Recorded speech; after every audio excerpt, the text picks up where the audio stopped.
couldn't justify giving. It's very simple. Yep. Hard to screw it up. There was a woman on the back, but I didn't. Oh, the break couldn't I be would have had like press here.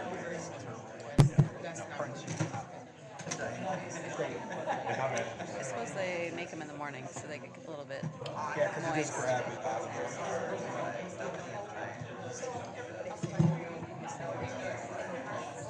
Yeah, I thought they would make it fresh, but it was already dried out. It's fine. But you're still there. Tommy's fine. Yeah. Would you like me to? The time being 5 p.m., I'd like to call to order the June 26th regular meeting of the Minneapolis Park and Recreation Board to order. If the secretary would please take the roll. Commissioner Musich. Present. Commissioner Cogill. Present. Commissioner Severson. Present. Commissioner Meyer. Present. Commissioner Vita. Present. Commissioner French. Here. Commissioner Forney. Vice President Hassan. Here. President Bourne. Here. You have a quorum. Thank you. I would entertain a motion to approve the agenda with just the following notes. There's a request from staff to move resolutions 2019-259 and 260 to the full board this evening after their vote in the planning committee. And then just a reminder that we have a 6:30 p.m. public hearing, time certain public hearing and planning. Is there a motion? It's been moved. Is there a second? Second. It's been moved and seconded. Any discussion on the agenda? Seeing none, all those in favor, please signify by saying aye. Aye. Opposed, abstentions, the agenda carries. I would entertain a motion for the approval of the minutes of June 12th, 2019. It's been moved. Is there a second? Second. It's been moved and seconded. Any discussion on the minutes? Seeing none, all those in favor, please signify by saying aye. Aye. Opposed, abstentions, the minutes are approved. Reports of officers, superintendent. All right. Thank you, President Bourne, commissioners. Welcome, everybody. Quick reports here. Asset management, mowing. It's a big subject about mowing recently, but lots of grass have been mowed. Last week, mowers traveled 2,006 miles and operated 552 hours of mowing, and 2 weeks ago, mowers traveled 1,798 miles and operated 521 hours of mowing.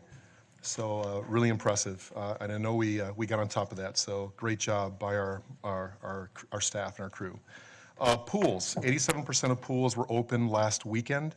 The remaining are closed and are due to mechanical issues and construction. So we will update as where those are at, and we will stay on top of that. So 87% is really good, though. So we're very proud of that. Environmental management, June community garden installation.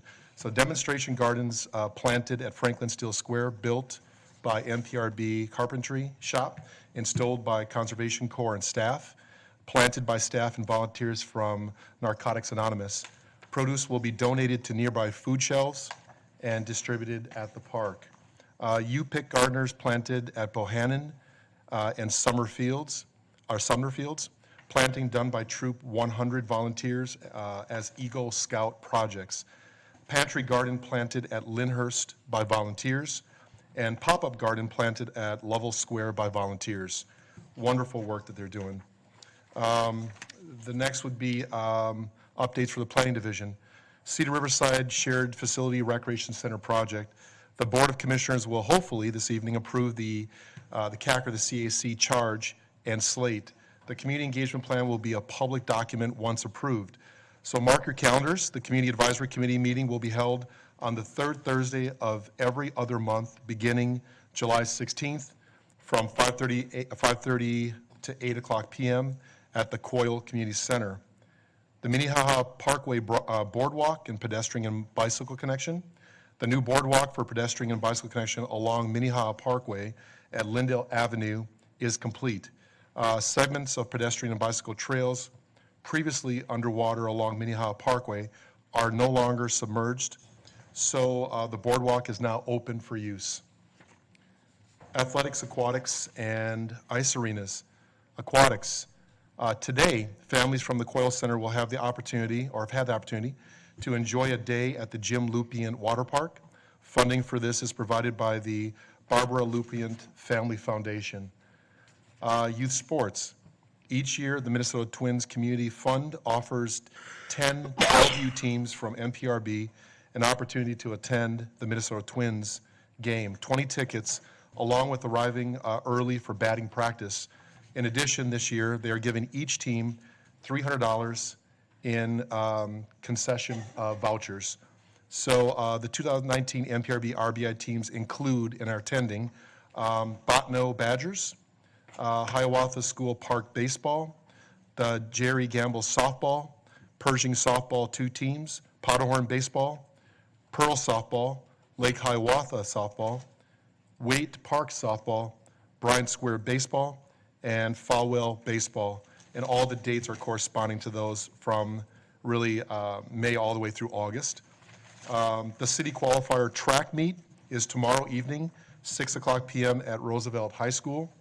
We have 400 kids participating in track this season. It's fantastic. Adult sports. Adult tennis lessons. Tennis lessons begin this week. We have 172 individuals registered for the summer session. This is up over 25 participants from last year. Fall adult sports registrations open June 18th. Softball, kickball, flag football, indoor volleyball, lawn bowling, tennis lessons, and soccer are just a few of the offerings for adult sports. Golf. The Pride Golf Tournament was held at Theaterworth Par 3 on Saturday, June 22nd, and it was a great time that was had by all. The event has been held for over a decade now. Wonderful event. So recreation centers and programs. The 90th anniversary of the Northeast Parade was held last Wednesday on Central Avenue. Northeast staff walked along the route, passing out candy and smiles. Between 2,000 to 3,000 people in attendance, roughly, with over 100 floats in the parade. Special guest appearances by Mayor Jacob Fry, whose spot in the parade was next to ours. So we're so proud of that. Youth development. Camp Youthline, day camps for middle school age youth, kicked off on June 17th at Reverend Dr. Martin Luther King Park and at wilderness locations, with the Wilderness Survival themed camp offered by KJ, I'm gonna just hack this name, Krasnowski, Youthline Program Specialist at Whittier and Reverend Dr. Martin Luther King Parks. Youth went geocaching and learned how to start fires safely at Theaterworth Park. They practiced getting out of their comfort zone while rock climbing at base camp. And they built a survival shelter at North Mississippi Regional Park. They completed the day camp with an understanding of what respecting nature means and the principle of leave no trace. Wonderful camp.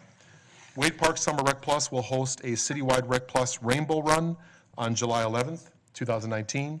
450 Rec Plus children will run in the 5th annual event for the day of physical activity and creativity as they run through the color. The Rainbow Run is a Rec Plus program, not open to the public. And if you have a chance to see that, it is really fun. It's amazing. The Youth Development Department, Walter Dietzek Recreation Innovation Fund Program, Mother's Love, began on June 4th at Harrison Park. Girls met weekly on Tuesdays and Thursdays for self-esteem and leadership development. What's Under Your Mask was an activity in which they explored their feelings about themselves through discussion and art. The program is offered by Keely Hardiman, Youth Program Specialist, Youthline, and Lisa Clements, Program Facilitator. And that is everything that I wanted to report, so thank you. Thank you, Superintendent Bangora. Do folks have questions for the superintendent under his report? Seeing none, moving on to consent agenda. I'd entertain a motions for resolutions 2019-243 to 2019-249. So moved. It's been moved. Is there a second? Yep, it's been moved. Is there a second? Second. It's been moved and seconded. Is there any discussion on the consent agenda? Seeing none, all those in favor, please signify by saying aye. Aye. Opposed, abstentions, the consent agenda carries. Thank you for the reminder, Commissioner Forney, going back to item 5.1 One, we have our annual report from the Minneapolis Tree Advisory Committee. We have Phil Podany and Peggy Booth here this evening, and welcome, and we're looking forward to your report.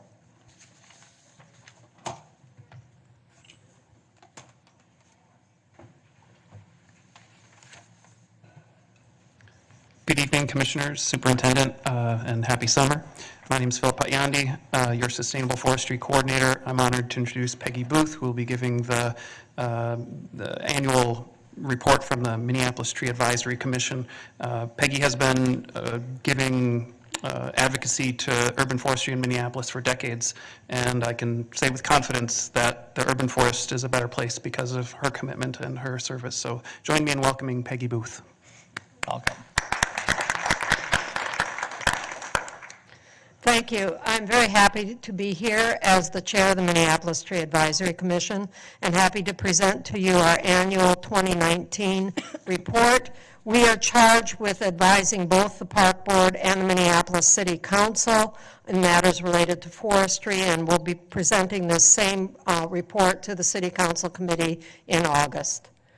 So, excuse me, our theme this year is healthy trees and healthy communities, and I'll be talking about 4 topics and then summarizing our recommendations. So this is a list of the people who are representing the city in various capacities on the Minneapolis Tree Advisory Commission.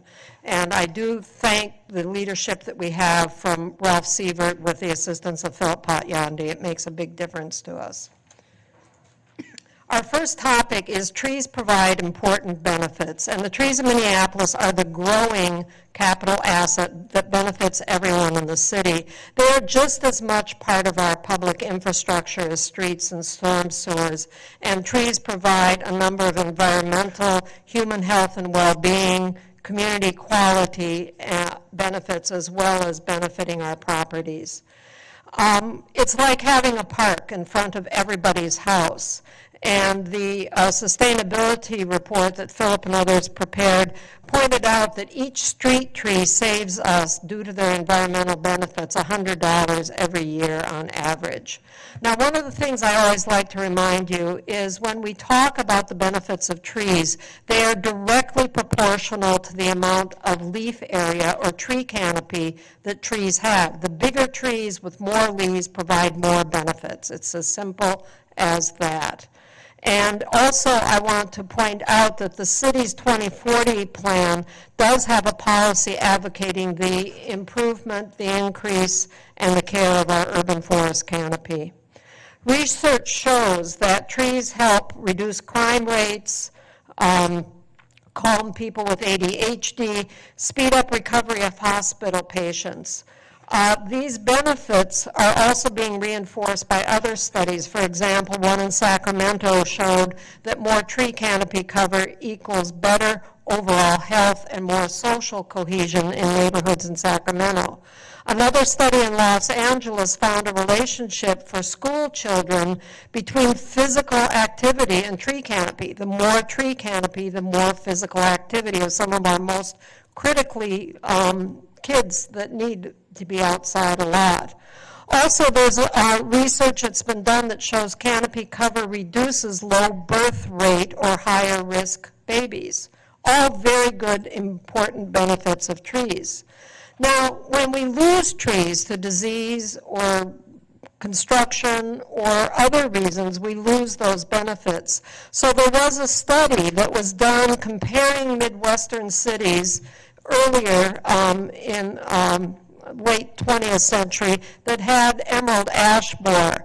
And what they found was deaths increased in counties before and after emerald ash borer, with significantly more cardiovascular related deaths as well as deaths related to respiratory disease. In addition, trees are part of our environment. They're part of what makes Minneapolis an attractive place to work, to own property, to live, and to recreate. And so trees and our tree canopy are very important in attracting people and jobs to Minneapolis. So to summarize this in another way, all of these savings of our street trees equal about $20 million of environmental benefits per year, or giving the city back $1.80 for every dollar it invests on our streets. The second topic that I'm talking about today is that we are losing trees, and specifically right now our biggest loss of trees is due to emerald ash borer. Losses are accelerating still and is impacting most of the city. So very quickly, in 2010, we first saw it in Prospect Park, and looking through the years, over the years, each slide is a different year, we see how it spreads to more and more neighborhoods. So in 2019, we have another 10 new neighborhoods that haven't had documented incidents of emerald ash borer habit. So it really is throughout our whole city. The Park Board, however, is doing a good job of slowing the spread by detecting and removing infested trees and by proactively removing ash trees through the ash canopy replacement plan. If you look at a chart developed for other Midwestern cities, you can see that in the first few years, the losses just sort of go along, and then when you get to the point we are, you see the curve accelerating. And so we are making that curve a little shorter because of the work that's being done on public trees. But I think right now we're at a point where that curve is going to be going up faster and faster for private trees, as is indicated by this graph for 2012 through 2018, and then it's flat because that's just the first few months of 2019. So the estimate is that before emerald ash borer, there were 1 million trees in Minneapolis, and 200,000 of these, a very high percentage, were ash. 40,000 of these would be public trees on boulevards and parks. But through the ash canopy replacement plan, as of the beginning of this year, 28,000 of those 40,000 ash trees have been removed in order to plant a greater diversity of trees. And this is something that we really applaud the Park Board for their leadership on that. So as I indicated, most of our remaining ash trees are in private yards. All ash, green ash, black ash, white ash, are susceptible to emerald ash borer, and removal of untreated trees is required.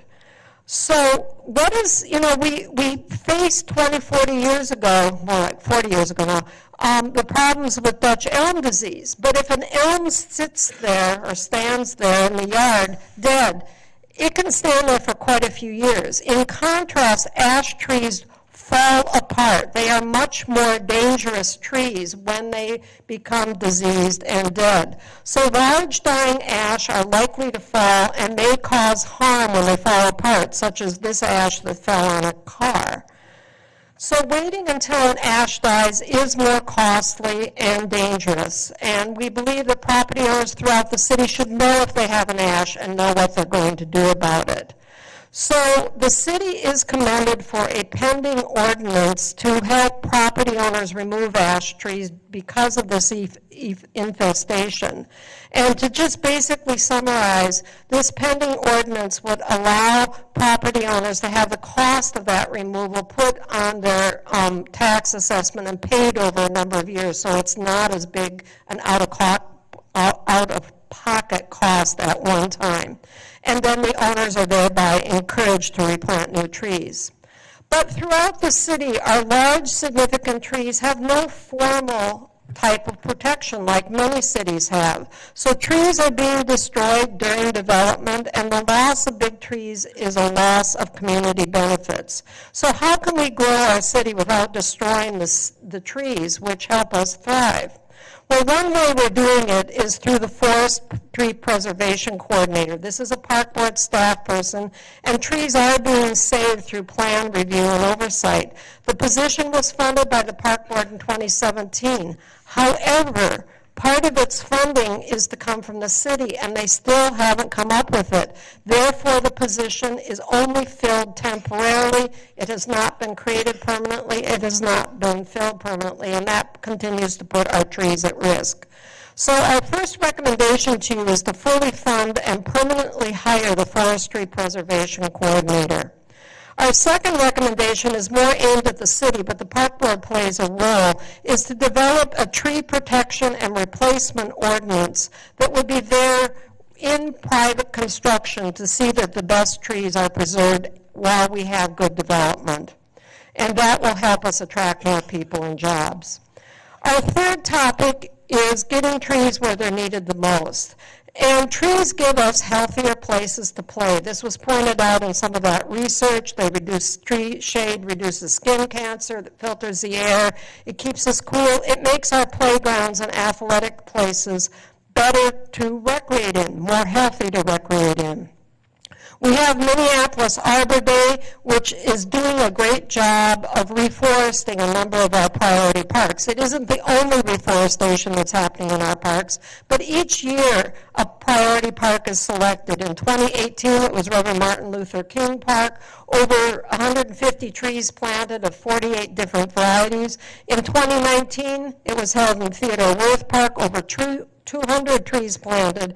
And I think part of what's important is there were 1,200 people at the Martin Luther King Park event and over 1,500 people at the Theodore Wirth Park event. Great times for people to see what trees do and how fun they can be around.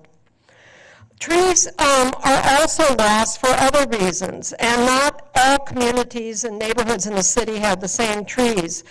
And you could see in an aerial photo taken about 5 years after the tornado that hit North Minneapolis, you could still see that diagonal path of the tornado that had still impacted the trees in North Minneapolis. But a couple weeks ago, your district foreman for forestry in the north side took the tree commission on a tour of what has been done. And I really want to thank Joe Sparrow and his staff, that they are really doing an excellent staff. This picture shows trees that were planted after the tornado, so these trees are less than 10 years old, that are really looking great. And they're continuing to do more tree planting in Theodore Wirth Park and through street construction projects, through street construction projects. So Minneapolis, I jumped here. So through street construction projects, they're also doing a great job on the north side. We still have a need, though, to look at how we get trees where they're needed the most. And an issue that we have looked at is what is being done for tree equity, the fair distribution of trees, to make sure trees get planted in neighborhoods that have lower tree canopy at this time. So the Park Board is commended for prioritizing street tree planting in targeted communities based on lower income neighborhoods with higher racial diversity and where there is low canopy. And in these areas, thanks to the ash canopy replacement plan, by the end of 2020, the currently vacant street tree spots in those highest priority neighborhoods will be planted. That doesn't say that the funding is continuing to care for those trees or to replace subsequent ones. But to give you a sense of how this is happening, we have maps that identify areas or neighborhoods of concentrated poverty or where 50% or more are people of color. And we add that to mapping that has been done of tree canopy cover. Oh, I'm sorry, this is a very sensitive little computer here. We have mapping, and so in this map, the darker areas have higher tree canopy cover, the lighter areas have lower tree canopy cover. So, for example, just west of downtown is the Sumner Glenwood neighborhood, which only has 5% canopy cover. So that is being used by Park Board Forestry to prioritize tree planting with highest priority for replacement of trees in those darkest neighborhoods shown in this map. Another thing that the Park Board is appreciated for is funding of the Forestry Outreach Coordinator. We're very glad that you did that last year. However, it's time that we get that position filled. I know it goes through a hiring process, which takes time, but that will really help promote the tree equity and the partnerships in communities. We do recommend to the Park Board that the tree levy that is supporting the ash canopy replacement plan and full funding of it will end next year. We really recommend that it be extended And that is really necessary to protect those investments in trees, whether they be on the north side or south side, that have been planted to date, as well as to keep up with vacancies. And we feel that the city should commit that tree canopy replacement funding for tree work, at least until the city has a 40% tree canopy cover. There is work also being done on the private sector, and I know I'm running out of time, so I'm going to go quickly through this, but the Tree Trust, with support from the city of Minneapolis, are commended for their work that they're doing on private property. It is noted that the biggest problem for tree equity on private property is where you have rentals and the landlords don't support that tree planting. Therefore, a recommendation that we have to the city is to incentivize tree planting and care, particularly on 1 to 3 unit rental properties. So making it work, we need to support effective tree operations. The park board plants over 9,000 trees each spring, and as those trees come in from the vendors, they need to be kept safely and cared for. And again, the park board forestry has been forced to find a new distribution site.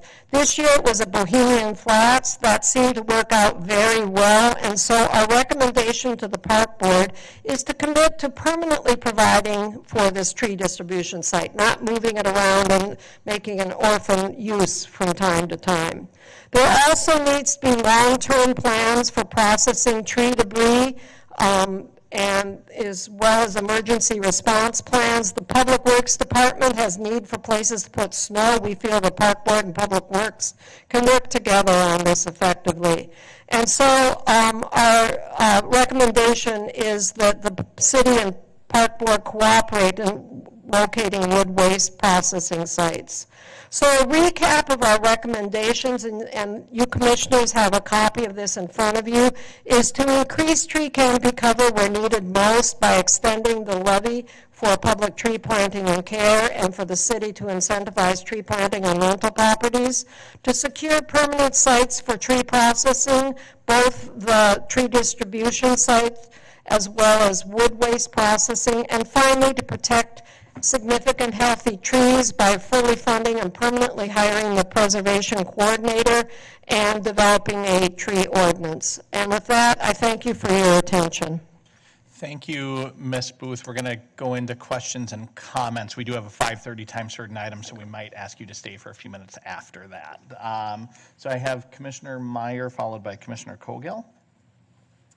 Thank you, Phil and Peggy. This was a really outstanding presentation. I really appreciated all the data that was in there that emphasizes what we know intuitively about the value of the trees, but really makes that concrete and empirical and builds the case to continue investing in them. I was proud in the budget last year to support amendments to increase the amount of funding for stump removal and tree planting, and for the forestry outreach coordinator position. So I do have a few questions about other requests. Can you tell me more about the forestry preservation coordinator and how that's different from the outreach coordinator, and why you believe that we need that position? Yeah, it's a position that is filled in an acting capacity right now. So one of the park board's arborists is functioning as that forestry preservation coordinator. But as I said, it needs funding from the city, which they've promised but hasn't come yet, and then to be permanently filled. So that is the person that is meeting with staff and being out on the ground every time there's a public construction project. We could be talking about new roads, new sidewalks, new park facilities, to assure that the city, whether intentionally or unintentionally, doesn't destroy trees. That is a very different kind of function and skill sets from the outreach coordinator, which is the person that's more working with neighborhood groups, working with volunteers, overseeing the citizen pruner program, and doing the community outreach and human engagement. So that's the difference between the two. Okay, and this is a city position, is that what you said?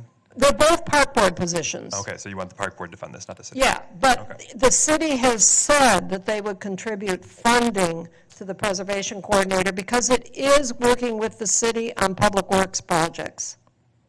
Okay.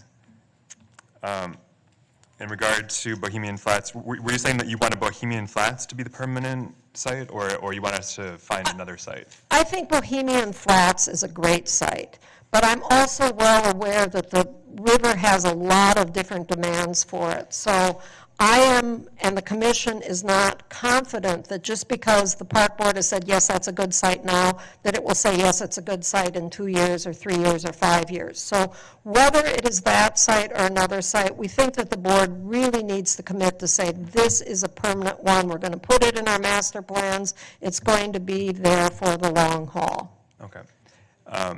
One last comment and one last question. Do you want to go to open time? Why don't you ask the question, and then you Yeah, can that's think fine. about your response. Okay.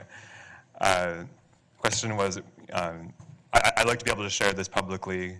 Can you share your presentation with me? And I can ask staff to maybe put the video on our website so we can make it easier for people to get Yeah, access. staff can provide to any of the commission, oops. That sounds like that's an easy, that one sounded like that was an easy Okay, answer. provide a PDF of it to any of you. Thank you, Ms. Booth. And if you can stay until after open time, I think there'll be some more questions. We are, the time is 5:30, and at every regular meeting in the park board, we have a time-certain item called open time, where we hear from members of the community about a variety of topics, anything that they would like the Board of Commissioners to focus some attention on. We have a few guidelines and requests of folks when they're giving public testimony. The first is we try to limit open time to 15 minutes total. So after I see the list of how many folks are signed up, I'll allocate time per speaker. There are a couple of guidelines that we ask that folks be aware of when we're receiving public testimony. While we are interested in public testimony, or while we're interested in public input on any topic, there's two pieces of comments that we don't receive at this forum, and those are anything around pending litigation or personnel issues, just out of respect for privacy for personnel and litigation. If you want to give us comments on that, the best way to do that is directly to commissioners. All of our information, contact information, is on our website, minneapolisparks.org. The park board does not tolerate discriminatory or harassing comments towards anyone, and we ask that folks keep that value set in mind while they're making those comments. So that said, I have 8 speakers signed up for open time this evening. I am going to allocate 90 seconds per speaker. I'll ask folks to come up and state their name, and if they're comfortable, their address for the public record. They'll have 90 seconds to get to to make their comment. Our secretary will have a clock behind my head, and there's a little stoplight by the microphone there with green, yellow, red. Our first speaker is Susu Jeffrey. Ms. Jeffrey, if you would come forward, state your name, and if you're comfortable, your address for the public record, and you have 90 seconds, and welcome. Susu Jeffrey, 1063 Antoinette Avenue in Bryn Mawr. Thank you for letting me speak. I hope you're getting those 2 handouts. I'm pro-water and pro-trees. You're getting a couple of tree handouts from me now. I am anti-Southwest LRT. I think of watching LRT. We have 40 acres of trees that are going down this week. It's sort of like watching the chain of lakes commit suicide. At the half-mile submerged train tunnel between Cedar Lake and Lake of the Isles at the top of the chain is scheduled for 24,000 gallons of dewatering every day. So you wonder how safe it's going to be for children to swim after all that water is sucked out of the top of the chain, and how safe it will be for fishing. If it's in the air, it's in the water. I'm thinking of the 19th century medical ethic about do no harm, and I'm not seeing it happen. So please enjoy the handouts about what trees do. It's amazing that we're all talking about trees tonight. I don't want to take any more time. I just want to mention that we certainly appreciate the fact that the park board never supported Southwest LRT. It's a devastating project, and it doesn't serve residents of the north side or uptown.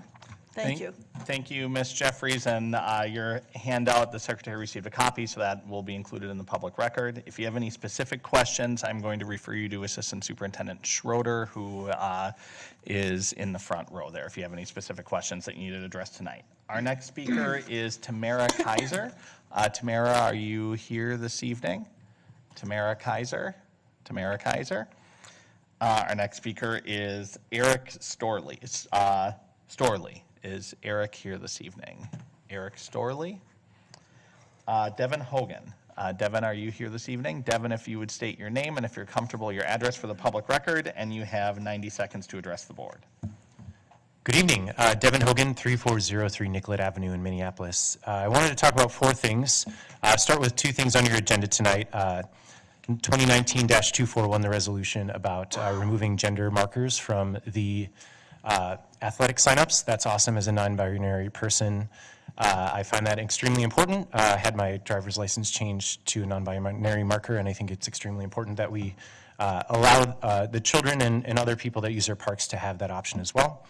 The other one is about 2019/261 about the Father Hennepin Bluffs. This may be outside of the scope of what you're considering tonight, but I'd highly, highly encourage the park board to consider renaming that park after Lucy Wilder Morris. So Father Hennepin didn't do anything except be a white person that saw the falls. And so what Lucy Wilder Morris did was actually be the first person to convince the parks in the city to actually turn our riverfront land into parks. And so you'll note there's a Lucy Wilder Morris Park adjacent to Father Hennepin Bluffs. There's part of the regional park there. It's just scrubland, and I think it would be behoove us as an institution to give her more worth than she's currently received here in the parks. The final thing is I just wanted to mention, remember what Minneapolis was like before open streets? It was heresy, right, to propose anything other than vehicle traffic on our roads. So I just want to say thank you for considering St. Anthony, May, and also the River Parkway. There's more than just cars for our roads, so thank you. Thank you. Thank you, Devin Hogan. Our next speaker is Corey Geving. Corey, are you here this evening? Corey, if you would state your name and if you're comfortable, your address for the public record, and you have 90 seconds to address the board, and welcome. Corey Geving, Kenny Neighborhood, 5420 DuPont Avenue South. I've come here today to bring to the board's attention the public nuisance of bow fishing in Minneapolis city parks. Bow fishing is a practice of shooting a steel-tipped barbed arrow into the water at fish so they can be captured by an attached line. I'm asking the board to consider adding or amending the ordinance language to explicitly prohibit this dangerous and disruptive activity. My partner, Sonia, and I have often encountered bow fishers, typically groups of teenagers or even younger children armed with compound bows and firing repeatedly from the bridges and pathways, often within mere yards of playgrounds, busy bike paths, and other park facilities frequented by peaceful park users and their pets. Bow fishing is not an appropriate activity for our parks. It is dangerous, it inhibits free usage of our pathways and bridges, and it significantly detracts from the peaceful environment of our parks. Citizens who wish to catch fish in our parks are free to do so, using a normal fishing pole and bait. However, if they wish to shoot deadly steel-tipped projectiles, they should be required to do it outside the city limits or at a designated range. Our park system boasts several fine archery ranges for just this purpose. There's no reason that people peacefully walking their dog along the creek or going for a jog should have to risk grievous bodily harm when an arrow shot glances off a rock or when the shooter is abruptly jostled or startled by a close passing cyclist. As an archer myself, I know exactly what these deadly projectiles can do and how easily they can deviate from their intended target. Likewise, cyclists and walkers should not be forced to detour around the bridges and paths that have been commandeered by these bow shooters. Thank you. Thank you, Mr. Geving. I'm going to direct you if you have any additional questions. If you have any other comments that you didn't get into the record, you can give them to Ms. Smothers, who can get them into the record. If you have any specific questions that you need to address tonight, Director Pilger, who is behind you with your hand raised, can address those. And I'm sorry, Devin Hogan, if you have questions tonight, I'm just going to ask Assistant Superintendent Schroeder. I know you were on a couple of topics, but I'm going to ask him to be your point person if you need anything addressed tonight. Our next speaker is Michael Lynch. Michael, if you would come forward, state your name, and if you're comfortable, your address for the public record. You have 90 seconds to address the board, and welcome. Hello, Commissioners. I'm Mike Lynch. I am a Longfellow resident. I'm also the co-chair of the Pesticide Advisory Committee. I just wanted to let the commissioners know that the Pesticide Advisory Committee is acutely aware of the herbicide application on May 29th at Minnehaha Park, and that we are definitely concerned with what happened, and it did violate a lot of our recommendations in addition to violating the law, and we are going to hold the staff accountable for that and make sure that sort of thing never happens again, and it never should have happened in the first place. So I just wanted to let you know we're here. If any of the commissioners would like to speak to me further, I'm available. Thank you. Thank you, Michael. I am also going to ask Director Pilger to substitute for Assistant Superintendent Barrick tonight, but we may have some comments for you after the meeting, too. Thank you. Our next speaker is Art Saratoff. Art, if you would state your name and if you're comfortable, your address for the public record. You have 90 seconds to address the board, and welcome. Thank you. My name's Art Saratoff. I live at 4524 Columbus Avenue South. I'm here representing the Reverend Dr. Martin Luther King Park Legacy Council. And I just want to thank the commissioners, or hope that you will approve a resolution that you're going to find in the consent agenda recognizing and honoring Charles Mays. Charles was our chair since we began in 2011. He passed away on June the 5th. Has served this park, and you'll hear a whole bunch of whereases about how well he served. I just want to add one more, and that's whereas he was a community hero and well respected by everybody. So we hope you'll consider that, and we hope you'll approve that. Thank you. Thank you, Mr. Saratoff. We typically don't respond back, but I do have just a clarifying question, which is permitted under our board rules. And we actually have that resolution scheduled under new business, which is towards the end of the full meeting tonight. I'm just wondering, I know that there are some folks that wanted to be here for that reading. Would the Legacy Committee like us to entertain that as soon as we're done with our next item, or do folks still need a little bit of time to get here? Please. Okay, so I'll ask as soon as we convene for just unanimous consent to move that up in the agenda, so the folks that are here for that can partake in that. Would love to witness that. Thank you. Thank you, Mr. Saratoff. My next speaker is Adam Fairbanks. Adam, are you here this evening? Adam, if you would state your name and if you're comfortable, your address for the public record. You have 90 seconds to address the board, and welcome. Hi, everyone. My name is Adam Fairbanks, address 3529 Zenith Avenue North in Robbinsdale. I'm here today because it was about a week and a half ago I heard about the discussion of the pavilion for affordable housing from Commissioner Meyer. And, I've seen a lot of the threads online about, why is he speaking on behalf of that community? And I've been working with the Red Lake Nation on the Navigation Center and the wall, the encampment. I coordinated all those services, and so I'm very involved in the affordable housing world and working with homeless folks. And, I think in general, as a tribal member of White Earth, working with the Red Lake Nation, we do appreciate our allies.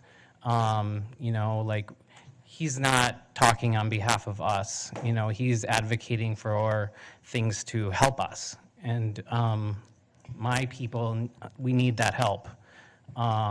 We suffer and live in poverty. I just want to let you know that the community, the Native community, supports that initiative and that ongoing discussion, even if it's land or some way we can help the unsheltered homeless. Thank you. Thank you, Adam. I just want to double check and see if either Tamara Kaiser has entered the room or if Eric Storley has entered the room. Tamara or Eric? Okay. My last speaker is Miss Willie Mae Demings. Ms. Demings, if you would come forward on behalf of the Legacy Committee and neighbors and state your name and address for the public record, and you have 90 seconds to address the board.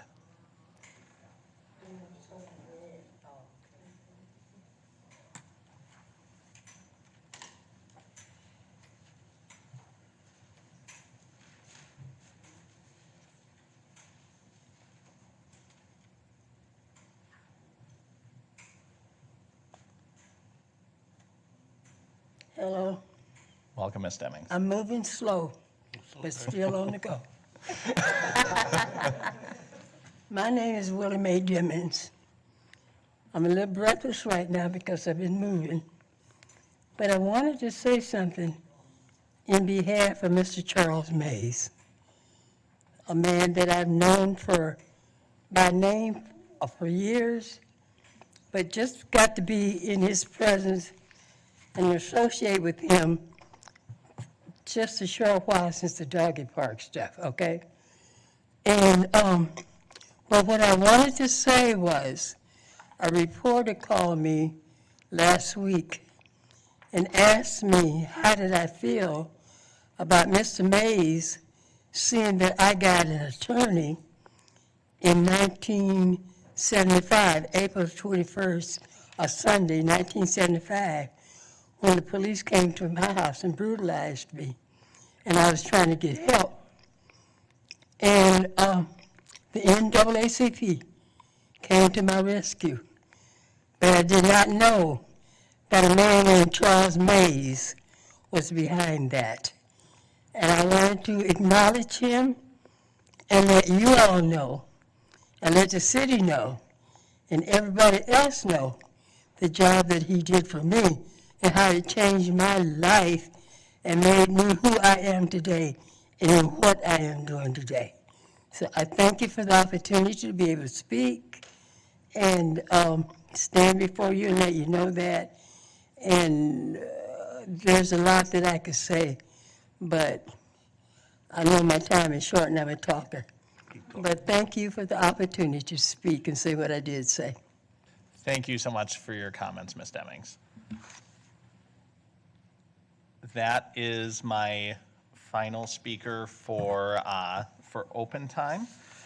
We are going to continue with the tree advisory report, and then I would ask unanimous consent from the board to entertain the motion on for Charles Mays concluding our tree advisory report. So is there any objection to moving forward with that? Seeing none, Ms. Booth, we can continue with the report. I think you had just finished Commissioner Meyer's questions. So I have Cogill followed by French.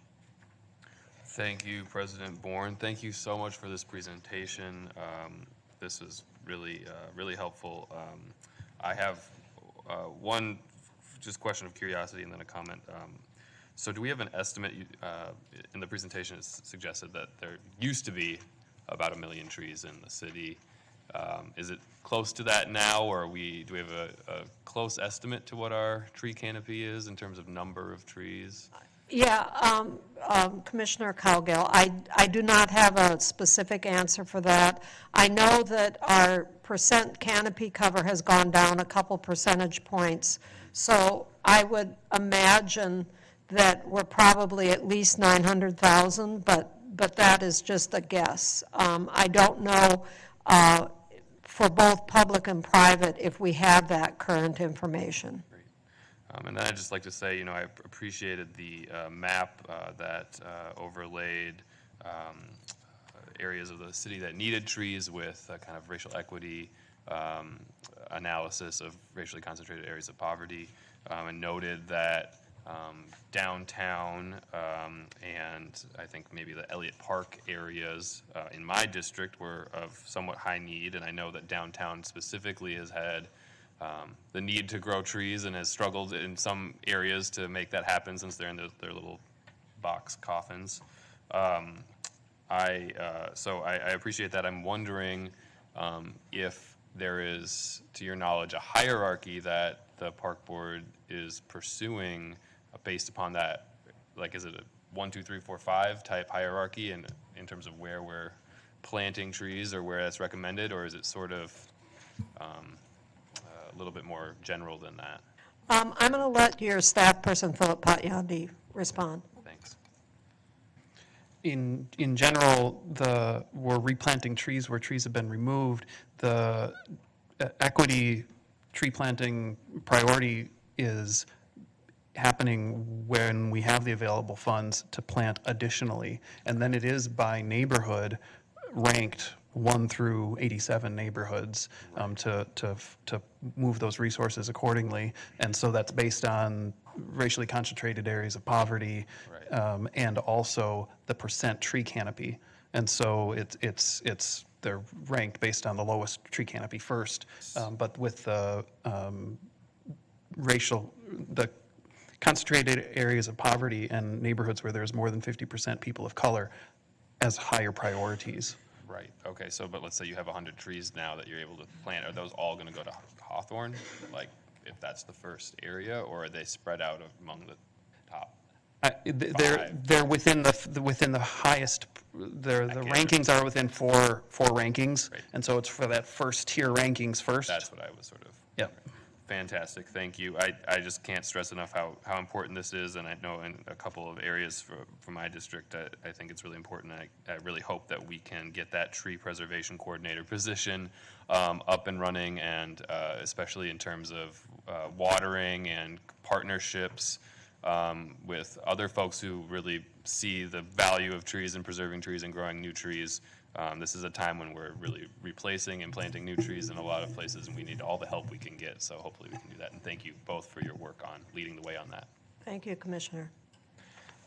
Thank you, Commissioner Cogill. Commissioner French withdrew his comments. Commissioner Vita. Thank you, President Bourne. Peggy, Phil, thank you so much. This is pretty awesome. I love how you say tree equity, right? Like, tree equity is something that exists. So thank you for that language. I'm interested in knowing, Commissioner Cogill kind of asked a little bit, but I'm interested in knowing how many trees you've planted in North since the tornado, and is North still at the top of the list when it comes to where we need to plant the most trees in the city? Thank you, Commissioner. Again, I'll let Philip respond to that. I don't have a specific number off the top of my head of how many trees we've planted in North since the tornado. I can say that immediately within the year following the tornado, all the locations where we lost trees from the tornado in the street tree population had been replanted, and that was the images that Peggy showed from a tour last month that the Tree Commission went on. So those trees are establishing and are routinely replaced quickly by our initiatives. Thank you.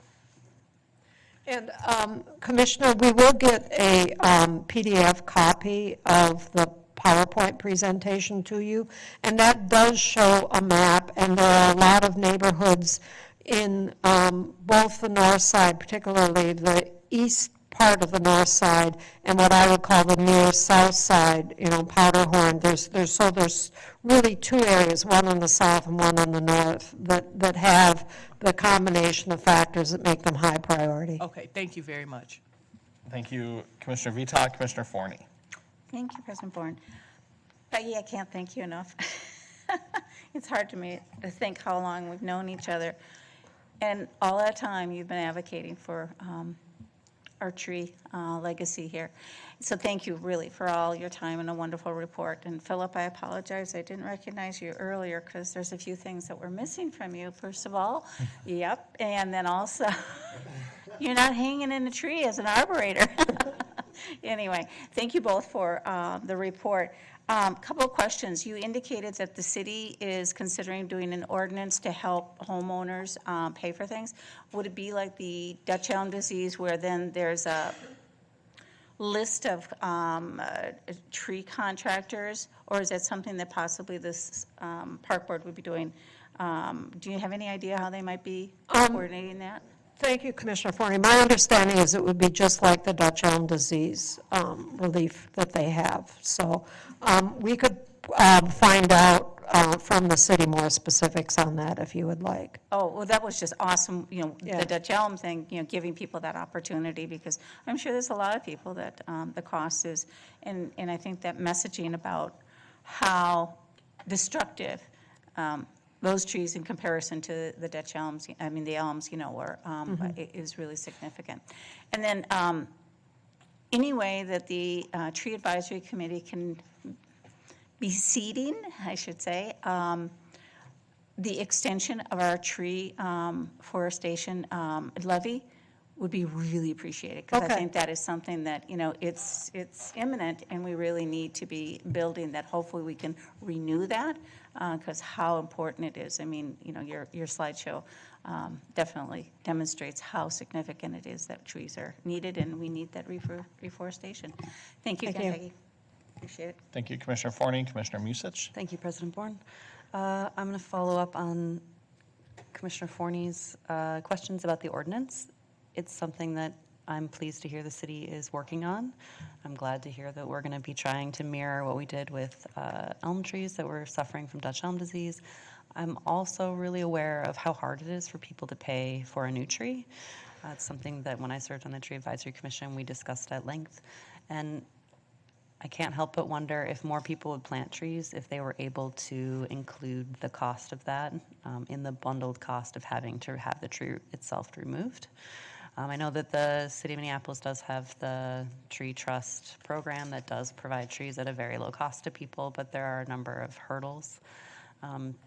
Even knowing that that exists is the biggest one probably, but also you need to have cash available to put down that minimal cost that they do charge to residents. So I'll reach out to my city council members, but I think it might be helpful if the Tree Advisory Commission would consider asking that be considered as part of that ordinance as well, just to ensure that as we are losing so many more trees to disease and potentially to severe weather, that people have an opportunity to be able to replace them, even if they can't afford that cost out of pocket, since it does provide such a huge benefit to all of us here in the city.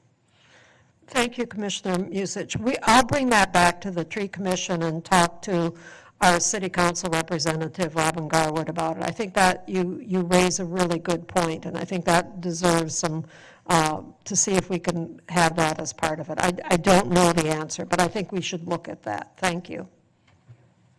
Thank you, Commissioner Musich. I have a couple of questions and some feedback, and again, thanks for the work of the commission.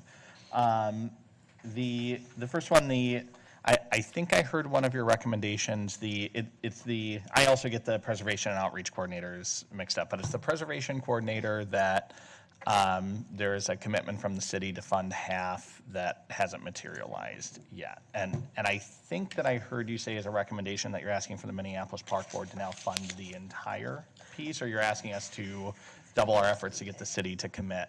Yeah, Mr. President, I think we're not suggesting that the Park Board fund it all. As I said earlier, our recommendations go both to the City Council and to the Park Board. So we're saying to the City Council, it's time for you to follow through on your commitment. This is doing a lot of service to make your projects better. You need to be at the table funding it. Okay. So I would just kind of advocate for the Tree Advisory Committee or Commission to work with us on a couple of things too as we're moving forward. With the addition of the halftime outreach coordinator this year, as we're entering some preliminary budget talks with the mayor's office, as the mayor's preparing his recommended budget that includes the dollar amount for the park board, one of the hard questions that he is asking us is the mayor put forward a recommended budget. We agreed on a levy amount, and then that was an end-of-year amendment based on your successful advocacy.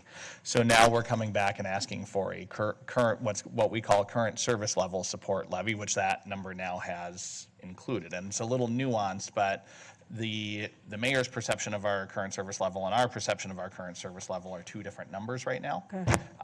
And so I think we could really use some advocacy from the commission on the importance of maintaining the park board's current service level I'm sure members of the commission have heard this board really struggle with wanting to meet the needs of the commission's requests because they're critically important, but also so many of us are looking to extend on the down payment that we made on our city's youth in this last year. And so those are some conversations we're going to be having.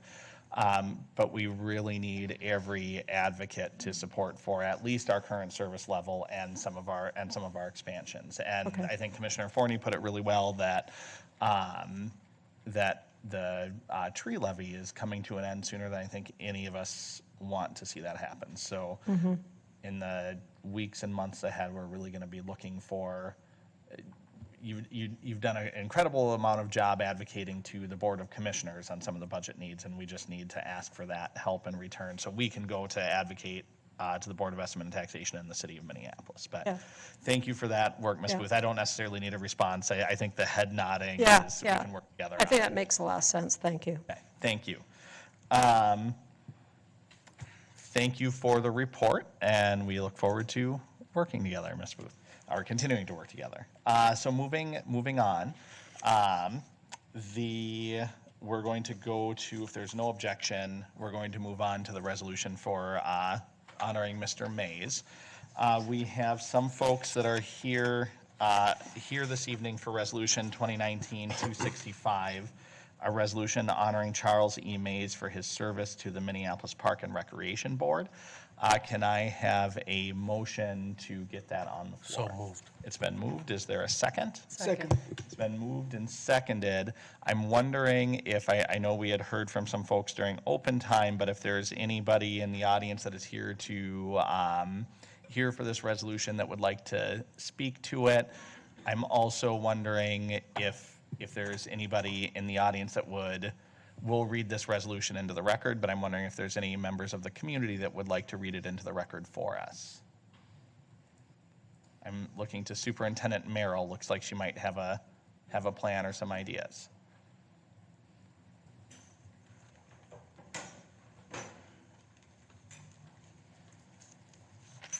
Welcome, Superintendent Merrill.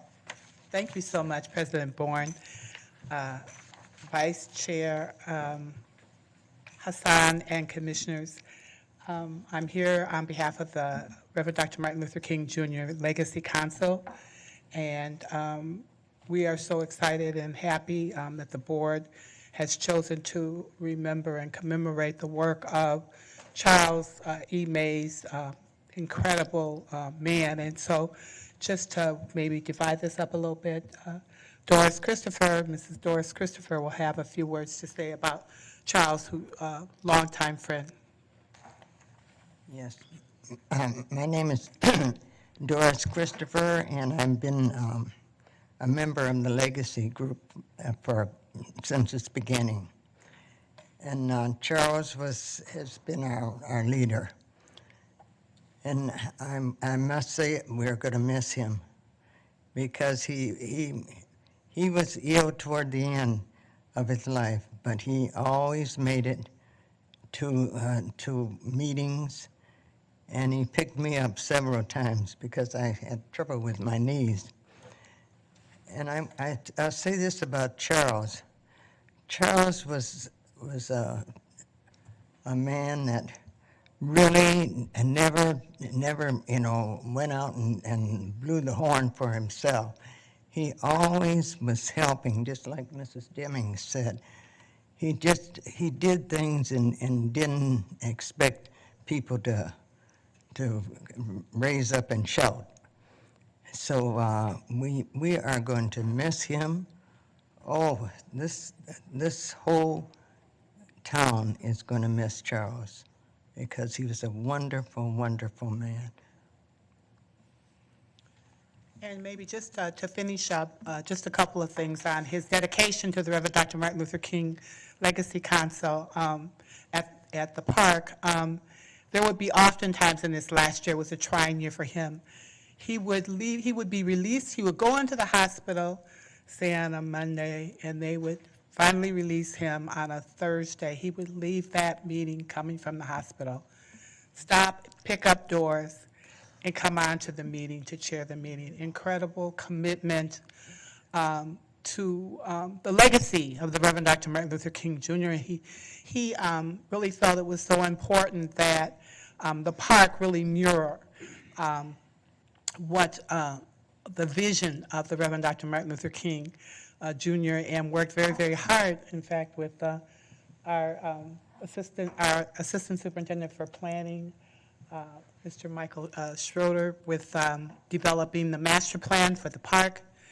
So we're going to be, I think, in honor of Charles, really working very hard to implement that master plan for the park. Oh, and I would say also with Jennifer, her hard work in the beginning as well with the Legacy Council. So, thank you, Superintendent. I'm wondering, I think we'll take some comments. Is there somebody from the Legacy Committee that, I'd be honored to read this into the record, but I'm wondering if there's somebody from the Legacy Committee or a collection of folks that would want to read the resolution into the record. do you want to do it, Doris?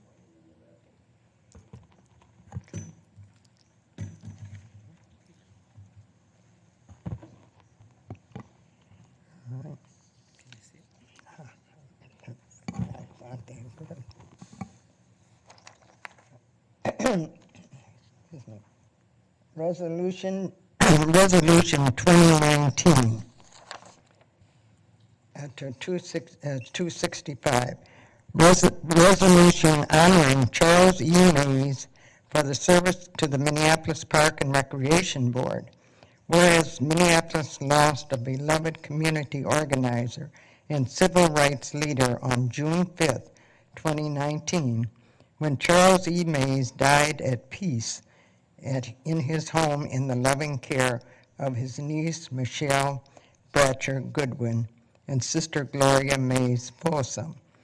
Whereas Mr. Mays was a founding member and co-chair of the Reverend Dr. Martin Luther King Jr. Park Legacy Council. Whereas the Minneapolis Park and Recreation Board is forever better because of Mr. Mays' dedication and service as part of the Legacy Council over the past 9 years. Whereas Mr. Mays was instrumental in the revitalization of Reverend Dr. Martin Luther King Jr. Park, including the installation of a Black History themed MLK playground with a climbable mountaintop and replica of the Edmund Pettus Bridge.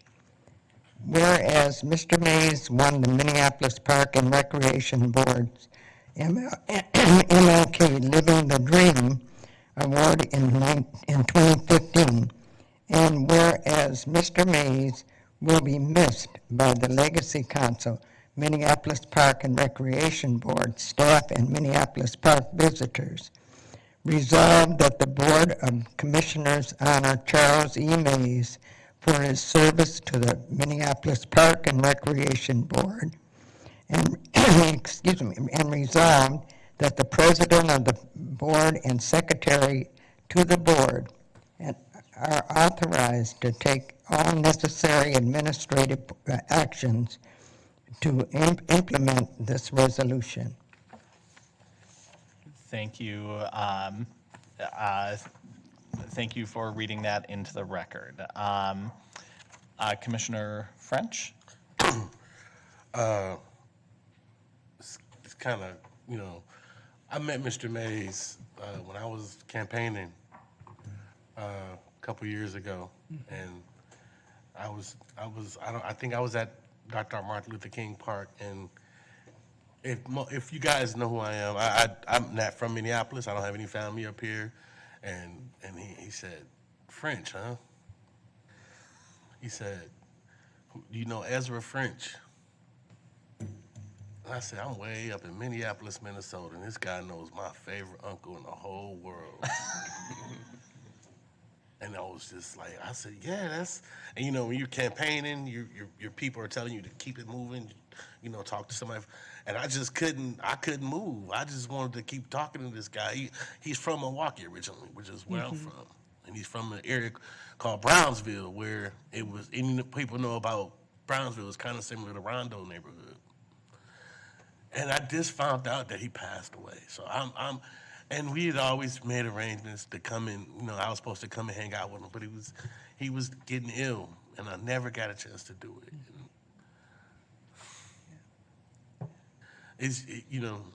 I just seen a connection to my uncle when I see Dr. Mays, right? I mean, Mr. Mays. So I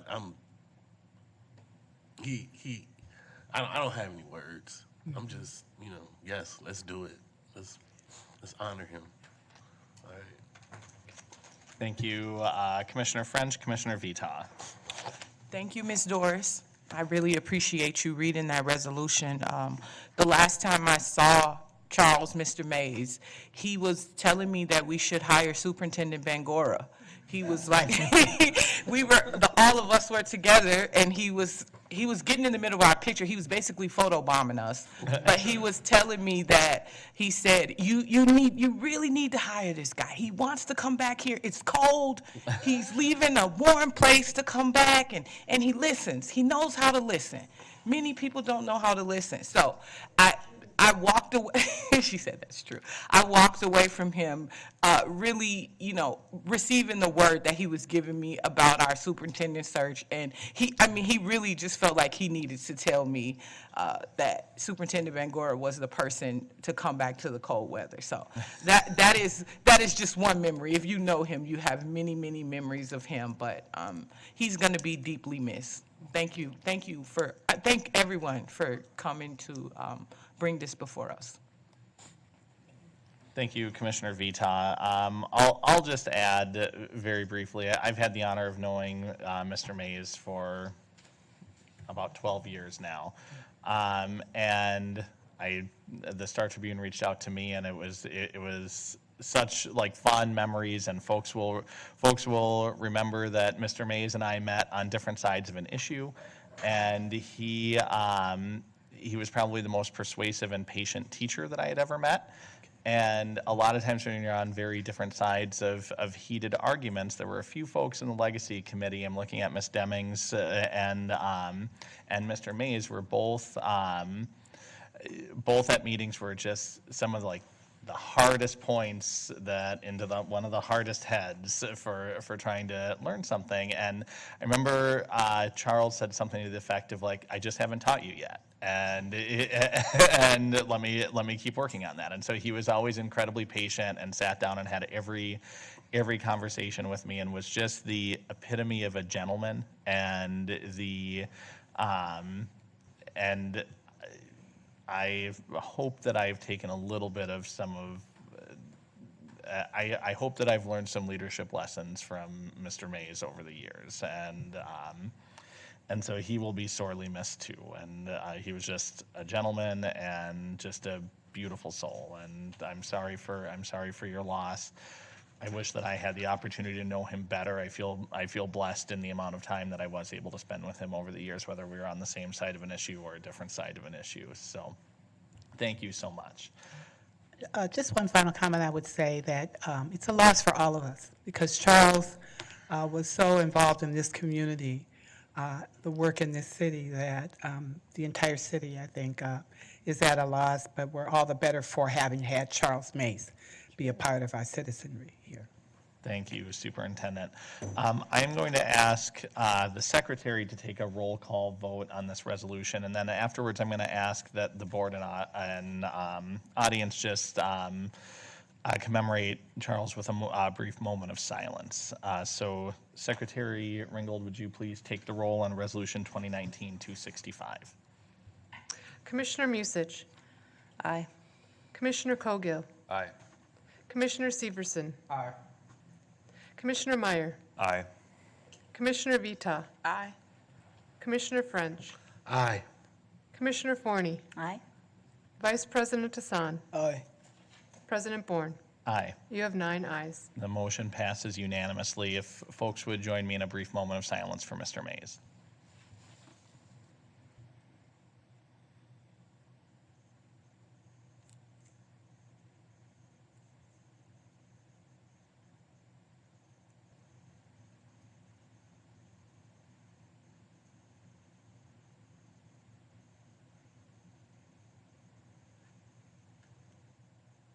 Thank you. Thank you so much. Thank you.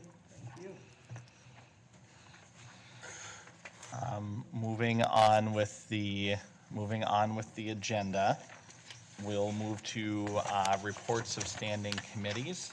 I think I have Chair Vita, I think, is first. Yes, thank you, President Bourne. On behalf of the Administration and Finance Committee, I would like to move Resolution 2019-236, a resolution amending the Minneapolis Park and Recreation Board Capital Improvement Program and approving the 2019 allocation of $113,486.40 to the neighborhood portion of the Parkland Dedication Fund. 2019-236 has been moved. Is there a second? Second. It's been moved and seconded. Any discussion?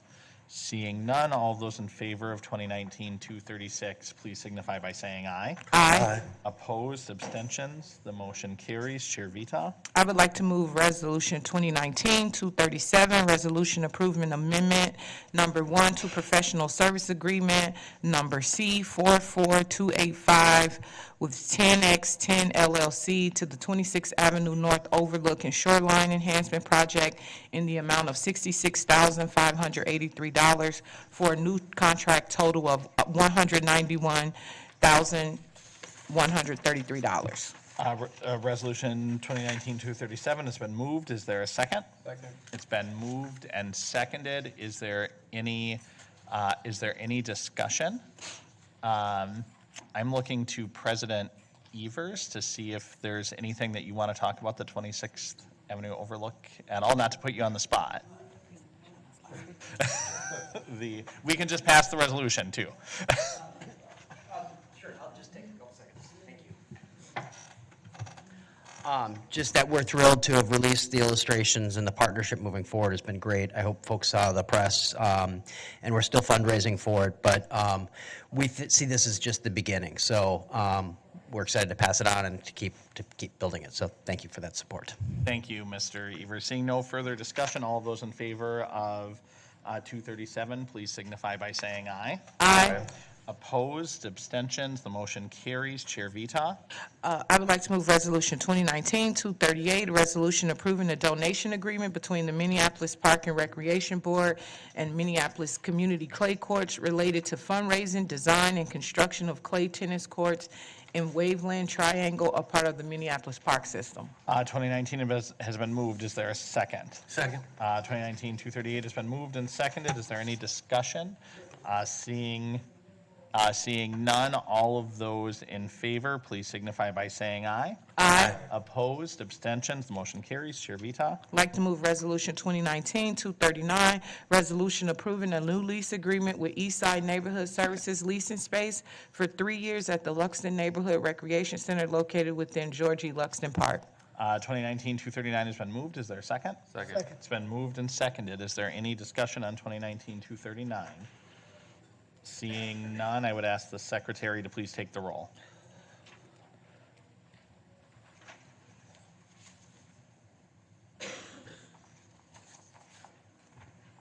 Commissioner Musich. Aye. Commissioner Cogill. Aye. Commissioner Severson. Aye. Commissioner Meyer. Aye.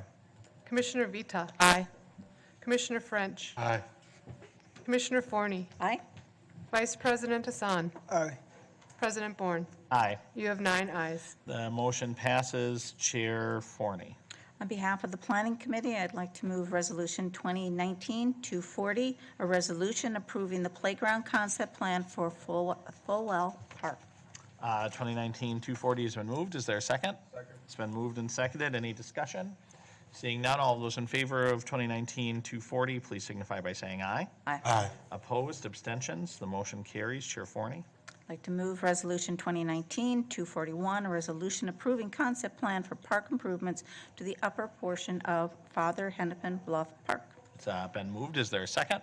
Second. It's been moved and seconded. Any discussion? Seeing none, all those in favor of 2019-241, please signify by saying aye. Aye. Opposed, abstentions, the motion carries. Moving into unfinished business, I would entertain a resolution for 2019-250, approving a new Nice Ride bike station and hub locations within the Minneapolis parks.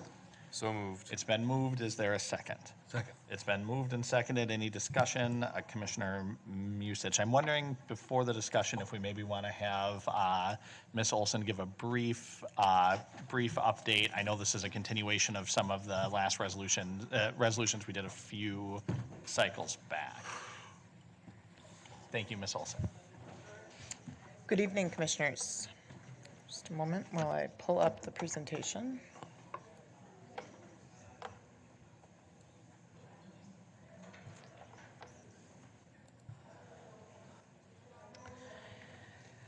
Good evening again. I am before you today with a continued resolution, which is why it's unfinished business. You'll remember a couple of months ago I was here and I brought forward a license agreement between the Minneapolis Park and Recreation Board and Nice Ride Minnesota. It was a 2-year agreement that dovetails nicely with the City of Minneapolis's agreement and the University of Minnesota's. That resolution and the license agreement was passed by this board on April 17th. And included a $28,000 license fee as part of the 2-year agreement. The last piece that was hanging out, waiting for resolution after that action came forward and was passed was the approval by this board of the proposed locations that the new hubs and stations would be placed upon. So we already have existing locations which are approved by the board. And those rolled out as we expected at the beginning of this biking season. However, as part of this new license agreement, there was an inclusion of additional locations. That is what is before you in this unfinished business action today. So just wanted to give a brief overview of how these locations came to be. First, Nice Ride Minnesota has a master plan. That master plan was developed as part of a mandate of the City of Minneapolis license, and thus with the University of Minnesota's and the Park Board's license as well. The master plan included extensive community conversation and engagement, both in an online and in-person forum that began back in April 2018 and spanned across stakeholders within the community, whether they be residents, businesses, for-profit, nonprofit, government.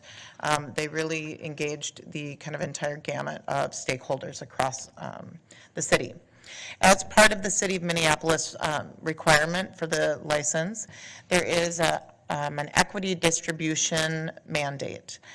Part of that is that the bicycles, whether they be hubs or stations, be intentionally distributed to concentrated areas of poverty to allow for easier access to this shared micromobility opportunity. So the focus of this equity distribution was part of that first wave of their installments and the first wave of their proposed locations to each of the 3 entities, the city, the park board, and the U. You'll see a map on this slide is part of their master plan, which is a location of parking zones with the different areas of focus. The areas that are marked in green are existing locations within the city and existing locations within the U. And today I bring forward the proposed locations for the Minneapolis Park and Recreation Board.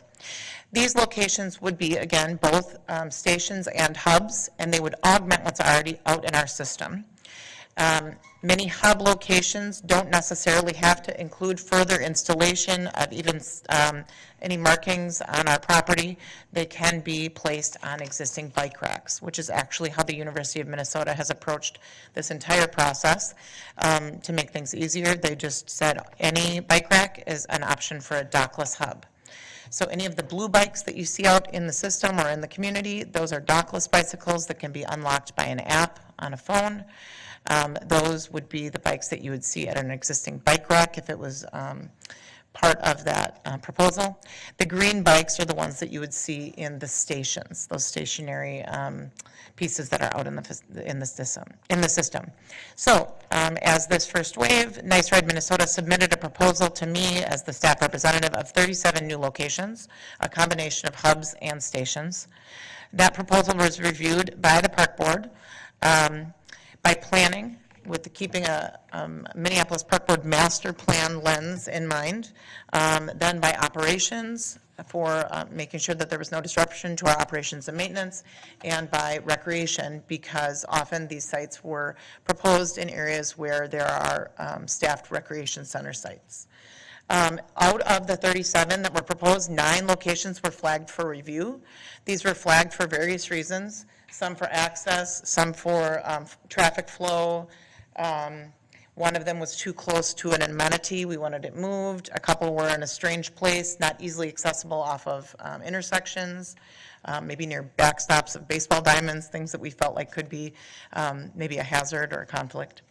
Of those 9 locations which were flagged for review, staff worked with Nice Ride, and Nice Ride determined that they could make adjustments to 8 of those locations that were going to meet our needs. And the 9th location was actually at Sheridan Memorial Park, right across the river here, and they decided to go with an on-street location, which then took it out of the scope of the park board and put it in the scope of the city's purview.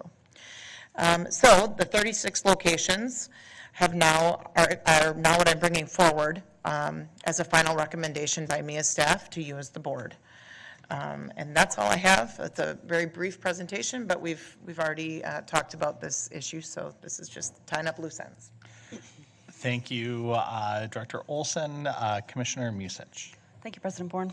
I'm just wondering if the neighborhood associations in the areas where new stations are proposed or new hubs are proposed were contacted as part of the Nice Ride engagement process. President Bourne, Commissioner Musich, it is my understanding that the master planning process included neighborhood agencies. Again, that the planning process began a year and a couple of months ago, back in April of 2018. I'm not sure at what point between then and now different pieces of that engagement happened. The city of Minneapolis, when I am on this, indicated that the city council and public works staff directed Nice Ride to utilize community engagement and different processes as part of the development of the master plan, but did not get down to the micromanagement of the methods and the key stakeholders that they engaged. It's my understanding that neighborhoods were engaged, but I don't have specifics on that, as that was done by Nice Ride. Okay. Would it be possible for us to receive a copy of the engagement report that they put together to determine this? I am happy to request that. Lovely. Thank you. You're welcome. Thank you, Commissioner Musich. Commissioner Kogel. Thank you, President Bourne. Thank you for the presentation. I am wondering a couple of things. I think it's great that we're expanding it. This is fantastic. Thank you for working with them to get 36 of the 37 proposed locations, and good to see hubs. I wonder first if there was any consideration by Nice Ride or the park board to do something similar to the U, where we just use existing bike rack spaces, and what the concerns were about doing that. President Bourne, Commissioner Kogel. Actually, it sounds as if that is a direction that we'll be heading as we move forward.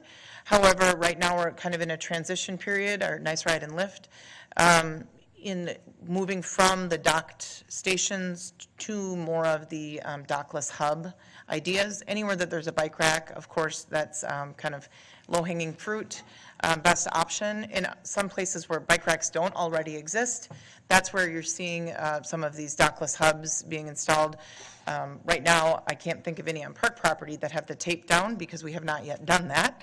But there's like an adhesive that goes down, but it's removable with a temporary sign.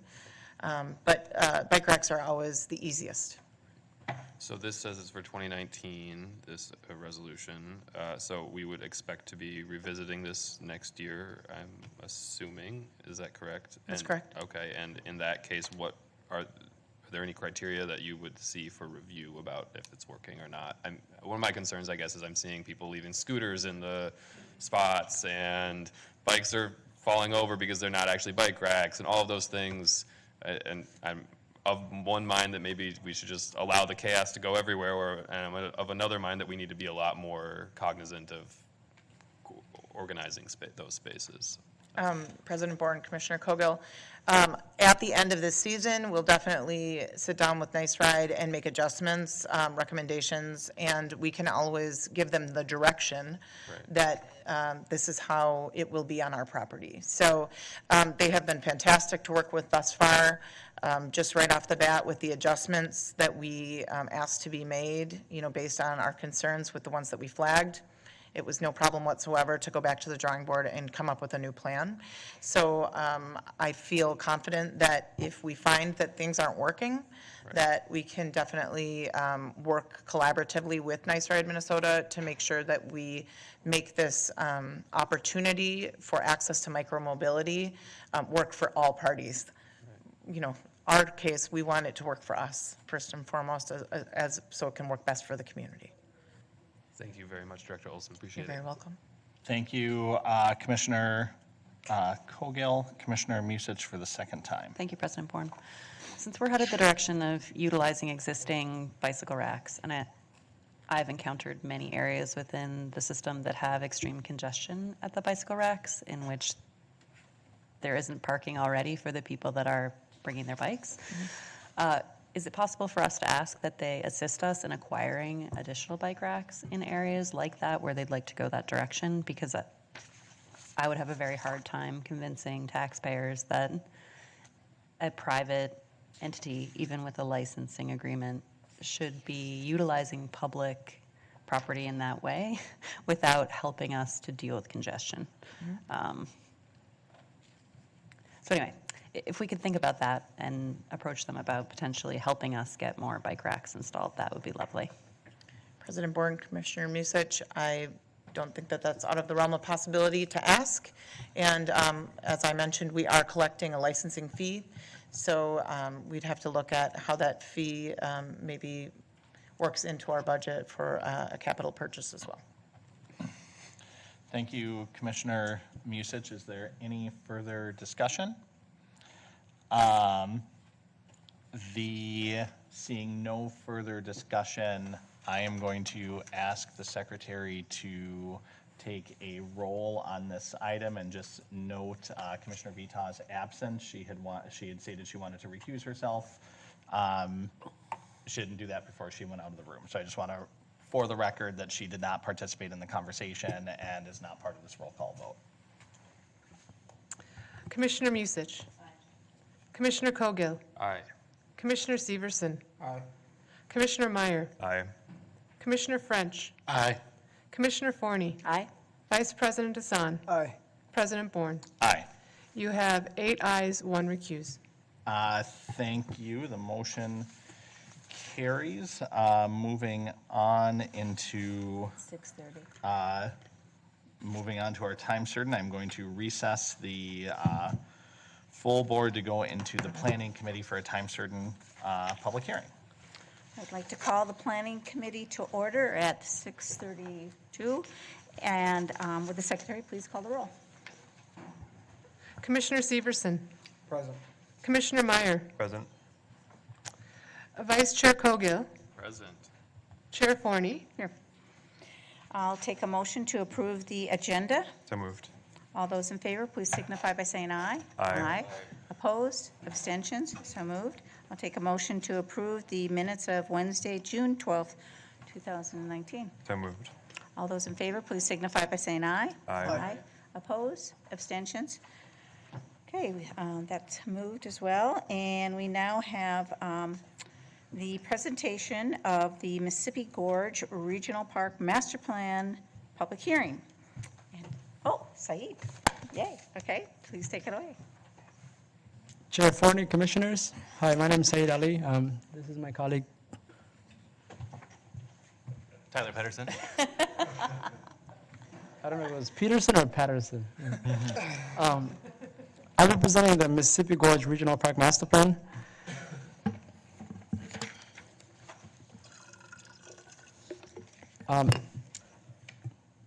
The presentation overview, the Mississippi Gorge Regional Park Master Plan, this is a little recap. I'll be doing the community engagement summary, the public community overview and process, and Tyler will be doing the master plan discussion items in the public hearing.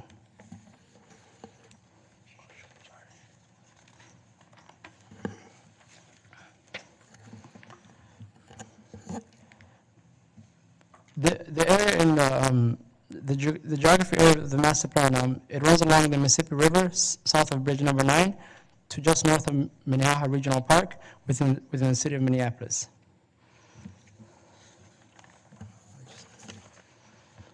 On the timeline of the project started March 2018 until July 19th, when it's going to go in front of the Met Council for approval. We've had a number of engagements in the process. I'll go through that right now. This is the framework areas. The regional park is split into 7 areas, which are starting from 1 to 7. 1 being Bohemian Flats, East River Flats Park, Riverside Park, and Any Young Meadow, Southeast Flats, Longfellow Flats, Oak Savannah, and Lower Gorge Islands. The public comment overview and process. And we've had a number of community engagement events. We reached out to a number of neighborhood organizations. We've had 8 community advisory committees, 7 project advisory committees, 2 technical advisory committees. We've also had 8 listening sessions and 6 open houses. We've also had special events and two surveys. The first survey had nearly 1,400 respondents. The framework survey had about nearly 300 respondents. The comment period stats, there's 127 individuals that commented during the 45-day comment period. Some of the methods that we used were online survey, printed survey, emails, phone calls, and letters. Sorry, I just like to use paper, sorry. Some of the process for tabulating for the public comment period, staff read each comment.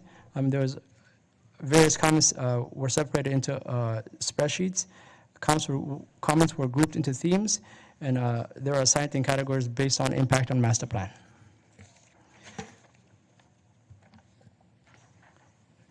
And this is an image of just what I just discussed right now.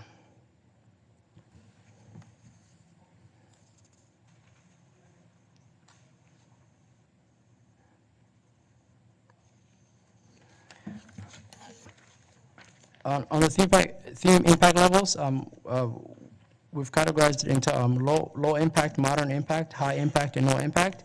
Low impact being draft plan can be modified without changing CAC recommendations, and moderate impact could be it would require CAC recommendation change. High impact would fundamentally change the plan, and no impact supports the plan, refers to detailed design considerations outside the plan scope. Some theme stats, 750 individuals commented. There was 259 total themes, 39 impact themes, 174 low impact themes, which is 67%, which led to plan modifications. But some of that was minor text changes, which was already made, and 39 modern impact themes, and 7 high impact themes, and 164 single comment themes. And on the next portion, I'll switch it with Tyler to finish the presentation. Thank you. Thank you, Saeed. Welcome, Tyler. So some of the low impact themes that we had here, we'll just kind of discuss real quick, just because there was some miscommunication between the formation of the draft master plan and what the CAC had recommended for a few things, and also a few other things dealing with rowing. So we just want to make sure that you guys are aware of that. A lot of these changes and these miscommunications and misrepresentations in the draft have been properly represented in the final here before you. So the 4 main ones are clarification on the dam removals, and I'll go through these in more detail here in a moment. Clarification on CAC recommendations regarding mountain bikes and natural surface trails, clarification of impacts on rowing in the gorge, and then clarification of importance of remnant prairie at East 36th Street near what we're calling the Oak Savanna area. So clarification on the dam removals. The language that was used in the first chapter was really taken from the Army Corps of Engineers themselves, and it just turns out at the moment of the draft, that information was out of date. So we went back and we changed that language, and it is properly reflected in that first chapter. That had no impact to the CAC recommendations. And then clarification on the CAC recommendations regarding mountain bikes and natural surface trails. The language that we used didn't really fully represent the CAC's recommendations. There was a few errors that happened, and we just wanted to make sure that those were fixed.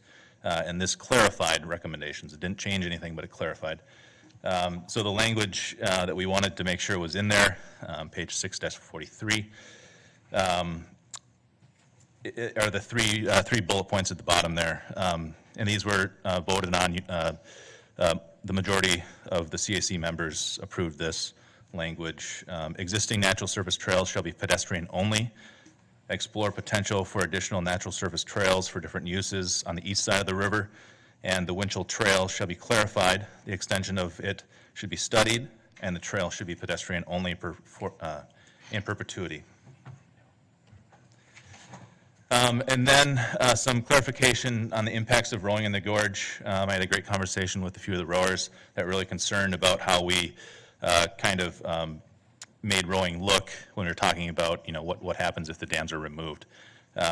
And it's pretty certain that rowing would be impacted if dams are removed. So we added some additional language. On page 6-6, we kind of go through some of the impacts, if the dams are removed or if the dams aren't removed. And one of those categories is recreation impacts. And within that, the rowing piece has been changed to say rowing would likely be eliminated given the activity's spatial needs and maximum water velocity limitations. And then the clarification of importance of remnant prairie at East 36th Street near that Oak Savanna area. Language in the draft didn't fully capture the importance of protecting the remnant prairie. And this is really a clarification. We're not changing any of the CAC recommendations. It's just a clarification. And on page 625 and 627, the remnant prairie that covers a portion of this area is incredibly important to protect and preserve.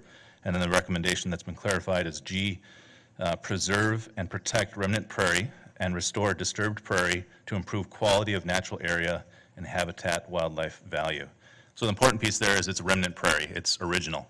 It's kind of like a old growth stand of forest. You don't want to mess with that. That's the same thing here. It's just, prairie scale. And we're going to the public hearing. Thank you. Thank you very much, Tyler and Said. So I will open up then the public hearing. I have 2 people that are signed up. And if you would like to come forward, I'll give your name and address. Please come forward. It would be Sean Sheely, I think is the first person. Is Sean here?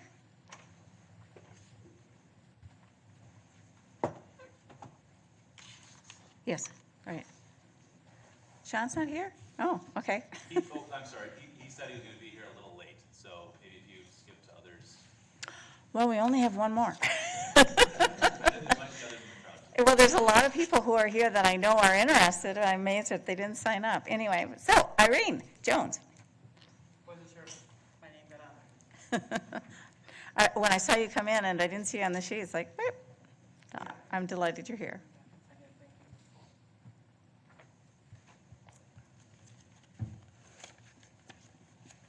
And no time limit, because I got to stall for Sean, right?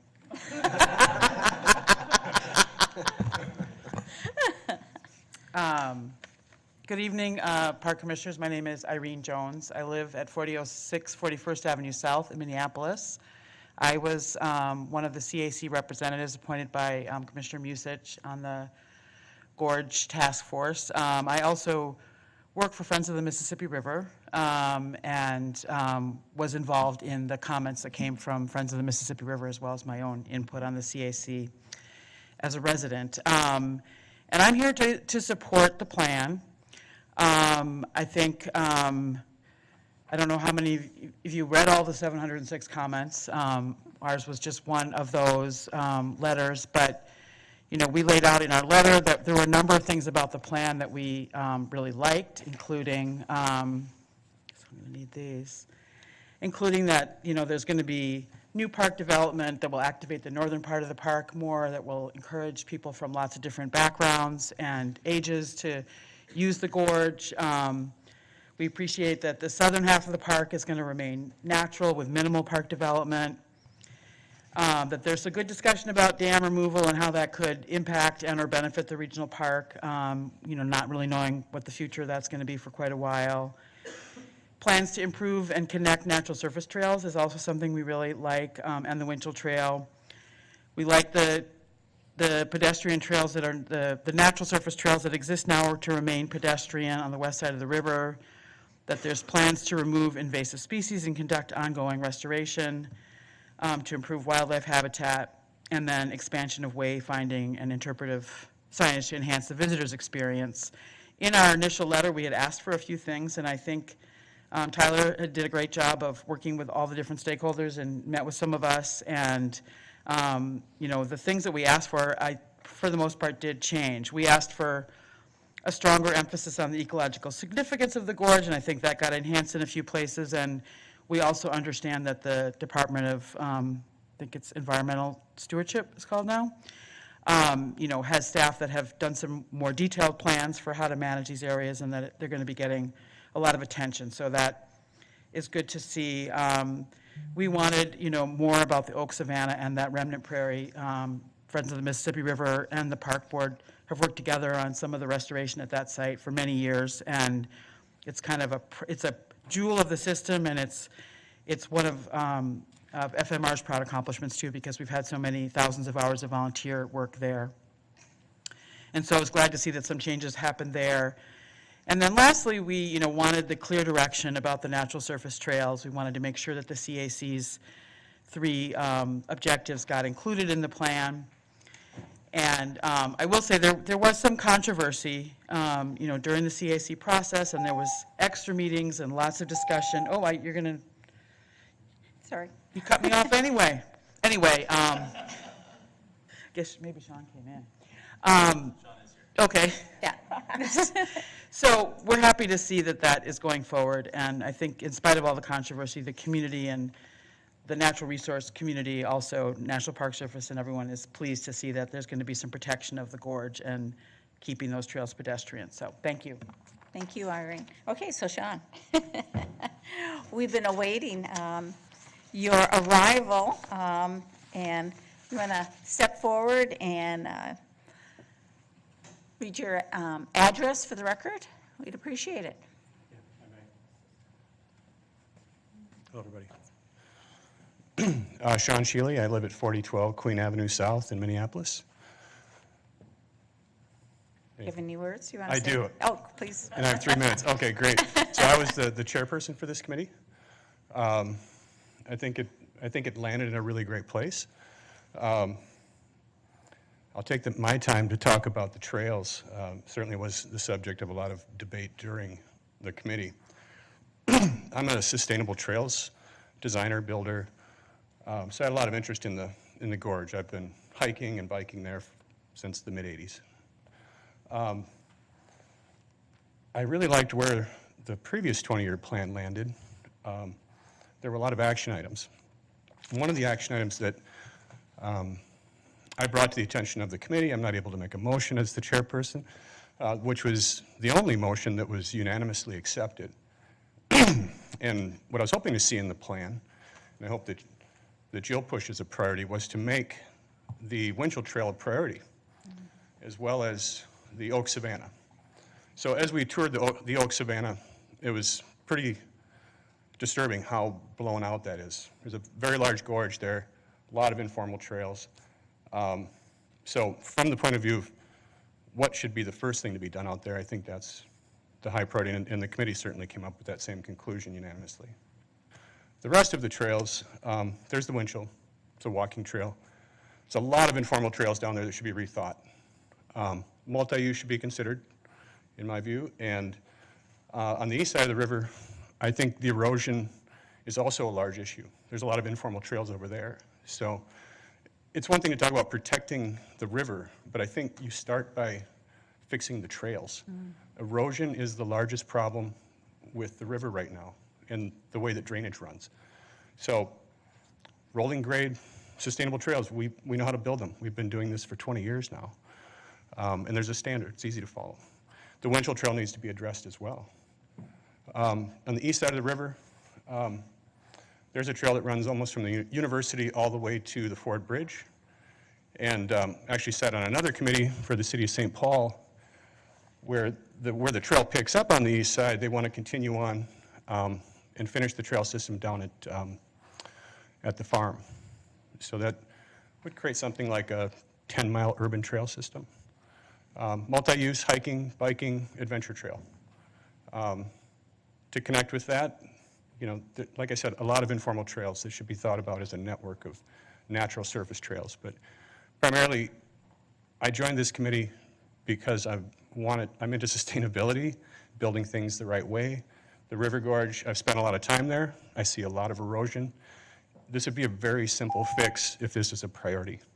And so I recommend that you take the committee's position on that and make trails the priority. They're the one thing that are going to create the most impact out there. Thank you, Sean. I appreciate it. That's all that I have signed up, and I'm saying that because I see an awful lot, excuse me for calling you this, a lot of river rats out there. If there's any interest in speaking, otherwise I will close the public hearing. Not seeing anybody else raise their hand. I appreciate your comments, and we will close that.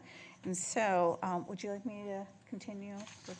I think you could move forward with the two items in your committee coming to the full board tonight, if your committee would give you consent to rearrange your agenda.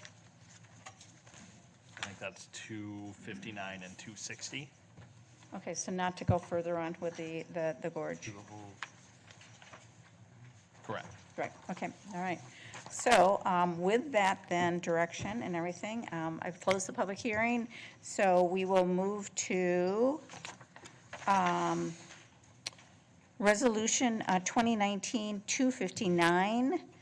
If somebody would move that for me, please. I'll move Resolution 2019-259, a resolution approving the charge and slate of an appointed Community Advisory Committee for the Cedar Riverside Recreation Center's pre-design.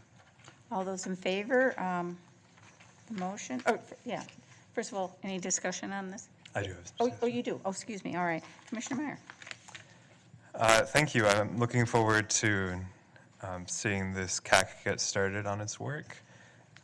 This neighborhood is the densest neighborhood in the city, and it's one of the most underserved areas. At the last meeting, I briefly commented about the idea of when we reconstruct a building, adding mixed use above it. And the vast majority of the attention was on the Lola site for that, but the other building that we're looking at reconstructing in the near future is the Brian Coyle Rec Center. And I've had some discussions with planning staff and others about this, and I see this as a real opportunity to generate funds to provide basically all of the amenities that are on the wish list for this neighborhood. Some of the things that I've been talking with council members about, for example, the park board could ask the city to let us buy Lot A next to Curry Park. That's the parking lot behind the Red Sea restaurant. We could relocate the Brian Coyle Rec Center to that parking lot. We could turn the remainder of that parking lot and the existing site of Brian Coyle into green space. And if we're willing to allow a taller mixed-use building on that site, we could pay for that green space, pay for extra gym space, community kitchen. Almost any amenity you could name could be funded in that way. This is in a really transit-accessible area, so I think it's really an appropriate place to begin those discussions. So I'm looking forward to seeing what this committee comes up with, and hope they'll, consider more than just rebuilding that one-story building exactly as it is. Thank you. Seeing no other lights and everything, all in favor of the motion, please signify by saying aye. Aye. Opposed? Abstentions? That resolution is moved. And we're going to move back, actually, and we're going to move on the resolution about the gorge. Somebody please move Resolution 2019-256, please. I'll move Resolution 2019-256, a resolution approving the Mississippi Gorge Regional Park Master Plan and formally naming the park Mississippi Gorge Regional Park, as it is commonly known. Thank you. I see a light, so Commissioner Meyer, continuing? Okay, I wasn't sure if it was. Yep, I have numerous questions about this.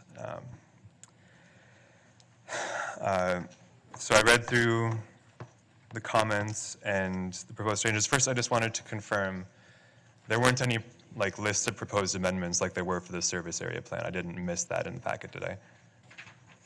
Chair Forney, Commissioner Meyer, there is a list of moderate impact themes, and it is up to you folks to make those amendments if you wish to do so. Okay. They were included in the. But it was just the comments, not okay, not. I didn't propose any language. Right. Okay, so we would have to do that on our own. So reading through the comments, there were a few areas of discussion that seemed to generate a lot of comments. Let's see. One was expressing opposition to building structures along the area. First, can you tell us how many structures are proposed, and do you have an idea of how much green space would be lost to any structures? Chair Forney, Commissioner Meyer, I can't tell you the exact amount of the structures that are out there today or the exact amount that's proposed. However, I would put it in the range of minimal compared to many of our other regional parks. The CAC, as well as staff and others, really view this as a very natural area. We don't want to go in and start, constructing buildings and putting parking lots in and things like that. We're actually not proposing any new parking lots, as far as I know, as far as I can recall in the document. The one place that we do see a little bit more park development is at Bohemian Flats Park, as well as East River Flats Park. Those are very urban parks. There's a lot of people that go there. So if you go down to Bohemian Flats Park right now, there are 3 brand new, really awesome picnic shelters. There's people already having lunch down there, and there was a wedding last Saturday in one of them, and more weddings to come, I'm sure. So there are 3 new picnic shelters. We've proposed a band shell, moderate in size. It may or may not have a roof on it. We're not sure yet. And then a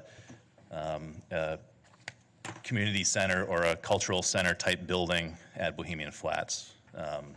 Meeting space for the any recreation vendors that we have there, or the cruise vendors, things like that, and restrooms, of course, too. Okay, and the band shell, that's the amphitheater, same thing, right? I'm sorry, yes, sir. Okay. So can you talk about that? What did people have to say about the amphitheater, and how large would it be? Sure. Chair Forney, Commissioner Meyer. So the kind of the original thought was actually to use some of that slope that is there at Bohemian Flats Park to create a band or an amphitheater with a band shell. When we've spoken with the CAC and heard public comments and kind of revisited it more throughout the project, it really did scale down in size from probably what it's even drawn in the plans right now. It would be in an earthen embankment. A portion of that first row is already in today. We used some of the old limestone blocks that were there, I believe from one of the bridge foundations. We actually reused those in the slope, so it just looks like a little limestone ledge in the slope of the grass. So we really intend to blend it into the park. How about the zip line? Can you tell us about that? And what people had to say about it? Chair Forney, Commissioner Meyer. Yeah, it's a zip line. We saw some success, or we saw a lot of success during the Super Bowl with that. And it was one of those kind of big ticket ideas that that could certainly happen there. It could be temporary like the Super Bowl, or it could be more permanent. It could be attached to a climbing wall structure on one side. You know, some people think it's a completely wild idea, but as far as I know, we did pretty well during the Super Bowl as far as use of it. There was also some mention of having a bird sanctuary. I recently visited the Roberts Bird Sanctuary for my first time last month, and really enjoyed that. And first of all, I wanted to ask, like, what specifically makes something a bird sanctuary as opposed to just a wildlife sanctuary? What makes it specific to birds? Sure. Chair Forney, Commissioner Meyer, Roberts Bird Sanctuary is one of my favorite parks. It's an amazing place to go to, and it is because it is a sanctuary. Its status that the park board has given to it is to protect birds, and they're kind of the number one thing there. So in a sanctuary, whether it be you know, like Elvis Butler Wildlife Wildflower Garden and Bird Sanctuary, they're protecting the wildflowers and the birds. In Roberts Bird Sanctuary's case, they're protecting the birds and the habitat of those birds. And of course, native plants and shrubs and fruit-bearing trees and shrubs and things like that help with that habitat. So that's what a sanctuary would be for the park board. And is that in your recommendation, have specifically a bird sanctuary, or is it just kind of left open? Chair Forney, Commissioner Meyer, no bird sanctuary is recommended for this project. However, that might be a mechanism to protect the oak savanna area and the remnant prairie area, not necessarily as a bird sanctuary, but it could be a wildlife or a habitat or a, you know, savanna sanctuary. We can kind of label that in the future, but it's just a mechanism to protect that. Okay. There was some discussion about actually giving land back to Dakota people, or otherwise recognizing the Dakota. What are we doing in that regard, or what are you proposing? Chair Forney, Commissioner Meyer, that's one of those. It indeed was a comment during the 45-day public comment period to actually give back land to Native Americans. The extent or scale of that, I'm not sure what that commenter meant, but that was labeled as, or categorized as, a high-impact theme. It would take quite a bit of effort to do that, but it's not a part of the master plan right now. Are there any lower impact ideas that could be incorporated, such as, I don't know, plaques, or, you know, there's discussion about recognizing locations for artwork. Mm-hmm. Could they be specifically designated for that? Chair Forney, Commissioner Meyer, yes, absolutely. So the low impact statements or low impact themes that came from the comments, I would say 99.9% of them were either done or were changed. I could probably even say 100. And in chapter 8, I believe, and 9, we talk about interpretation and public art, and interpreting this area and portions of it as kind of a history that goes beyond, you know, European settlement. That's definitely a part of that. Okay. I have two more, I promise I'll wrap up. Okay, I was going to say. It's a very big plan, I think. Way over. Only two. Like, I mean, there's a ton in here, so I feel like there's a lot to ask about. Can you tell us about what your recommendations are in regard to the dam? Are we just waiting to hear what other entities do that, what the Army Corps does with that, or are we asking for anything in regard to that? Chair Forney, Commissioner Meyer. So as far as the dams, you know, we're not making, or the CAC is not making any recommendations one way or the other. From the beginning, we really tried to focus this master plan as being a reactive document and making sure that well, actually proactive document, and making sure that it can work no matter what the Corps does, or no matter who buys or inherits whatever for those dams. And there were lots of comments asking to implement ways to slow down vehicles on the parkway or to make the parkway car-free or to do the type of programming that I had proposed for the downtown area, to close it on weekends or things like that. How much did you actually talk about parkways during the committee process? Are those kind of new things that were brought up, or was that brought up during the comment period, or was that discussed during the committee? Sure. Chair Forney, Commissioner Meyer.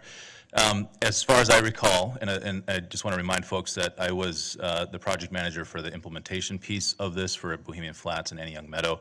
I wasn't a part of every single conversation and listening session and focus session as Ellen Kennedy was, but to my knowledge, the idea of reducing speed limits, I think that's definitely something that was talked about and specifically was made during the 45-day public comment period. However, the closing of parkways and kind of the dead ending of some of the city streets, and then the development of recreation centers or other features at those dead ends as entry points was just one commenter making a comment during the 45-day public comment period, and not discussed during the CAC meeting or CAC process. All right. So I had previously, well, one last comment and I'll be done. I had previously talked to Assistant Superintendent Schroeder about next year, having a comprehensive review of our parkways, and I just want to have an idea. I guess it's a question, not a comment. How much in this plan would that affect? Like, are there parts of this plan that maybe we should consider putting off until we do a comprehensive review of our parkways? That might be a Schroeder question. Answer. I know, that's why. Chair Forney, Commissioner Meyer, I think I actually said that comprehensive review of parkways would happen after we finish our comprehensive plan, so it happened in 2021. As we look at this plan, there are many things we can implement now, many things we can be talking about relative to policy and implementation that don't affect the roadway itself. And I know there's been a lot of discussion around parkways and changes to the parkways, but in terms of permanent changes, I would suggest you allow staff to guide you through a process that really focuses on that, which we have stated we would intend to take up after the comprehensive plan is completed. Would an amendment to add in speed bumps at certain locations be appropriate for that, for this level? Chair Forney, Commissioner Meyer, one of the things that we are working with, and you'll get an email from me probably the next couple days, is to talk about some of the changes that we're working, some of the improvements we're working with Public Works to implement. And they would include things focusing first on identification of crossing points, as you mentioned several times, and trying to implement those things as safety measures for pedestrians. We can work with city staff on other speed control measures. I'm not certain that speed controls along a parkway are the right measure to go, but we can be talking with staff, city staff, about that. I defer a little bit to city staff because we don't have traffic experts on our staff, and they do, and we rely on them significantly for assistance. One of the things I'd caution about is introduction of speed control, like speed bumps, on a roadway that's intended to be 25 miles per hour. It might be more a matter of management of traffic or enforcement of speeding as opposed to introduction of infrastructure to try and control it, especially because we would rather look at the system more comprehensively. That's all. Thank you for your patience, Chair Forney. Yeah, and very seriously, I would really encourage commissioners to, ask these questions. We have staff available. We get our agenda, the Friday before. The more that we can, utilize their time instead of in the full board meeting would be appreciated, I think, by everybody. Any other questions or concerns people have? Okay, not seeing any more lights. I'm very excited about the Gorge Plan. I appreciate all the efforts and the CAC members and their service. And I look forward to moving this forward. So somebody would move the resolution, I'd appreciate it. Or have we already moved that? No, have we read this already? I can't even remember. Yes. It's I been moved so it. long. I moved it. Thank you. All right, so all those in favor of Resolution 2019-256, please signify by saying aye. Aye. Opposed? Abstentions? So moved. So I am going to, you want me to? You still have one more that's coming up, right? Yes, that's right, thank you. Okay, you don't want me to go through the entire agenda? So we can conclude the insight. Okay, all right, so we will move then over to Resolution 2019-260. If somebody would move that that resolution, I'd appreciate it. Anybody? I'll move Resolution 2019-260, a resolution approving the charge and slate of an appointed Community Advisory Committee for the Upper Harbor Terminal Park concept and first phase improvements. Any discussion? I'm not seeing any lights. All those in favor, please signify by saying aye. Aye. Opposed? Abstentions? So moved. Okay, I will then adjourn the meeting for recess until, all those in favor of a recess, please signify by saying aye. Aye. Aye. Opposed? Abstentions? We are recessed. I'm reconvening the regular meeting of June 26th. Chair Forney, if you'd like to move those resolutions from the Planning Committee. Yes. Resolution 2019-259, a resolution approving the charge and slate of an appointed Community Advisory Committee for Cedar Riverside Recreation Center's pre-design. It's been moved. Is there a second? Second. It's been moved and seconded. Is there any discussion?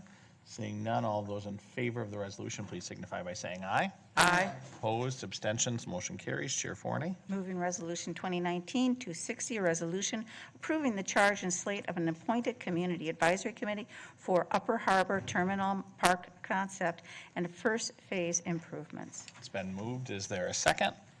Second. It's been moved and seconded. Any discussion on the resolution? Seeing none, all those in favor, please signify by saying aye. Aye. Opposed, abstentions, the motion carries.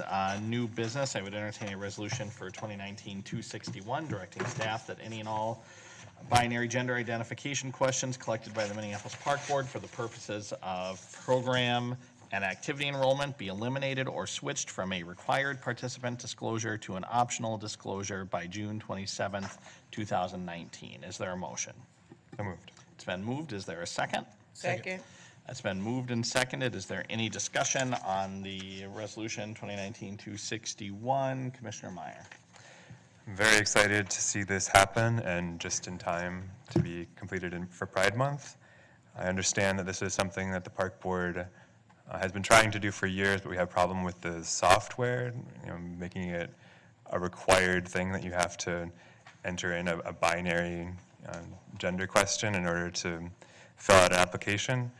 So this change makes it so that that software will present an optional gender choice question or to eliminate it altogether. And I think that's a great thing to do to make non-binary people feel more welcome in our system. I'm glad to see this happen. Thank you, Commissioner Meyer. Is there any further discussion?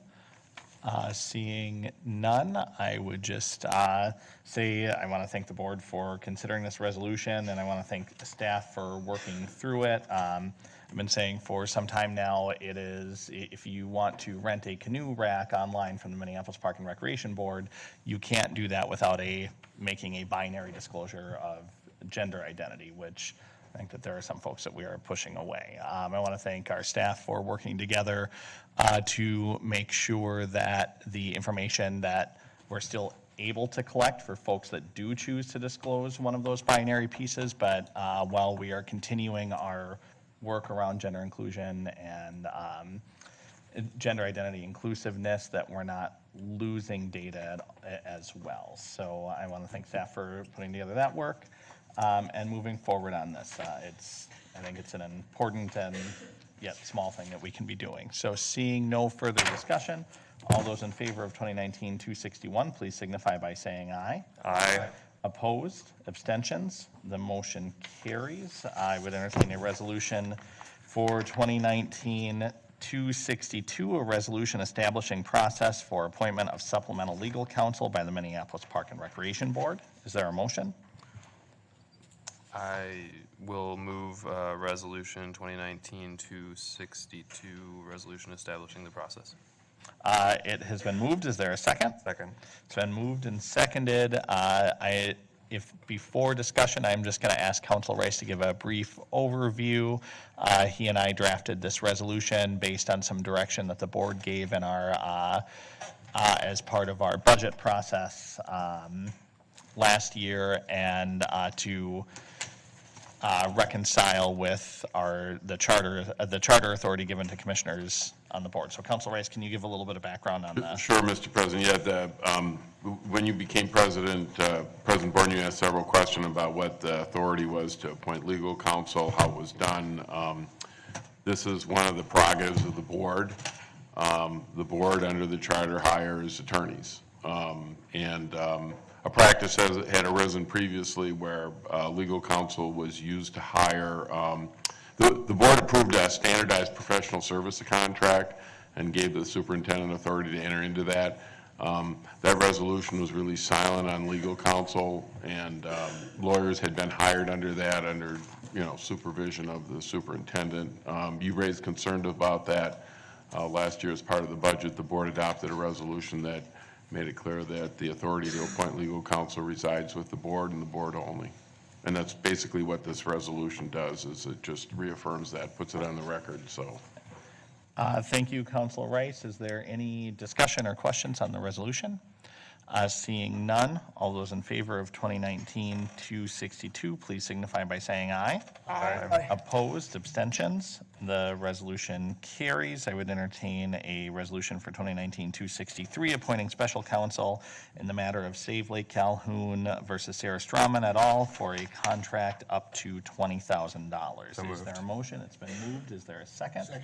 It's been moved and seconded. I'm going to ask Council Rice to also give a overview on his recommendation here. Thank you, Mr. President. Yes, you had indicated to me, and obviously I was aware the board has a deep concern on this issue. You've addressed it, I think, in 2 of the 3 last meetings about this naming issue since the decision was made. And what this would authorize is the firm of Bassford Remley to file an amicus brief in the matter of Save Lake Calhoun versus Sarah Strawman. Sarah Strawman is the Commissioner of the Department of Natural Resources. Whether the Supreme Court takes the case or not, we don't know. The Bassford firm is an excellent firm. Lou Remley, one of their named partners, in my view, is the best lawyer in the state. Lou also represented the Friends of Cedar Lake. Well, it was the people fighting the Southwest LRT. So he's got experience in environmental law, and he's really one of the best lawyers in the state, maybe the country. They have a strong appellate practice. I think what they would undertake to do for the board, the Supreme Court had a petition filed at the end of May. Normally it takes 30 to 60 days to decide whether or not they will take the case. It's not an appeal. This is a petition for certiorari. It's up to you need 3 of the 7 justices to take the case, and we'll see whether they do or not. If they do, then they'd first probably file a motion in support of the petition, and then if the Supreme Court grants, or that means they would take the case and set it on for hearing, they'd brief the case. This is a fee not to exceed. It's an excellent firm. I, as you know, had given a contrary opinion on this some time back about what I thought the law was. The district court didn't agree with me. The Court of Appeals did agree with my opinion.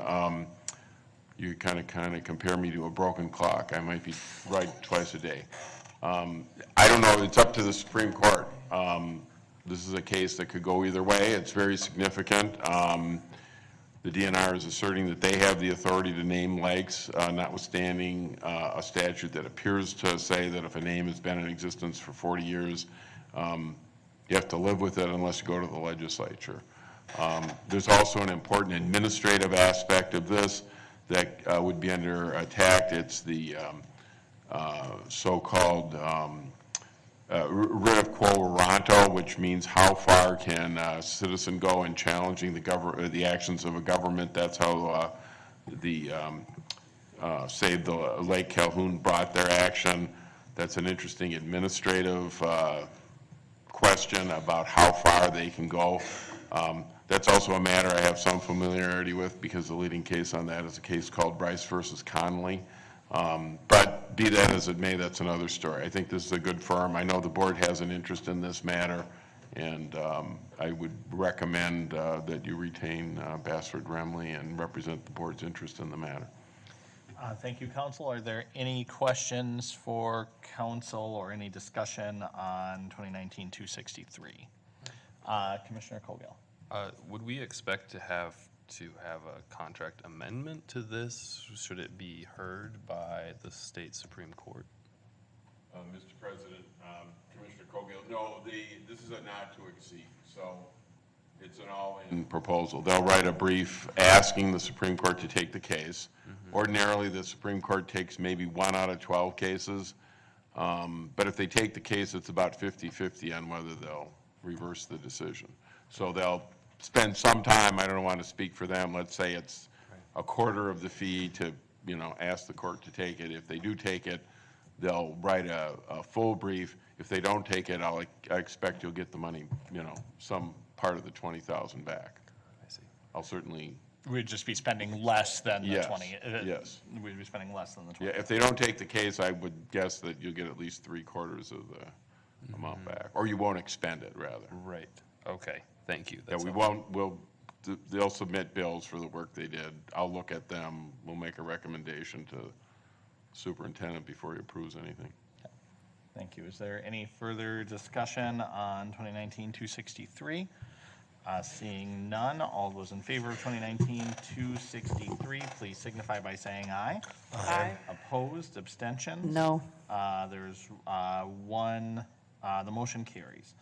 I would entertain a resolution for 2019-264, retaining Attorney Mark Hazy to provide employment policy advice to the Human Resources Department for up to $3,000. Is there a motion? So moved. It's been moved. Is there a second? Second. It's been moved and seconded. I would ask Council Rice to give a short overview on this recommendation as well. Yes, Mr. President. This matter has been around for several months.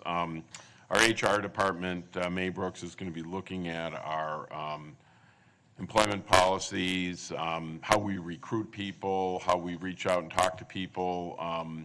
And Mr. Hazy is an attorney. He has extensive background. He did a lot of work at the legislature on Ban the Box. I've known Mark for a number of years. I ran into him over at the Capitol when he was working on that issue. I think he understands this area of the law quite well. I think in speaking with our HR people and Ms. Ringgold, there's some concerns that our HR department be aware of the best practices that are out there as far as recruiting people, making sure that the Park Board is viewed as a employer that's open to people of a variety of backgrounds.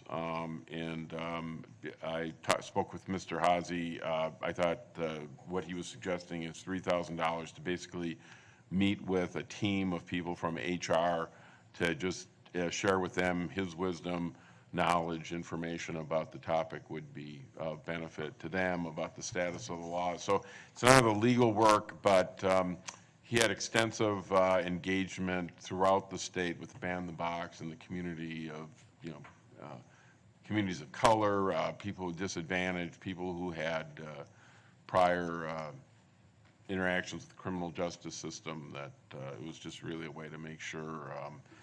The Park Board does have a really strong HR department. Our percentage of non-white employees is probably the highest of any government agencies I've seen. It's better than the cities, the counties, the states, any number of entities, and it's really done a good job. I think our HR department's done an excellent job in reaching out, but we need to do better. You look at the demographics of the population. We read about it all the time, where Minnesota's basically at a full employment level, and it's hard to find good employees.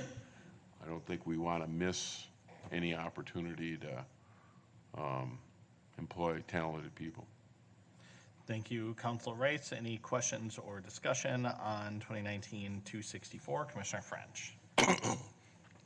Really excited about this. This is one of the things I kind of ran on, talking about how we change who we have working in our parks.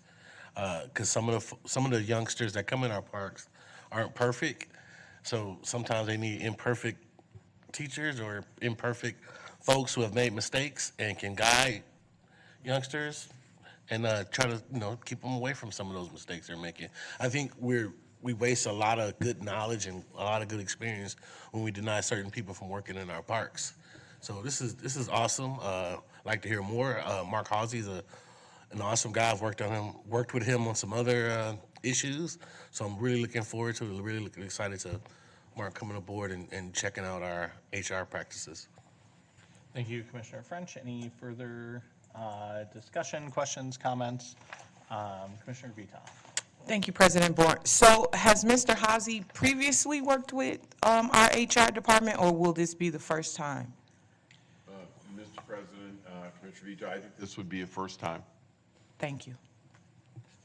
I will just add, if there's no other comments, I know when we looked at our background check policies maybe around 5 or 6 years ago, I know Mr. Hawsey monitored those. He testified before the board. I believe he did meet with staff once on some initial recommendations. Some of those were adopted, some of those were not.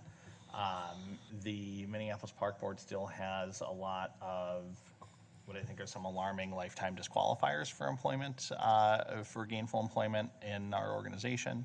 And I think that there are some good folks that deserve second chances that are forever prohibited from even, may just turn down the opportunity to even apply for a job with us. And so I'm excited that council and our HR department and Mr. Hawsey will be going through our background check policies, making sure that they are inclusive to folks that deserve second chances. And I'm looking forward to seeing some suggested revisions, hopefully coming towards the end of 2019 for implementation. So seeing no further discussion, all those in favor of Resolution 2019-264, please signify by saying aye. Aye. Opposed, abstentions? No. The motion carries. Seeing no further business, moving on to petitions and communications. I'll start with Commissioner Musich. Pass. Thank you, Commissioner Musich. Commissioner Severson. I'll be pretty brief. Juneteenth was a phenomenal hit this year. I appreciate the work that the staff put in and the volunteers in the community. The weather held out for us this year. I got to spend 4 or 5 hours down there, and it was a great opportunity. I'm excited to see what it can grow to, and thanks for your great leadership on this, Superintendent Bangura. And I'd like to thank my fellow board members for coming out to Farvey Park yesterday as we hosted MIA. I always like to show folks how our parks in North Minneapolis are activated, extremely busy, and the biggest reason is to show why it's important to fund programs for youth. So, thank you. Thank you, Commissioner Severson. Commissioner Forney. Pass. Commissioner French. Commissioner Severson kind of talked about the same thing. I'm going to talk about the great day that we had at Juneteenth. One of the big things that people talked to me about when I was running was, why is Juneteenth way the heck up out where it was, right? They wanted it to come back to the city. So to have the opportunity to bring it back to the city and have a second successful year, a lot of folks came out, had a good time, a lot of good food. The food vendors actually, lines were down the block or whatever. So it was a really good time. Everybody came out. Christopher Williams put on a great show. It was kind of cool. Hopefully next year it'll be even bigger and better. And we have a lot of celebrations here in Minneapolis, and I hope one day Juneteenth can be one of those premier celebrations that we have in our city, like Pride or May Day, possibly one day. I want to say thanks to the staff who worked really, really hard. Some were there at 6 or 7 o'clock in the morning to making sure it got done. So just shout out to everybody who made it very, very successful. I know it was a lot of hard work that went into making that be successful. So thank you. Thank you, Commissioner French. Commissioner Colgill. Thank you, President Bourne. A couple of items to mention. Pride. It's a massive event, incredible, very fun. So much going on there at Loring Park over a couple-day period. Incredible, from my perspective, to see how quickly maintenance staff was able to turn over that many people coming into that event and make the park look really great afterwards. It's a park that's loved to death and continues to experience substantial impacts, and to see how well it was efficiently cleaned up is just a real testament to the work of all of our staff. So thank you very much for that.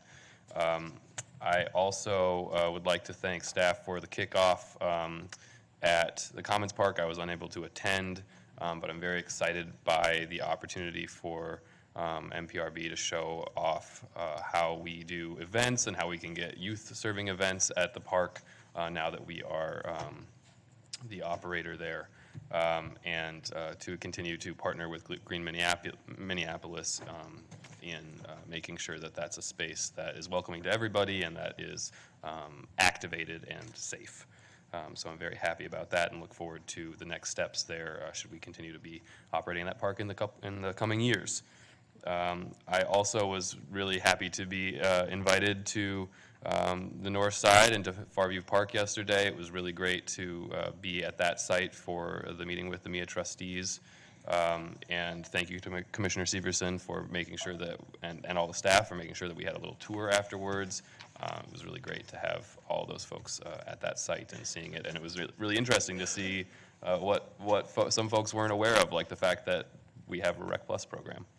So it's good to get that in front of folks and get people aware of some of the great programs and open my eyes to realize how much education needs to be done, even for folks that are really engaged in our city, about how many great programs we have and the needs that we have to expand them.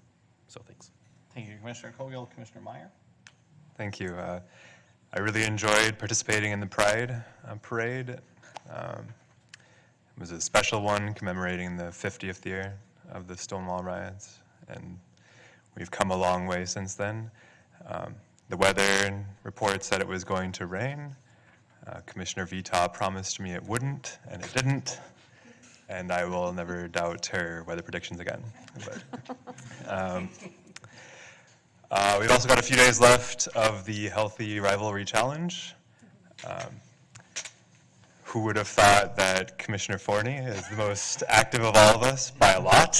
She is carrying a lot of weight on that. So, but you still have time to enter your minutes if you haven't updated that recently. I have also been nagging President Bourne for a few months now. If you want to get your points to make your health insurance cheaper, you got to do your physical and all those things. And President Bourne has not done that, and you got to do it by August. So get on that.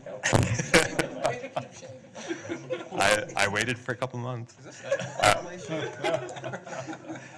Lastly, I wanted to talk a little bit about, at the last meeting, I made some brief comments about Lolas that have sparked a lot of discussion. I've gotten a lot of feedback from a wide variety of people about the idea of putting mixed use above our existing park structures when we reconstruct them, especially when they're close to high quality public transit, as that location is. I'm certainly not the only person that has thought about this idea. There were people from the University of Minnesota who reached out to me who had done their master's theses on exactly this topic about mixed use in the parks. The city of Vancouver already does this. They have high rises above their rec centers, which fund those improvements. Closer to home, at the Rondo Library in St. Paul and at the library in Waconia out in Carver County. They put housing above those public buildings, and that helped make them more sustainable. I think we should be thinking about this whenever we reconstruct any building instead of just limiting ourselves to what was already there. We should consider a wide variety of options. Lola's just happens to be the first building that we are reconstructing this term. And there wasn't anything particular about it that, made me start thinking about it for that, except that, we're already going through the trouble of reconstructing it. The most expensive parts of a building are the foundation and the roof. Once you've already committed to doing those, then it doesn't cost very much to add a second or third floor once you've already done that.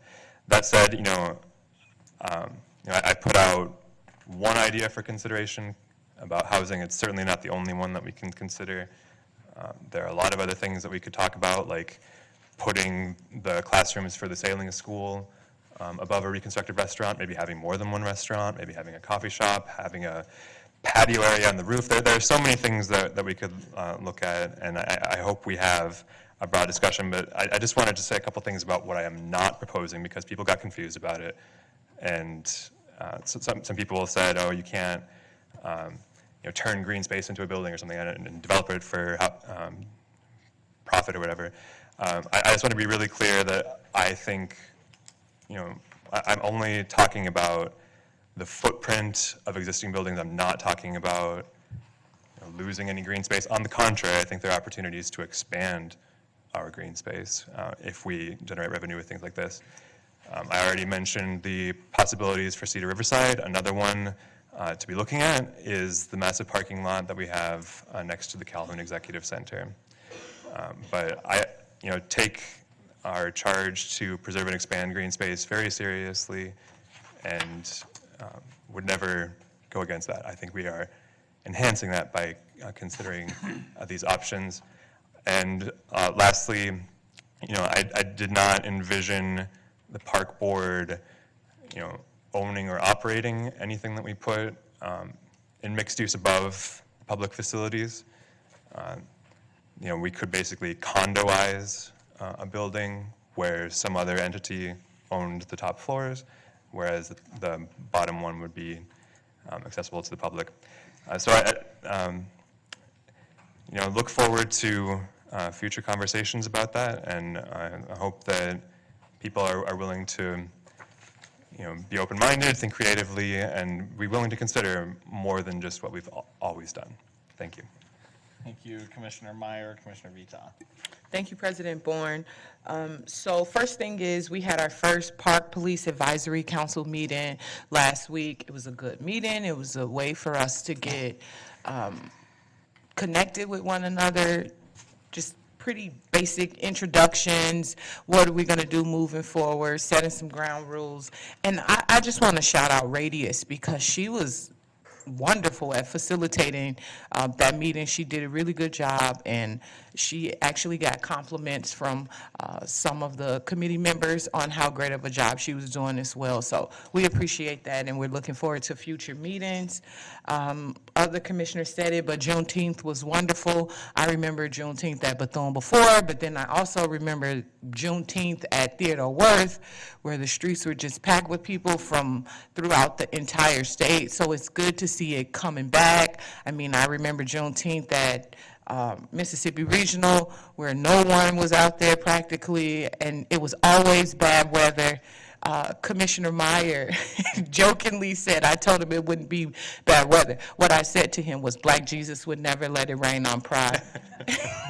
But we've had some problems with Juneteenth weather, so it was really good this year that we had amazing weather. The parade was lovely. It was good to have it back in the community. Again, I want to thank some of the staff personally, because I felt like the time that I spent out there, people did a really good job at managing Juneteenth and making sure that the community felt like it was a space for them to be safe in, enjoy themselves, and there was opportunity for folks to give feedback, which was great. I mean, what better way to give feedback than at an event that you're currently attending? So Abdi, Corky, Tom, Radius, I think they all work in the community outreach department. Sharina, Pat, that works with the park police, Sergeant Rowland. I saw a couple park patrol officers out there that were having a good time. Just the park police in general were doing a really good job out there. The entire Juneteenth committee did a wonderful job. Superintendent Van Gore, I would just like to tell you that our flowers approved of the final Juneteenth. He enjoyed it. He had a good time.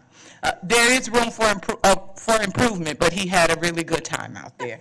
And I also want to say thank you to the state troopers.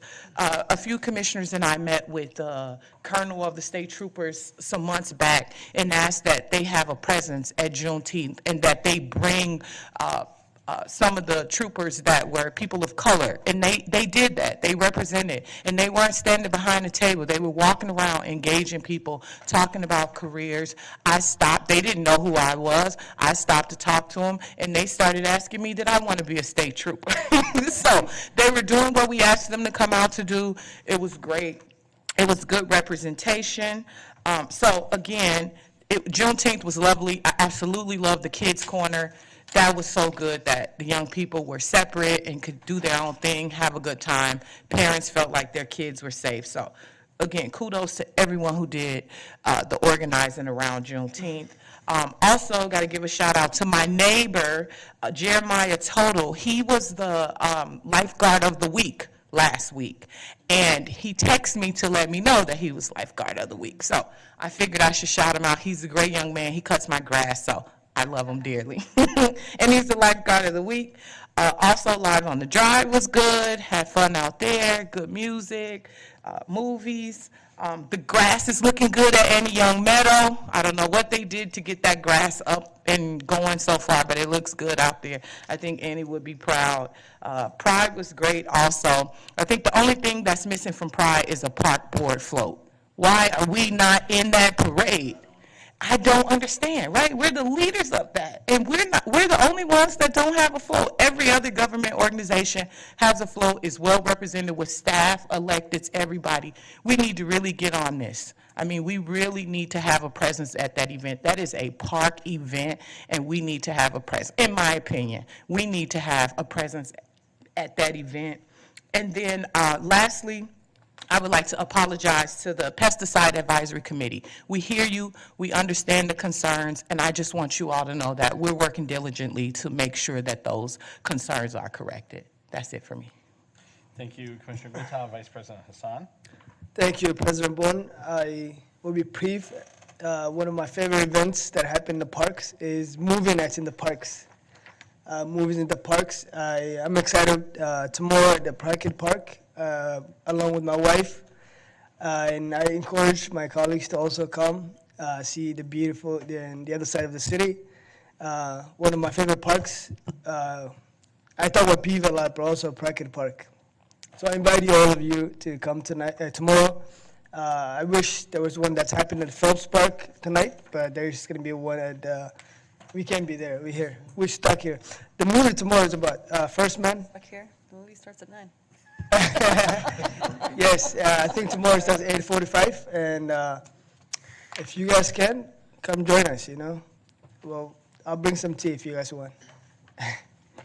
I'm done. Thank you, Vice President Hassan. Just a couple of things. I want to give a huge thank you to Farview Director Wee Win and his entire staff for hosting us at the MIA Joint Board meeting yesterday. It was a phenomenal event, and it was really great to showcase all the work that we're doing every day. And thank you, Commissioner Severson, for helping us welcome folks. And it was just a great event and a really good turnout. And we had a lot of good feedback from our trustees for hosting this year. So thank you to everybody. Thanks again to all the staff that helped with Pride. I think you have the gratitude of everybody on the board there in making it a pretty seamless effort. The mayor and staff and I have started preliminary budget discussions. So based on some of the direction that we took from our budget retreats, the mayor's staff is appreciative that we have earnestly come forward earlier in the process than we have in the past. So we're ironing out the mayor's asking some difficult questions. I think there are some good questions there, but we'll keep updating the board as that comes forward. I actually noticed at Commissioner Meyer's request, I started doing a little bit of researching into the Vancouver Park System too. Unless I understood something incorrectly, like their website list them as the Parks and Housing Department. So there was some pretty interesting information that they had available for folks too. So I think again, no idea is a bad one. I don't know if I agree on the specific locations that are being proposed yet, but I think that that's an area that we can and should be looking at opportunities to serve our community. The president-ins from the school board, Superintendent Graff and Superintendent Bangora, and I are starting to work on the agenda for our shared board meeting this summer. We're going to be asking that it be at Bethune Park at the site of our full-service community school site. That's for folks that are aware of the building. That's a little bit of we'll have to be creative between the schools, Phyllis Wheatley, and the park board to make sure that we have space to be in there, but I think it'll be a good opportunity to kind of showcase the work that we are doing in our full-service community school, part of our partnership. Seeing no other business, I would entertain a motion to adjourn the full board. It's been moved. Is there a second? Second. It's been moved and seconded. All those in favor of adjournment, please signify by saying aye. Aye. Opposed, abstentions, the full board is adjourned. The time being 7:45, I would like to call to order the Administration and Finance Committee. Will the secretary please take the roll? Commissioner French. Here. Commissioner Severson. Present. Vice President Hassan. Here. Vice Chair Cogill. Here. Chair Vita. Here. You have a quorum. I would like a motion to approve the agenda. So moved. All those in favor of approval of the agenda, please signify by saying aye. Aye. Any opposed, any abstentions? A motion to approve the minutes of Wednesday, June 12, 2019. So moved. All those in favor of approval of the minutes, please signify by saying aye. Aye. Any opposed, any abstentions? I'll move resolution 2019-251, a resolution amending the Minneapolis Park and Recreation Board 2019 to 2024 CIP to allocate up to $40,000 for the East Isles neighborhood portion of the Parkland Dedication Fund for use of implementing a shade structure at Joanne R. Levin Triangle Neighborhood Park in the East Isles neighborhood, pending approval of the Southwest Service Area Master Plan. Any discussion? I'll just briefly speak to this. This is a great need in the one park in the East Isles neighborhood, one neighborhood park. There used to be a good number of trees, including a really large tree that functioned to provide shade over the entire playground, which was a good portion of it was recently updated. Now that's no longer the case, and interested in moving this forward. There's a lot of interest by the neighborhood in making this a creative and artistic shade structure, and so I really appreciate staff being willing to bring this forward and indicated a willingness to partner with the neighborhood and do something innovative as we're finishing out the master plan, where there's also been a lot of interest from the neighbors for having this shade structure. So thanks. Thank you. Any further discussion? All those in favor of Resolution 2019-251, please signify by saying aye. Aye. Any opposed? Any abstentions? The motion passes. I'd like to move Resolution 2019-252, a resolution approving the amended and restated lease agreement with the Fred Wells Tennis and Education Center for leased land within the upper post of Fort Snelling. Any discussion? All those in favor of Resolution 2019-252, please signify by saying aye. Aye. Any opposed? Any abstentions? The motion passes. I'll move Resolution 2019-253, resolution accepting capital project fund agreement amendment number 2 from Mississippi Watershed Management Organization, use remaining grants funds. Committee meeting. Oh, wait. For operations and maintenance support for the Minneapolis Sculpture Garden at Braid Park, and revise the termination date of December 31st, 2020. Any discussion? All those in favor of Resolution 2019-253, please signify by saying aye. Aye. Any opposed? Any abstentions? The motion passes. I'll move Resolution 2019-254, resolution approving a one-year license agreement as amended with Lime for the operations of motorized scooter shared throughout the Minneapolis parks, and approving amendment license agreement with the Lift and Spin. All those in favor of Resolution 2019-254, please signify by saying aye. Aye. Any opposed? Any abstentions? The motion passes.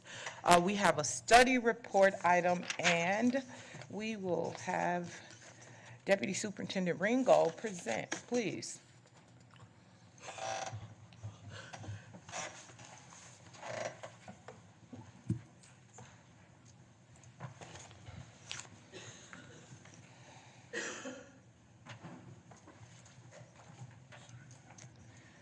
Good evening, Commissioners.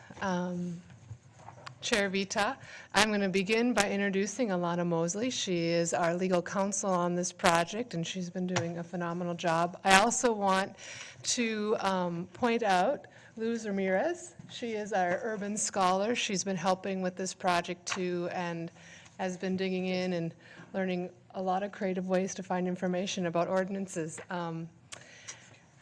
You would have received about a month ago, maybe a little less than a month ago, an email from me, and it would have had the long spreadsheet in it. And this is the spreadsheet that, with a few revisions, we had showed you during our first update. Tonight you will receive another version of it. Not that we want to keep encouraging you to print paper, but the final column is the new one, and Alana will be able to walk you through that. Once the presentation is done, we'll come back up. We're really looking to hear from you what your priorities are, especially in a couple of areas around changing in level of offense, which ordinances to be looking at after we get through the high and medium. And there was one more that will come back to me in a minute, but right now I'll hand this over to Alana. Thank you, Secretary Ringgold. Good evening, Commissioners. Project updates. So we went through a second round of repeals, and those were to identify state statutes that carry the spirit of some of our ordinances in the sense that they are of a consistent purpose. So even though the wording is different, we could really get rid of our ordinance and the state statute would cover us. The other thing was to change offense levels. We identified ordinances that seem overly harsh and could be made petty misdemeanors. We also came up with the idea of creating more park rules. So this would take it out of the category of being a criminal offense and instead would just be something that staff would be empowered to enforce at facilities and in our parks. So the process for repeal and for correcting errors, so we have spelling errors and such in a few of our ordinances. It would be an introduction with a committee, 2 readings before the board, with the first reading being a public hearing, and then the board votes. And that's the process for both. Offense levels. So pursuant to Park Board Ordinance 1-5, our Park Board ordinances are misdemeanors unless it expressly states otherwise, either within the actual ordinance or in the chapter overall. A good example of this is Chapter 4, which relates to boating. 4-18 states that a violation of any ordinance in Chapter 4 is a petty misdemeanor. Some of our ordinances are more policy-based, so there isn't an actual criminal offense. A good example of that would be Chapter 16, which relates to our 20-year neighborhood park plan. We have a few suggestions for ordinances that are currently misdemeanors to lower the level of offense to petty misdemeanors. That would be Park Board Ordinance 3-2, which is regarding use of unauthorized beach as well as swimming across the lake. 7.5-10, which is general speed limit, and this relates to bicycles traveling on pathways in parks. The speed limit is 10 miles per hour for all wheeled devices, but it would bring it down to a petty misdemeanor. The other is Park Board Ordinance 9-94, which is riding on a designated pedestrian path prohibited, bringing that down to a petty misdemeanor. Those probably shouldn't be ordinances at all, but instead a park rule. And Park Board Ordinance 1-4 gives the board the authority to create rules and regulations, and it also empowers staff to enforce those rules by enforcement just in facilities and parks, by ejecting people from the park or facility for violating it or persisting. And then if an individual refuses to comply or refuses to leave, then you can call park police in to deal with the issue. And if it's still an issue, it could ultimately be resolved by charging them with disorderly conduct. The purpose for this is that it adds an extra layer. Instead of, say, walking on grass where posted, instead of ultimately the police being called because you were walking on grass, you would have been told by a staff member, hey, we need you to get off that grass. Or you would be asked to leave because you're refusing to comply. If you persist, then park police would be called in. So it's an extra layer of protection. And also better use of resources. A good example of this is actually the tobacco policy that you already have, that was created a couple years ago. That works the same way. These are the recommended park rules. So one is walking on grass where posted, throwing missiles, moving benches and tables, safety of ice, skating regulations, use of flotation equipment, use of underwater breathing apparatus, duty to keep to the right.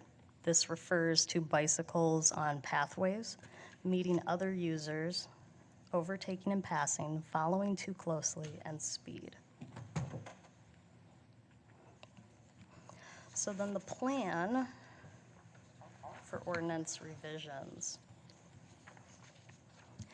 Park rules mainly apply to most of our high marked ordinances. And lowering the level of offense, there were some in both the high and medium that we found could probably be lowered. Modifying language is also found in both, and repealing has been found in all three categories. Now I'll invite Secretary Ringgold up to lead us out in this discussion. Chair Vita, Commissioners, I just want to make sure that when you look at this document, you have all of the pieces that Alana has just walked through. So they are ordered in terms of high, medium, and low. That's no different than what you'd seen before. We had added in the level of offense so that you can see what the level of offense was for each of the ordinances. And then most recently, we have the change. So you can see in some cases the change that we recommend is repeal. And in some cases, for example, it's make it into a park rule. So in that case, you'd be moving from a misdemeanor to a park rule. And to Alana's point, that means you're in a situation where you're first telling someone, please don't do that. And then you're finally to a point where it's an issue of disorderly conduct versus an actual issue of, say, walking on the grass or something along those lines. So that is the document that you have in front of you. I will note that in the case of moving something from, say, a misdemeanor to a park rule, if I understand it correctly, that is actually repealing the ordinance as well. So that ordinance would no longer be on the books, and we would have, like the example of the tobacco policy, we would have a policy on the books that articulates what our directive is or what your directive is as a board. So with that, we'll answer any questions that you have, and then we would love to hear if there are additional items that you had flagged and thinking, that level of offense is concerning, and you'd like us to look into that more deeply. If there are any questions that you have or suggestions around repeal or revisions that we should look at in more detail. Thank you. Thank you both. Commissioner Cogill? Thank you, Chair Vita. Thank you so much for this work.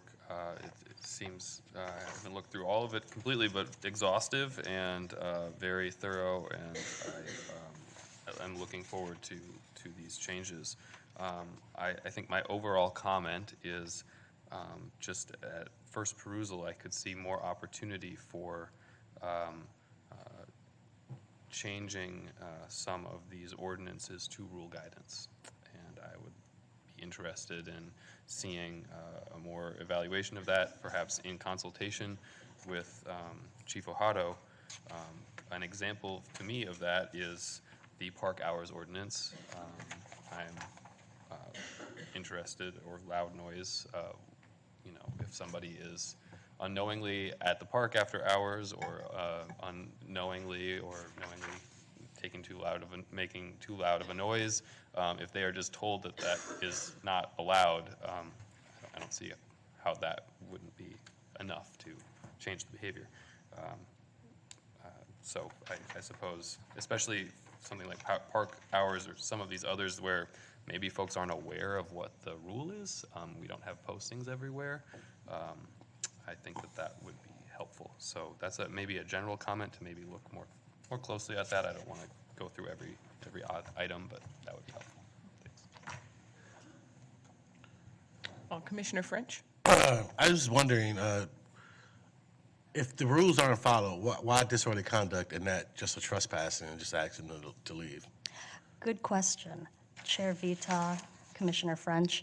It's actually Park Board Ordinance 1-4 that I showed you a few slides back that says any person who refuses to obey any such order of exclusion or who persistently interferes with the orderly conduct of games or play or the participants therein shall be guilty of disorderly conduct and upon conviction shall be punished as for that offense. I guess the reason I asked that question is because disorderly conduct is a very, very vague offense, and it can mean almost anything. Where trespassing is like, okay, you've broken one of the rules, we don't want you here anymore, it's time for you to leave. When disorderly conduct, you can almost charge anybody with disorderly conduct or almost anything. So that's why I'm trying to figure out, can that be something that we can look at a little bit differently, or look at, you know, because just disorderly conduct just it bothers me a little bit, because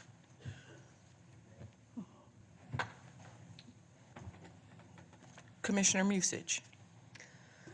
Thank you, Chair Vita. I'm not on this committee, so I appreciate you giving me an opportunity to speak. One of the recommendations that's in here is about the safety of ice being changed to a park rule. This is one I'm rather familiar with because it seems completely ridiculous to me.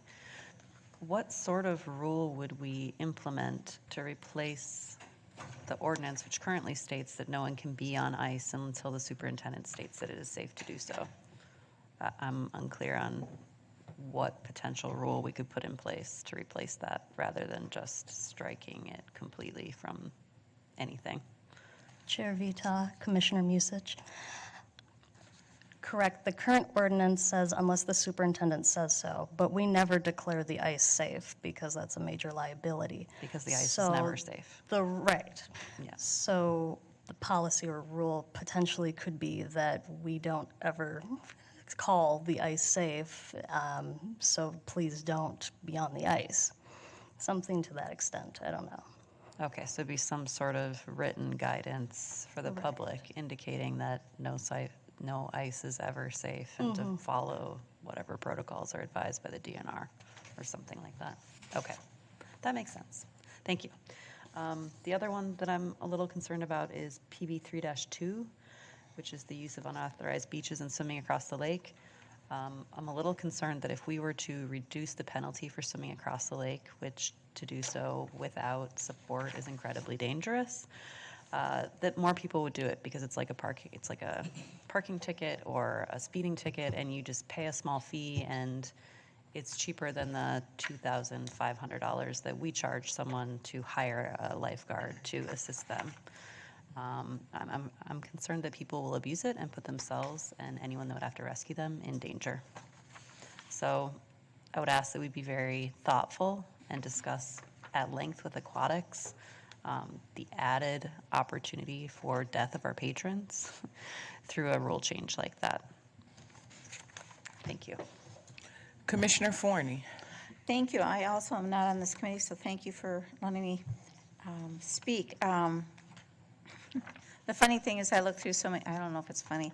Anyway, looking through so many of these things, I remember when a few of them been violated, such as an airplane landing on our lake in the middle of the winter. Anyway, so with each one of these, there's been history of why they were established, and that to me is what, you know, we're trying to undo some things that, you know, there was a reason why it happened initially. So it's hard for me to say, yeah, let's, you know, modify a whole bunch of these things. But I like the general direction you're going, okay? But I'm just, there's some hesitation I have because those rules were put there for a specific reason, such as Commissioner Muse is just talking about. The moving benches and tables, we do have an ordinance on that. And how does then our, I think it's called the Good Chair Project, how does that fit into that? Chair Vita, Commissioner Forney, my understanding is that the board had approved that project, and so I'd have to go back and look. I don't know if the approval actually addressed it, but it might be something that in the future we would want to have the board actually take action to say, hey, in this case, you can move those benches and tables. Bingo, yeah, because the sole purpose was to move them around. Anyway, but no, I like the general direction you're going, but I just, there's just this little antennas, they're just out there, you know, that when they were broke a long time ago, it was for, I mean, we established it for a reason, so thank you for the effort. Thank you, Commissioner Forney. Commissioner Severson. PB 1-9 severance pay for appointed employees. I've been doing some research on this, most recently with Assistant Superintendent Ringgold. How would we go about lowering that to 2 or say 3 months?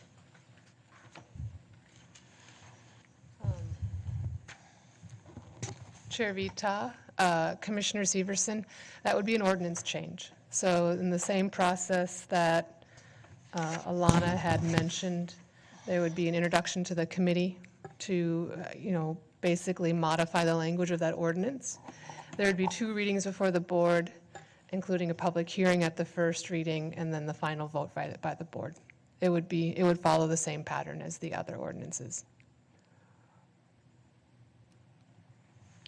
Thank you.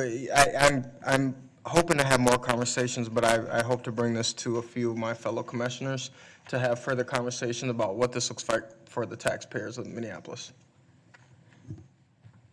Thank you. President Bourne. Thank you, Chair Vita. Fantastic work on this, and I like the idea of moving more of some of these antiquated things. I think there's reasons for some of them. I think it makes sense to move them to park board policies. So again, we're very conscious of the type of records that we're creating with people. And but there's one, like there's a couple of policy ones that I think are, I don't know if this is the point to start having those conversations, but just hearing conversations among board members in the past. This board considered at one time bicycle speed limits and a repeal of that. If I remember right, that's an ordinance and not a policy. The board declined the repeal of that ordinance a few years ago, so it is still on the books. It's one that's very difficult to enforce, and I don't know if it. I can't think. I don't want to speak for our department, but I can't think of a time when. I can't think of a time when it has been enforced, so that might be something to have a conversation about. There's a lot of conversation, and this one might be a little bit more controversial, but there's a lot of conversation about parks being accessible to public transit. And right now we have an ordinance prohibiting buses from using the parkways. And there are some of those cases I can't think of a better way to, as we're encouraging more people to not drive and to use alternative modes of transportation. Sounds like we're sending kind of a conflicting signal there. Buses heavier and they add some more wear and tear to the parkway, so I think that's something to think about. But if we're really trying to get people to our parks and use mass transportation, that's something that I think this board would want to consider as we're going through this exercise too. Thank you, President Bourne. Commissioner Forney? Yes, sorry, I did have one other question. We have model planes. Do we have drones? Chair Vita, Commissioner Forney, that's actually what we want to modify into, is to add drones into it. So no, it's not currently Thank you. covered. Okay. Commissioner Musich? Chair Vita, Commissioner Forney, I will say that we do use the existing aircraft ordinances to address drones within the system. So what we would look at is how we modify it around drone use, especially if it might be more for engineering or technical type of work that, some companies have come and asked us to do. So there's work we need to do on it, but currently we don't allow them per our aircraft language within our ordinances. Thank you for that clarification. Commissioner Musich? Thank you very much, Chair Vita. I will be brief. I just, we've had a number of people reach out to us, Commissioner Severson and I, about wanting to be able to use drones in the park system and hoping that we will either repeal this ordinance or that we will find a way to designate areas within the system where this sort of use is acceptable, potentially only during certain times of the day or something like that. And it is something that we were kind of hoping this would elevate to a point where it would become a discussion at some point with staff and the public about where and when such a use would be appropriate. So food for thought. If we're changing this ordinance and we're specifically calling out you cannot use drones anywhere in the system, that will be excluding people that do want to use the system in that way, with no recourse for doing that responsibly within the city. So something we need to figure out at some point. Right. Commissioner Forney, or sorry, did I capture that? Chair Vita, Commissioner Musich, I want to be clear that they're currently not allowed, but the work to modify it would look at how to allow them and in which places and under what circumstances. Thank you. President Bourne? That's helpful, thank you. Oh, I'm sorry. Thank you. Any more questions? Thank you. So Alana, I want to thank you so much for your presentation. Also, this magical document is really helpful. It's easy for me to look through and understand things. Also, I'm a fan of making some of these into policies, and so I'm looking forward to the work that we're going to do moving forward on how we work through, again, this magical document. So thank you very much. Thank you. I would ask for a motion to adjourn. So moved. All those in favor of adjournment, please signify by saying aye. Aye. Any opposed, any abstentions? The Admin and Finance Committee is adjourned. I'd like to reconvene the Planning Committee. We jumped all over the place, but yes, we have not done Resolution 2019-257. If somebody would like to I'll move Resolution 2019-257, a resolution authorizing, Donna, okay.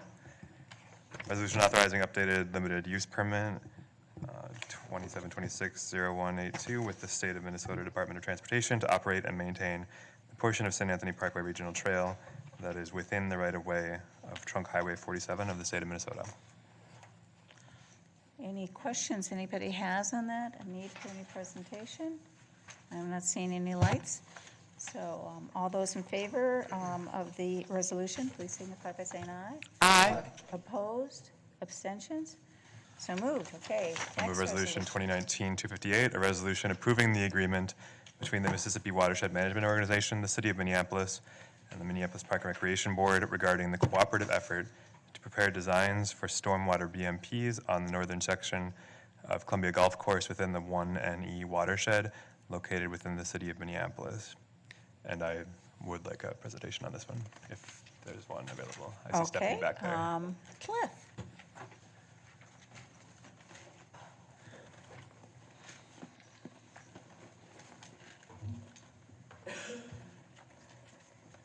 Good evening, Commissioners, Chair Forney.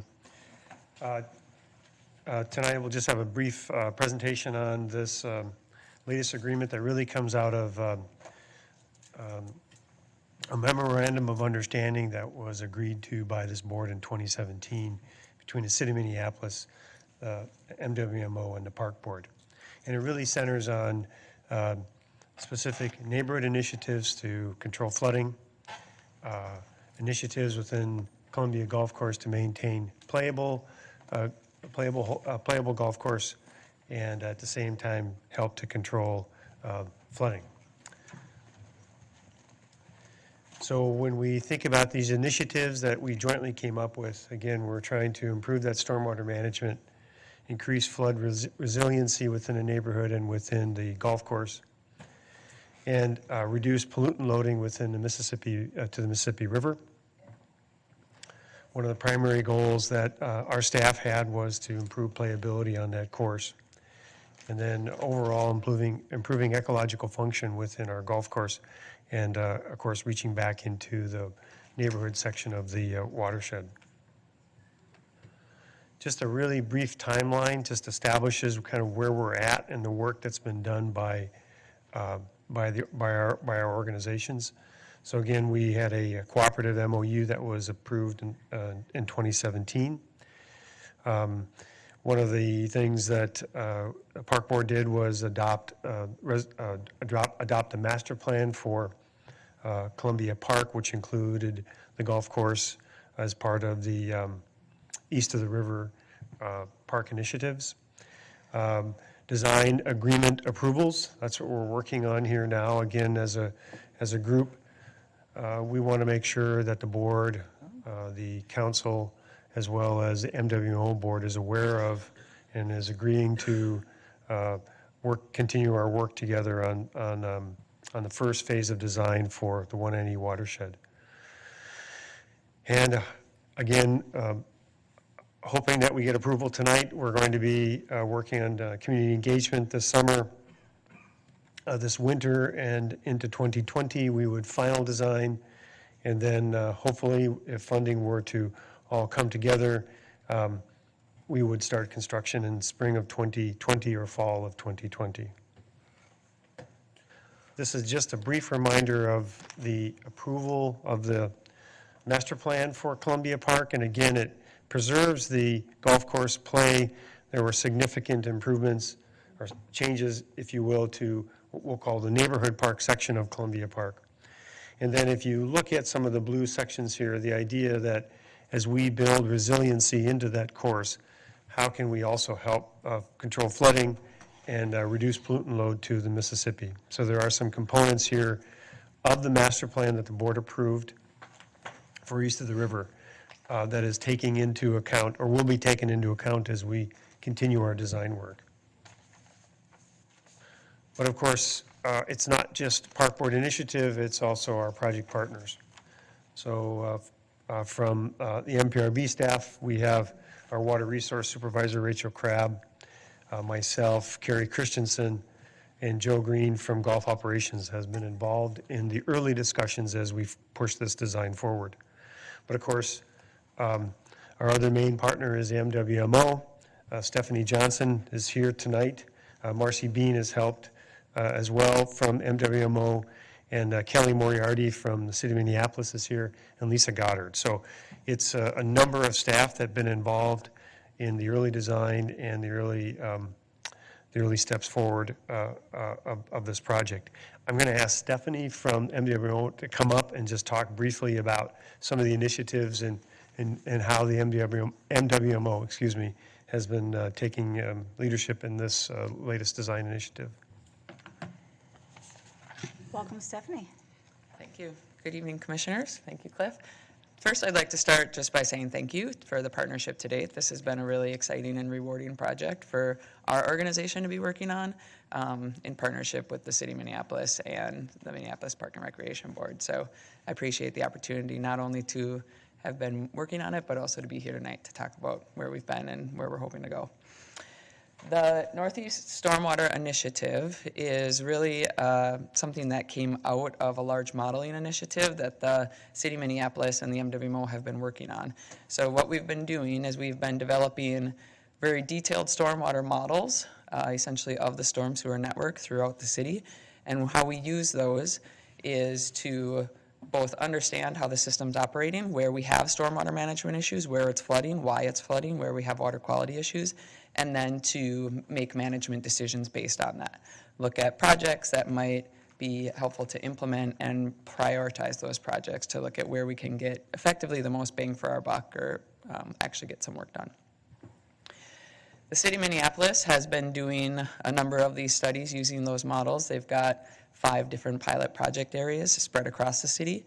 The work that the MWMO has been helping to advance in the 1&E watershed, which you can see a map of on the slide, is one of those pilot areas. So this area that we've been focused on is about 2,100 acres. It is in the northern portion of the City of Minneapolis and also includes a portion of the City of Columbia Heights. So you can see essentially what a watershed is all the rain that falls on that landscape all drains down into the same storm sewer network. In this case, a lot of it, just based on the geography and how the land is sloped, drains down and through Columbia Golf Course, which is why you experience a lot of inundation issues and flooding during high storm events. The water then also comes together through a large trunk storm sewer system and all drains to the Mississippi River. So part of this, about 80% of this watershed, this 2,100 acres, receives no water quality treatment, meaning the pollution that comes off the landscape goes directly into the Mississippi River untreated. So those are some of the objectives, again, as Cliff touched on, that we've been trying to advance through the planning initiative.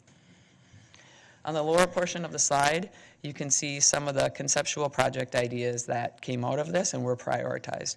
So as we were doing our planning work, we started focusing on the northern portion of the watershed, mainly because the city had some street projects that they were doing there, so it gave us an opportunity to look at actually implementing projects in combination with their street projects to reduce costs. So there's 3 projects that we're pursuing, one of which includes the features on the golf course itself. So summarized here on the slide is kind of what we're hoping to do here in the next phase, and some of the work is happening. So as I mentioned, there's 3 capital projects that we're now, if approved tonight, we'll be moving into the final design phase 4 with the goal of, again, if funding sources come together, as we hope, final implementation being wrapped up by the end of 2021. One of those is the Northern Columbia Golf Course Best Management Practices, which includes 3 best management practices and storm sewer improvements associated with that.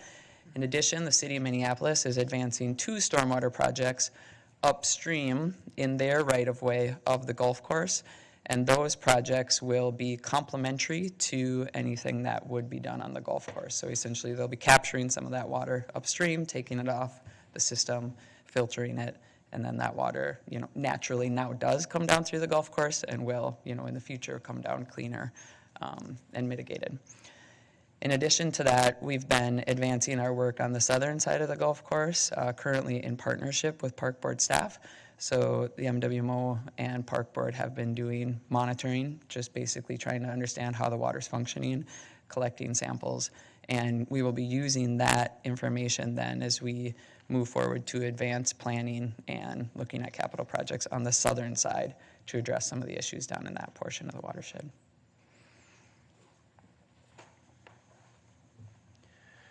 Just in finishing up here, Commissioners, for years, there's been flooding issues at Columbia. Every time we have significant rain events, as Stephanie indicated, we have holes that are unplayable.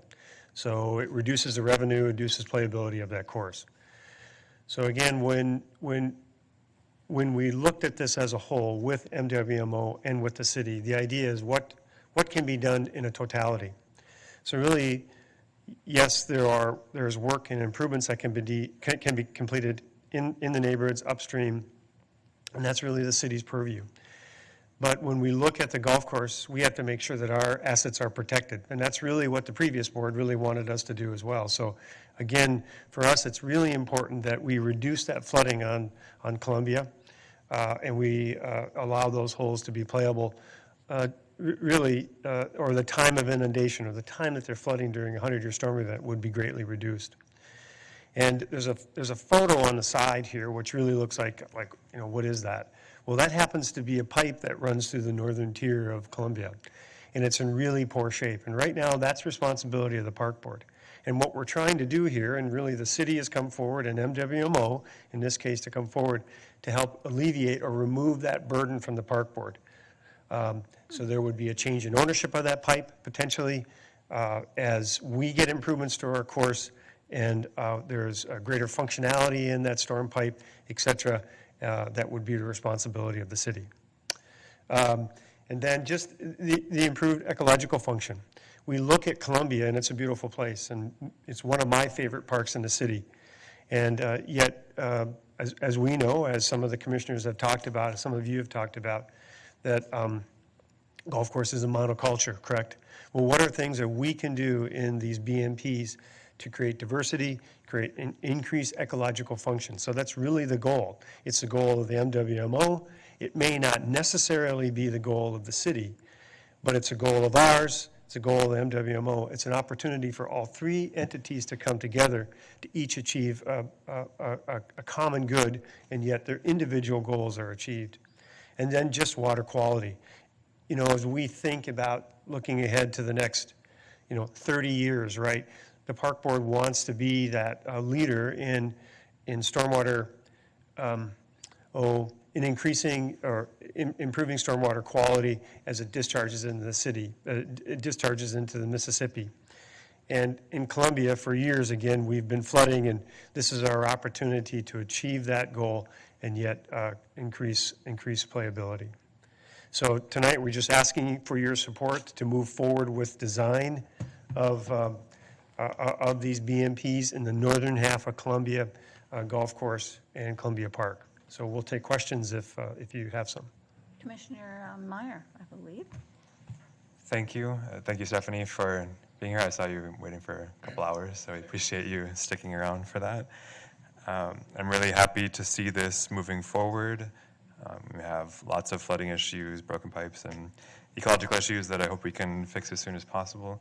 I wanted to ask about what was probably one of the most popular things in the East of the River Master Plan, which was the restoration of Lake Sandy. Will this make any progress toward that?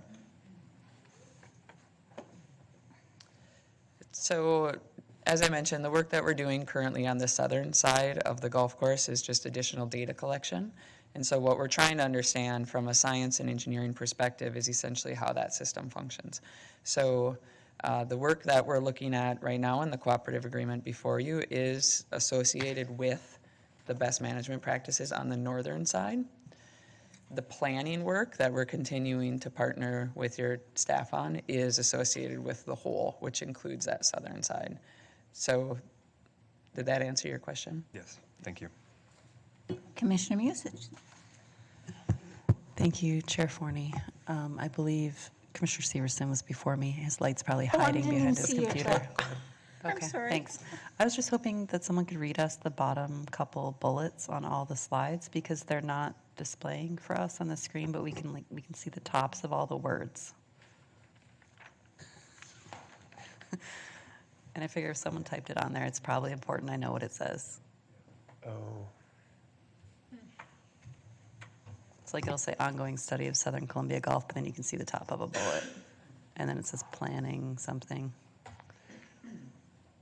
It just happens to be a bit of an error. Chair Forney, Commissioner Musich, sorry about that, but That's okay. I can go through those slides really quickly. I apologize. Wouldn't mind just reading us the parts that didn't make it on the screen. That'd be great. Oh, it's So if we think about implementation on the second to the last slide, it just talks about additional projects. So again, this is that part that Stephanie is talking about, that there's ongoing work in Southern Columbia Golf Course to really understand from the engineering and science standpoint, what's happening with groundwater, what's happening with stormwater.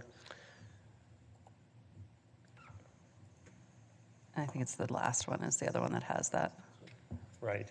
I think probably we should have really been careful here because, and thank you, Commissioner Musich, really this first round of final design work for the BMPs is being funded by MWMO. So it's a huge asset that MWMO brings to many of our projects.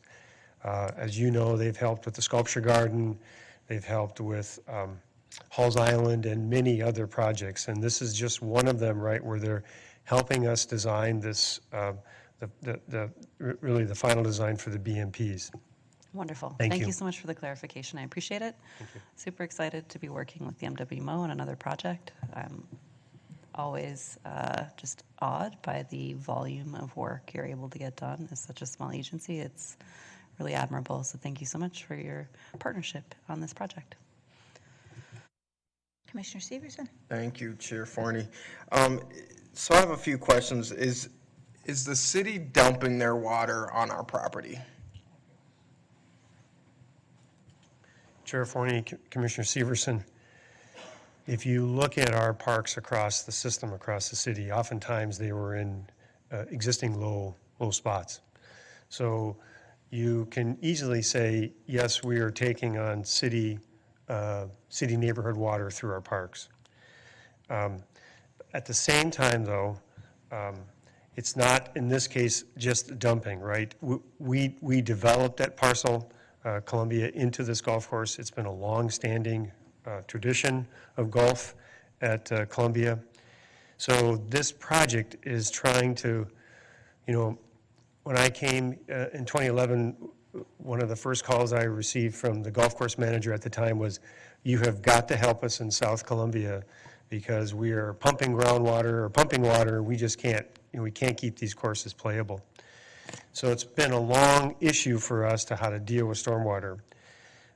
In this case, we've kind of been working through on the south half of Columbia with groundwater. In the north half, there's stormwater that comes from the city, city streets.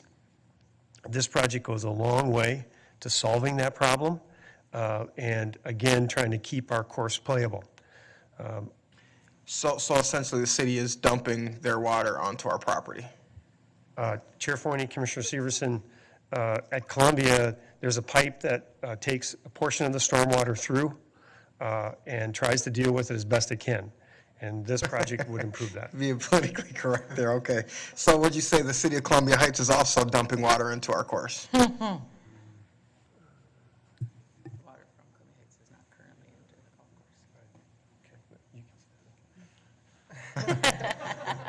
I miss the MWO, by the way. I miss you guys, but yes. The water coming from the city of Columbia Heights does not currently enter Park Board property. Okay. How much water is the city dumping onto our course? City of Minneapolis. Chair Forney, Commissioner Severson, I don't know. There are studies, of course, the 1NE watershed, the modeling that was done, there are figures. We can certainly get that for you if you'd like us to. So I guess my other question is, what are we getting in exchange from the city of Minneapolis for them dumping water on our course? Chair Forney, Commissioner Severson, in this particular case, what we're doing is trying to the city and Public Works is cooperatively helping us solve this problem. We have, at certain meetings with Public Works staff, we raise our hands and we pound our fists, and we are frustrated with stormwater issues, right, that we feel are not necessarily caused by us that we have to deal with. Here is a prime example of three entities coming together, working together to help solve a problem that's been long-standing. Yeah, absolutely. I appreciate that, but I think we need to have a robust conversation. Maybe Superintendent Bangura can start the conversations with the council, because this is an issue, and we should be seeking funding for dumping their water there, and I don't know what that looks like, but I think that it could be a good, robust conversation to have. What I essentially want to make sure is that this doesn't come Hiawatha Golf Course #2. I feel like I stand alone a little bit on this board in supporting golf, but essentially I believe that we have a money-generating revenue opportunity, and I believe in the staff that we currently have that's going to help build that. So that's my biggest concern, and that's why I wanted to have that short conversation. I think it's time for us to come to the table and ask the city to play their part when it comes to stormwater. Thanks for your guys' presentation. Thank you. Any other? Oh, okay. First of all, it's so wonderful to hear that we are collaborating. Thank you, MWO. You've been a wonderful partner in the Hear About the City. I will concur with Commissioner Severson. I've brought it up several times that we pay over $1 million for a water bill, and yet we are the ones that is mitigating, the stormwater. So there's hopefully we can find some way to get a solution to that. And by having these collaborations, it becomes more apparent, hopefully, to all the partners of what we are doing. But I really do commend you on, as you put it, in totality. That's wonderful. And a reminder to everybody that in Hiawatha, that happened also. And people forget that, they think that we're in this bubble and only we, the park board, are dealing with these issues. No, we've been working very cooperatively with the Minnehaha, watershed there and in the city.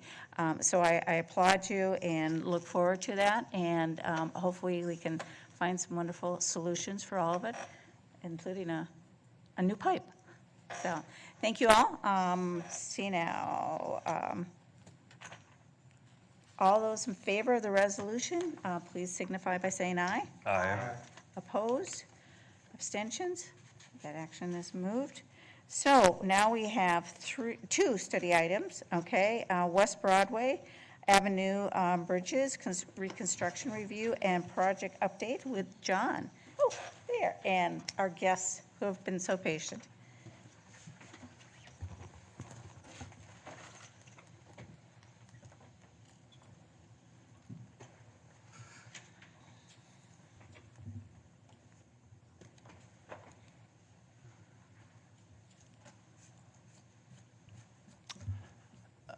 Chair Forney, Commissioners, good evening. I'm here tonight to present another study report to you regarding the Hennepin County project.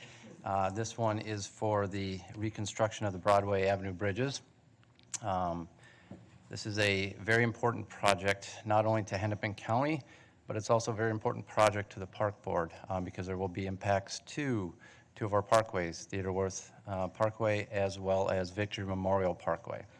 So, during the course of the project to date, the Park Board has been one of the partnering agencies involved in the discussion about the proposed improvements, and we've been offering comments to help shape the concept plan that you're going to see tonight. Before I turn it over to John Ekla with Hennepin County, I just do want to also iterate that during the conversations that we've been having with the county about this particular project is we are taking into consideration recommendations that came about from the North Service Area Master Plan regarding Theodore Wirth Parkway. So there were several kind of bullet point items that were important as part of the recommendations from that master plan. So that's been part of the conversation going forward in the development of the concept plan, and you'll see that in one of the later slides that John's going to get to. So tonight, I'm here to welcome John Ekla with Hennepin County, and he will share with you the concept plan. Welcome, John. Thank you, Commissioners, for having me. As I mentioned, my name's John Ekla. I'm a bridge engineer with Hennepin County. I'm here tonight with Kevin Suela from SRF Consulting Group. I'm here tonight to introduce and give an update on the West Broadway Bridge reconstruction project. So getting started, some key partners that we've been working with is the City of Minneapolis, City of Robbinsdale, and the Park Board. For those not familiar, we're talking about the three bridges that are adjacent to North Memorial Hospital. It's West Broadway Avenue, right on the city border of City of Robbinsdale and the City of Minneapolis. The bridges carry West Broadway over the Parkway, Victory Memorial and Theodore Wirth Parkway, while intersecting Robbinsdale's Oakdale Avenue and Hennepin County's Lowry Avenue.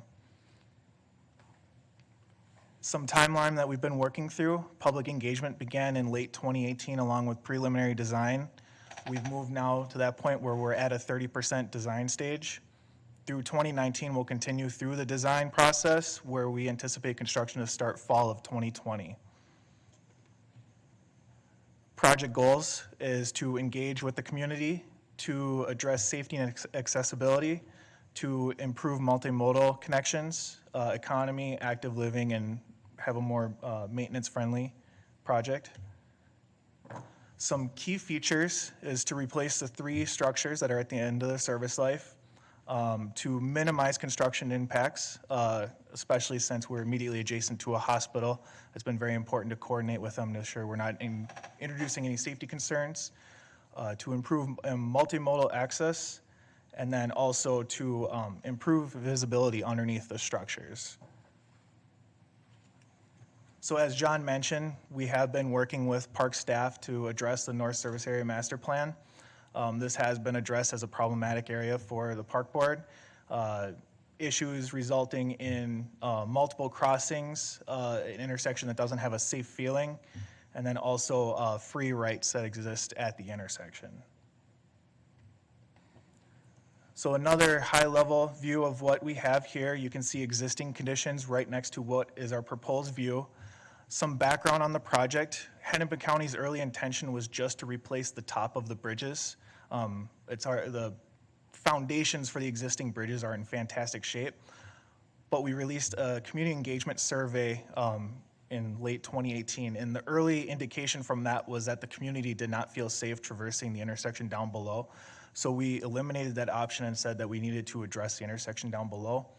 And for those not familiar with the intersection, there are 10 columns that exist with the existing bridges, and they tie closely with the intersection. So they live in the medians, they live in the curb lines. So what happens to the bridges highly impacts what happens to the intersection. And so the decision was made to go ahead and rethink all the alignments and come up with something that's more efficient and beneficial to everybody. So proposed improvements, we propose to improve bike and pedestrian connections. On Lowry Avenue, there's an on-road bike facility that dead ends just before the intersection, and we propose to take that onto a barrier-protected bike facility that we're calling the flyover ramp, which carries Lowry Avenue to West Broadway Avenue, and that'll connect to Three Rivers Crystal Lake Trail System and also the historic Grand Rounds Trail. Also, with the reconfiguration of both the bridges and the intersection, we were able to greatly reduce the size of the intersection. That was one of the comments, was that people felt that the intersection had a chaotic feel, which is common with very large, wide crossings. So we're proposing to reduce a few through lanes and turn lanes to reduce crosswalk widths to promote safety and a more calm feeling at the intersection and give everyone more awareness. We also, if you're familiar with the intersection, there are 3 free rights that currently exist at the intersection, and we were able to eliminate 2 out of the 3. One we could not eliminate, as it's a location for where a pier will sit for the new structures. And then also, as mentioned, there are 10 columns currently which do impede sight lines when you approach the intersection, and we were able to use a larger structure for each of the 3 bridges, eliminating down to 1 column per bridge. So sight lines should improve greatly. So for those not familiar, here's a view looking from the south, the existing. And here's a view looking northwest. A view looking southeast. And a view looking north. And then this is an early rendition of what it'll look like looking from the north. Aesthetics at 30% have not been addressed. That's something that we'll continue to work with park and city staff. But this is an early indication of what the parkway could look like when completed. So with that, I'll open up to any questions. Commissioner Severson. This is super exciting. So I travel this quite often to get to my parents' house. And that bridge looks in rough shape. So, I mean, I've actually been there at a stop sign, and cement has fallen from the top of the bridge down onto a car. I've witnessed that before about 5 years ago. And it's also a scary place because ambulance whip through that area on a regular basis, try to get to North Memorial. So I'm truly excited to see this taking place, and I'm sure that community will be even more excited than I am, because this is desperately needed. So I just want to say thank you. I'm super excited about it. Thank you. Commissioner Vito.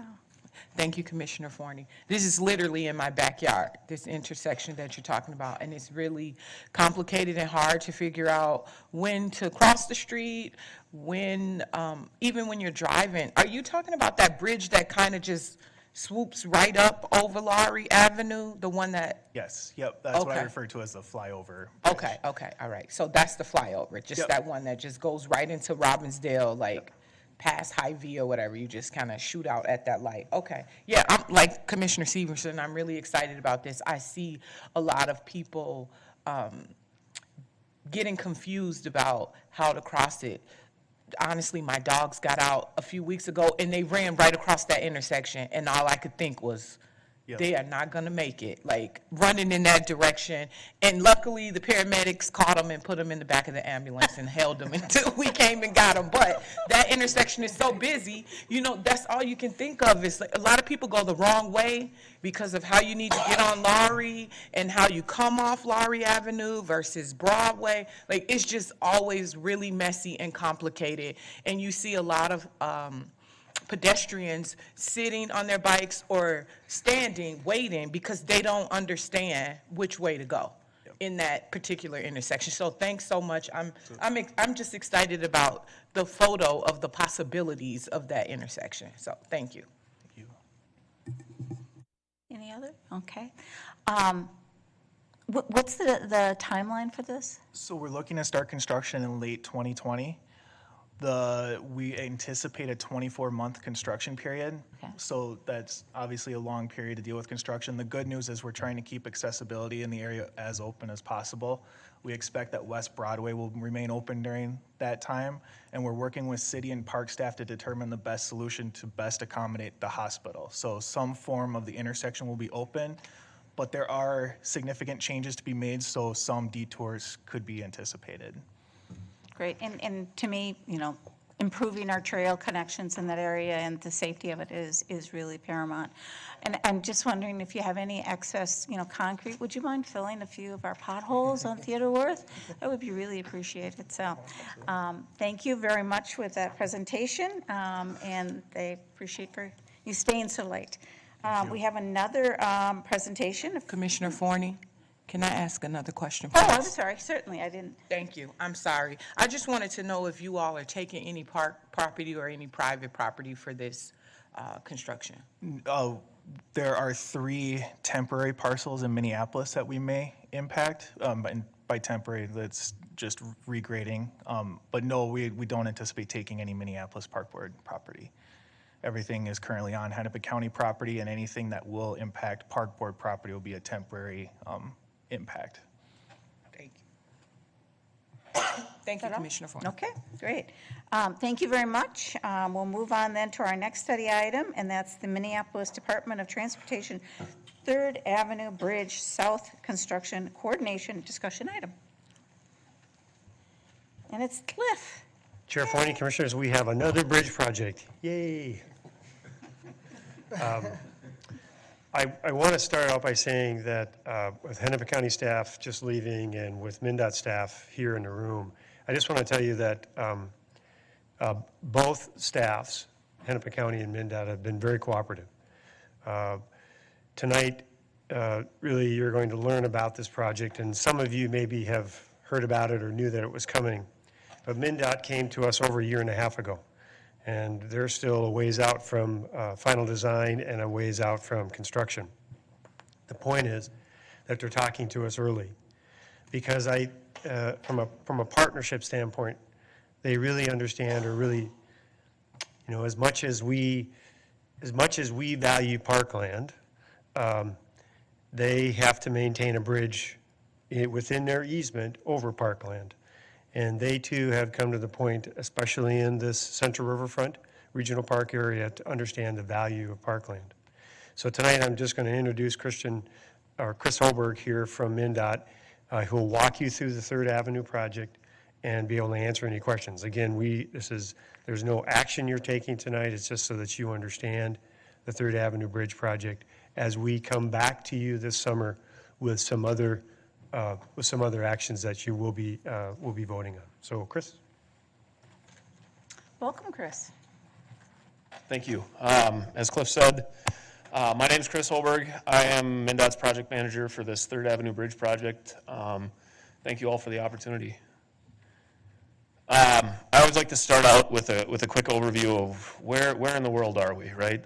Third Avenue Bridge crosses the Mississippi River right in the heart of Minneapolis here, connecting Central Avenue on the northeast side of the river with Third Avenue on the downtown side, also known as Trunk Highway 65. The bridge site itself, it's pretty complex. There's a lot of different things going on with, we've got West River Parkway on the downtown side. The Mississippi River itself, we've got the Lock-in Dam, the upper Lock-in Dam there. The Horseshoe Dam controls the pool elevation for the Mississippi River upstream, and then St. Anthony, Maine on the northeast side of the river as well. Our project limits right now are from 1st Street on the south to 2nd Street on the north, so very, very much consolidated to the bridge site itself. So with every project, you have a purpose for that project and you have a need, right? We've got a 100-year-old bridge here. It's served a long time, and it's a beautiful gateway structure, and it needs a little bit of TLC. Anybody who's been out there and seen it, we've got rust showing in places, deteriorating concrete. So the purpose of this project is really to address that deterioration first and foremost. The scope of the project to accomplish that is we're looking to replace the deck of the bridge, replacing the columns down to the arches, and then repairing just about everything else. We'd be repairing the arches, repairing the piers, really trying to ensure the long-term performance of the bridge into the future. Just on a very high level, some of the project goals, certainly not all of them, this isn't fully inclusive, but we're looking to get a 50-year design life out of this repair. So we want to come out here, do it right, and be able to kind of stay out of the impact zone or impacting traffic or adjacent properties for a very long time. That being said, it's 100 years old. It's got a lot of work that needs to be done, and it's going to require the bridge to close. So one of our goals is to minimize that closure window. Additionally, honoring the history of the structure, honoring the character of the structure is a big part of what we're doing here, and then trying very hard to minimize our impacts to stakeholders, the environment, adjacent property owners, such as the park board.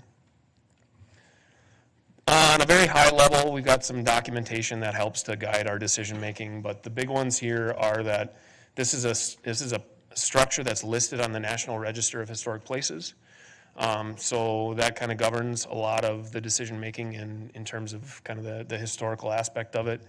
But then also MnDOT, the Federal Highway Administration, the State Historic Preservation Office, and the Army Corps of Engineers in 2008 all agreed that this structure, along with 23 others in the state, were of significant enough significant enough historic resources that we would preserve them. That we all agreed that would be something we would look to do, is preserve them into the future. So on a very high level, again, the construction schedule, we look to let our project here February of 2020 with construction starting in May of 2020. The closure of the bridge is targeted right now for just after the holidays in 2021. And then we would be opening up again late 2022, and then have some work going on after that into 2023. The next several slides are really kind of trying to capture the impact that we're having on parkland. First and foremost, we don't have any permanent impacts. These are all temporary, and we're not going to be acquiring any parkland as part of this project. But we are looking at some areas where we are feeling the need to venture off of our trunk highway easement, and so eventually that'll be something that we'll ask for the park board's blessing on. But what we see here, we have the red lines are the boundaries of MnDOT's trunk highway easement. The orange line here indicates kind of a temporary fencing arrangement. With the squiggle line there, that's actually a trail that runs along the river. And so we would need to close that. And then the purple area is kind of that area of parkland that we think we need to help us with our staging. So the duration we have here shown is about March of 2021 to November 2022. And the users of that trail that's closed, if we look there at the kind of downstream end of that fencing plan, there's a connection to the trail that runs along the side of West River Parkway. So we would move those users over to the existing trail there and allow them access through underneath the bridge there. This is another view of the same side of the bridge, but it gives us kind of that side view where we can see we've got these two approach spans as we approach the arch and the river, and we'll need to take the deck off of the bridge there, and there's quite a bit of work at Pier 1 with reconstruction, and so we'll need to actually temporarily support the beams that come into Pier 1, which is why we have to close that trail. The trails in West River Parkway will need to close twice, hard closures for 2 weeks each. That's so that we can take the deck off of the bridge over the roadway and over the trail. We've looked at trying to phase it in such a way that we may be able to maintain access through there, but with the steel spans working on one side of them, they vibrate and we run the risk of something falling down on the other end. So we do feel very strongly that from a safety standpoint, during that work, we need to close the road and close the trail. I would also say that when we look at these durations, I would consider these to be an upper bound. We are committed to working with staff to continue to try and narrow down those timeframes to be as minimally impactful as we can. But we do, in this case, 2 weeks. That provides us a little bit of flexibility if there's weather delays or things like that. On the north side of the bridge here, the St. Anthony Main side, same kind of situation here. The red line indicates MnDOT's trunk highway easement. On the upstream side there, we have our fencing plan along here that would run along MnDOT's trunk highway easement. So we're not venturing off of our right-of-way in that location. We do know that there's a memorial garden here staff has alerted us to, and so that also serves the dual purpose of ensuring that construction staff aren't getting into areas that are sensitive and tracking additional traffic through there. So similar diagram here. We have a trail that runs along the river, and then there's a trail that runs along Main Street, and because we need to do a lot of work on this pier as well, and the phasing of the project in general, that puts a lot of presence in this area. So the trail here that would be closed, we would reroute people to the trail along the roadway. This area in purple would represent park board property that we feel is necessary for us to do this work in as efficiently, quick as a manner as possible. So again, that's temporary in nature. We're working with staff diligently to ensure that our impacts on vegetation and how those things are restored is to equal or better condition than they are today. And certainly the cottonwoods have been a topic of discussion. We're pretty sensitive to those as well. The duration of this is a little bit longer. That would be kind of from the start of construction through opening up the bridge. Again, that's largely due to the amount of work that's needed here. We have to start at the foundation level and then rebuild much of this pier above the foundation. And at the same time, in order to keep the project overall duration as minimal as possible, we're phasing the construction half at a time on the deck. So you got to do the foundation work and then half of the pier work and the deck work and then flip to the other side and do the pier work and the deck work. So that's why this location has got a longer duration than the other impacts. Again, similar kind of location, just a different view. With the amount of work here at Pier 8, we've got to temporarily support these beams while we reconstruct areas down here, and that's shown here. And then from a site security standpoint and a safety standpoint, providing the contractor enough room to work in this area, that's why we see the fencing plan the way that it is. And then on the north side here as well, or at the north abutment, we have some work along the abutment that we'll need to temporarily close a portion of this area. But pedestrian traffic, we do expect to be maintained throughout construction on this side of the river. We do anticipate needing to close the road to vehicular traffic, though, for 2 weeks at this point. That's really high level. I've tried to keep it brief. I know everybody's time is valuable, but I'm happy to take any questions. And if you have questions on things that you haven't seen here, I'm happy to provide additional detail the next time we come back. Thank you, Chris. Commissioner Meyer. Thank you. This is in my neighborhood, figuratively, not literally in my backyard. But I wanted to know, it's listed on the protected bike lane list. So does that mean that the concrete barrier is going to move to protect the bike lane instead of just the sidewalk like it is now? Yes. Okay. Yes, we've worked with the bike and pedestrian advisory committees and city staff, specifically on the protected bikeway portion of this, and that is the plan currently. We will move the traffic barrier closer to the center line of the bridge, and the protected bikeway will go from on-road at either end of the bridge. It will transition to an off-road bikeway on the bridge itself. It's similar to Franklin Avenue, the arrangement there. Great. The other thing I wanted to bring up was that this came up at the Nicollet Island East Bank Neighborhood Association meeting when I was discussing with them a pilot project that I proposed to temporarily pedestrianize Main Street.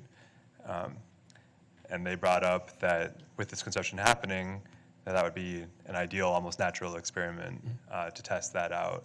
So I just wanted to stay coordinated for exactly when that's happening, because I would love to time potential pilot at that time.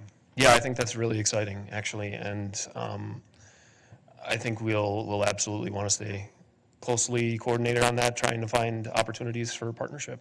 Absolutely. Thank you. Commissioner Cohill. Thank you, Chair Forney. Thank you for the presentation. Fantastic. Very excited to see the improvements on the bike lanes.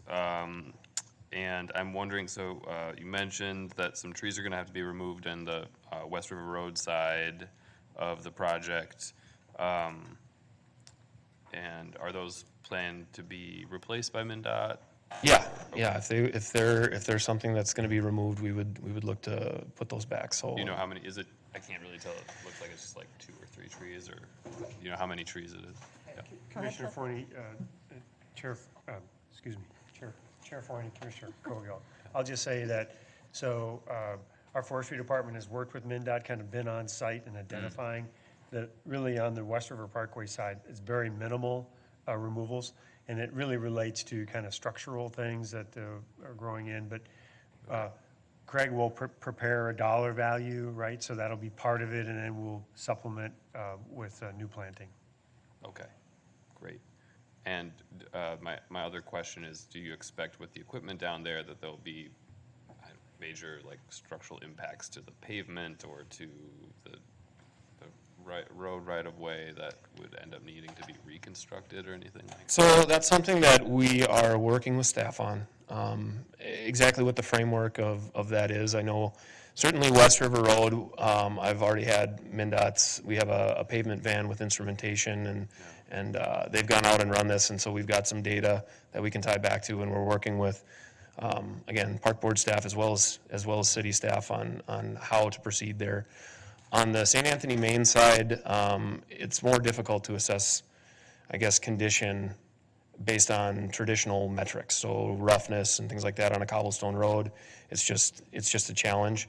That being said, we also know that those cobblestones are kind of historic in their own right, and they're sensitive. And so we're structuring our planning on this project around kind of having no greater impact on those, on that road than, say, your weekly garbage delivery or, a light truck to help service the operations at this pier and this crane. The one thing I think we're really putting pen to paper on right now is how we might transition from the roadway to off-roadway at this location in such a way that doesn't damage the infrastructure that the park has here. So it's an ongoing discussion with staff, but it is an important point that we're working on. Thank you. Appreciate it. Thank you for the presentation. Where does Waterworks fit in with this timeline?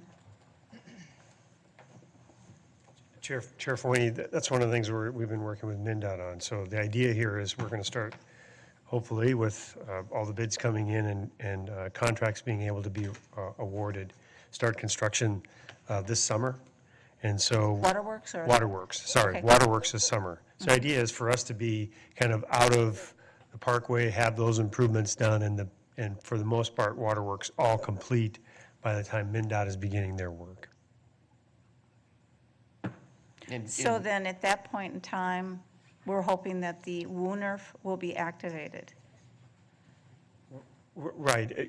Chair Foyne, there may be some issues related to that WUNRF and Third Avenue construction, but our idea is that, we have to close the parkway for some of our construction on Waterworks, but that work will be completed by the time MnDOT is working on Third Avenue. But there's some complications there with the WUNRF that we'll have to work out. It's not clean, but it will not impact. If you see the limits of their work, Waterworks is downstream of Third Avenue Bridge, so they're not impacting our improvements. Okay, and that's what I was concerned I'm about. sorry, Thank you. Yeah, no. And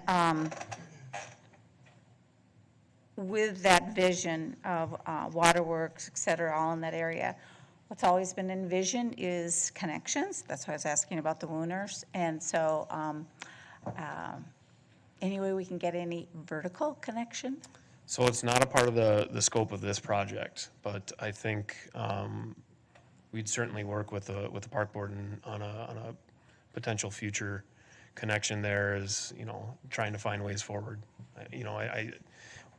We won't be. I don't think we'll be precluding anything, I guess would be the way to characterize it. Cliff, go ahead. If I could just add to that is, our primary concern really is to get a connection from First Street to Third Avenue. So this area in here, in the design, we've got a widening of that existing bridge that's there. And so, we're improving the sidewalk. So this connection point becomes critical, at least from First Street standpoint. We know that if we cooperate here with MnDOT, as we think about underneath the bridge then and the WUNRF, we're going to have we'll have a connection to the WUNRF, but in the future, is there any opportunity for us to extend underneath the bridge, et cetera, in later phases, a trail connection? So that's something that we're planning. It's not going to be constructed in this phase of Waterworks. But anything that can possibly be kind of, laying the groundwork for? I mean, the unfortunate thing at Lowry Bridge and everything is that we didn't get that connection underneath the Lowry Bridge along. So just to make sure that, in time, we could add those connections. It's all, trying to, while you're in there doing bricks and mortar and stuff like that and everything, to at least have that infrastructure potentially put in there. Chair Foyne and Commissioners, underneath MnDOT's bridge, Third Avenue, doesn't really impact us from making that connection. There are other property issues and other retaining wall issues that do. Okay. Not really that we see that it's MnDOT's, bridge structure that stops us or controls us there.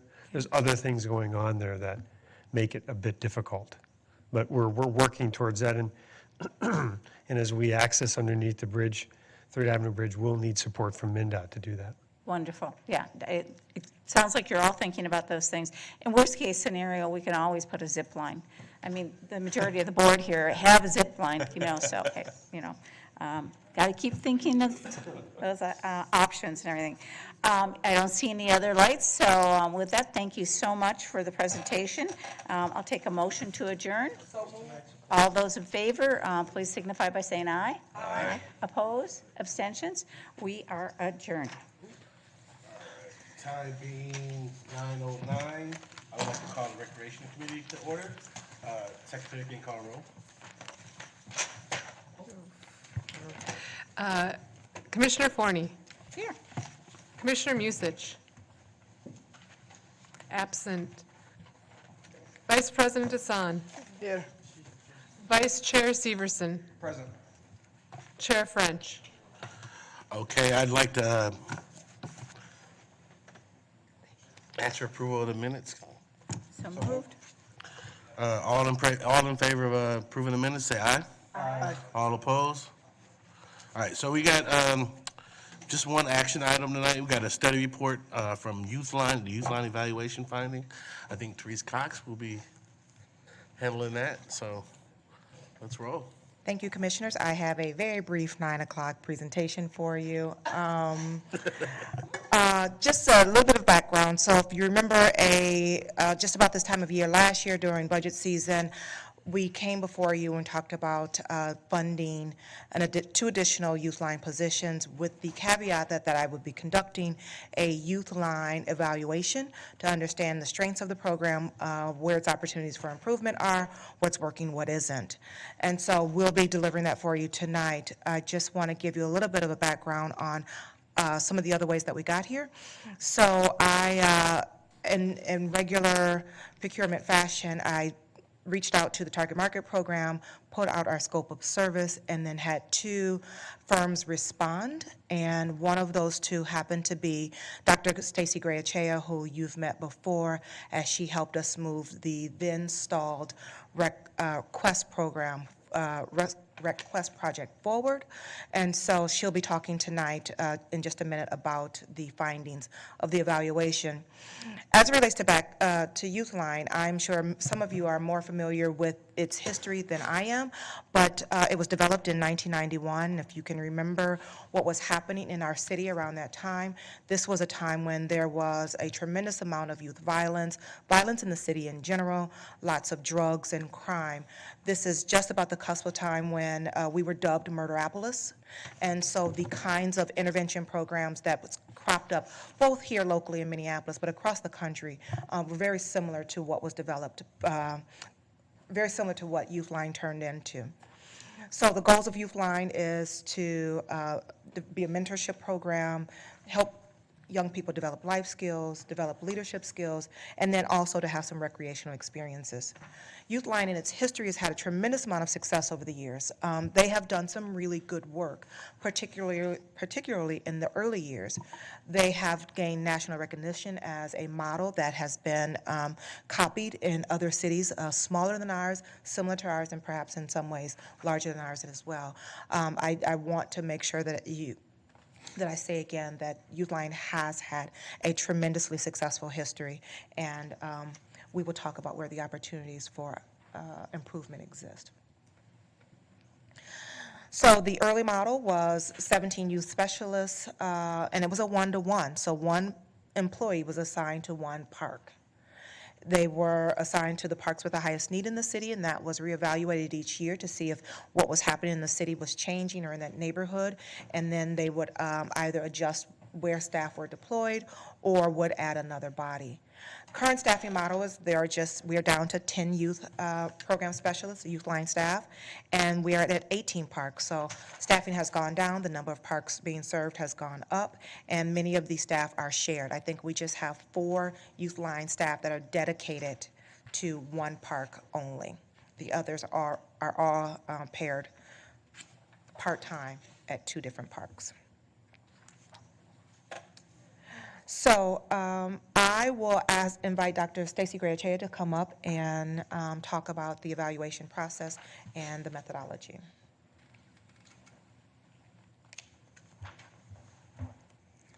So good evening, Commissioners and Superintendent. Thank you for the opportunity to share the results with you briefly.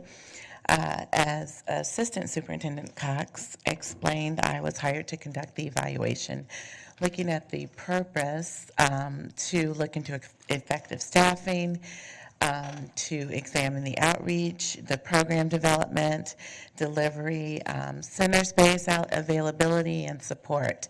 So after beginning the project, I then engaged in a qualitative methodology, primarily interviews, one-on-one semi-structured interviews, conducted 19 interviews, one focus group with youth participants, and after that analyzed the data into themes that I'll be sharing with you briefly at a very high level. I understand you will have the opportunity to examine what's now the draft preliminary report.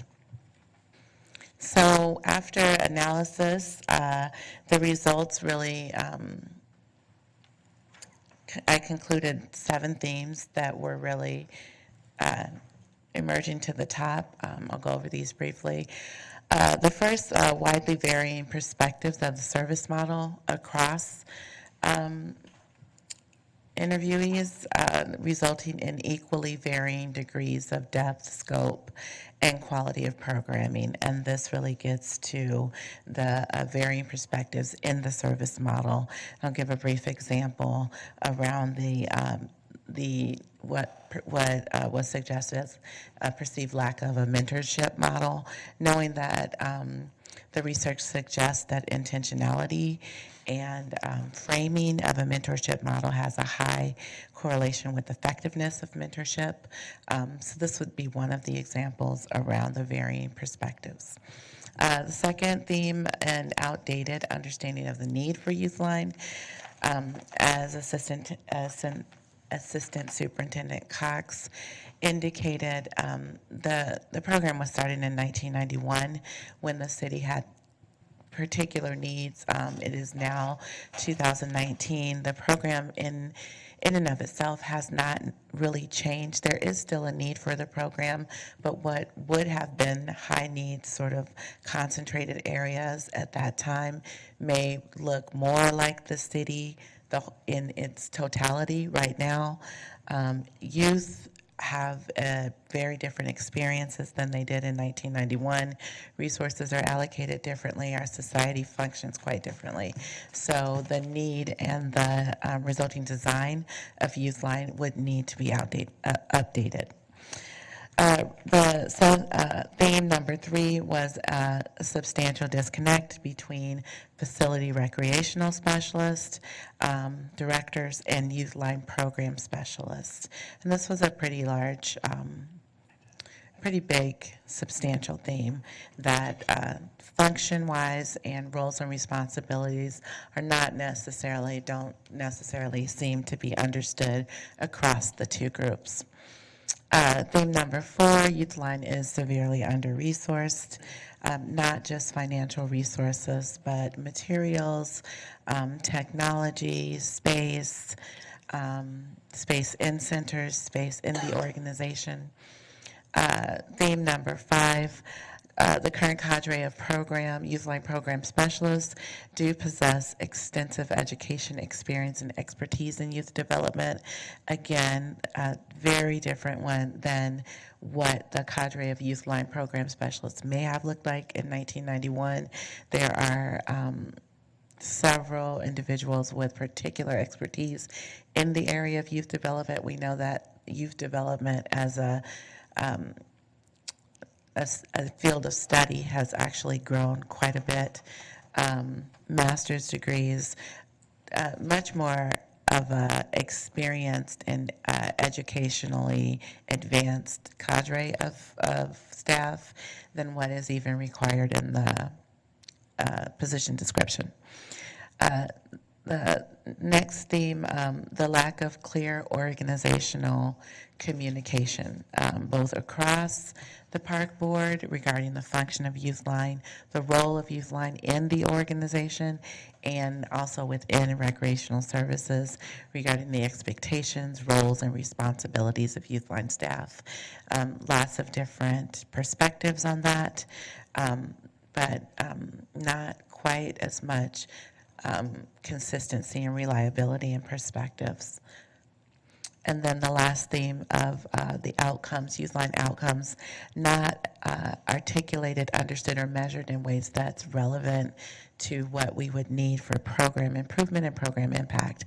There is a very good and solid foundation in terms of the mosaic model that's used to collect data, to report data quarterly across Youth Line. So the floor is there. It just needs some intentionality, alignment to program outcomes and goals, and then the use of that data towards decision-making for program improvement.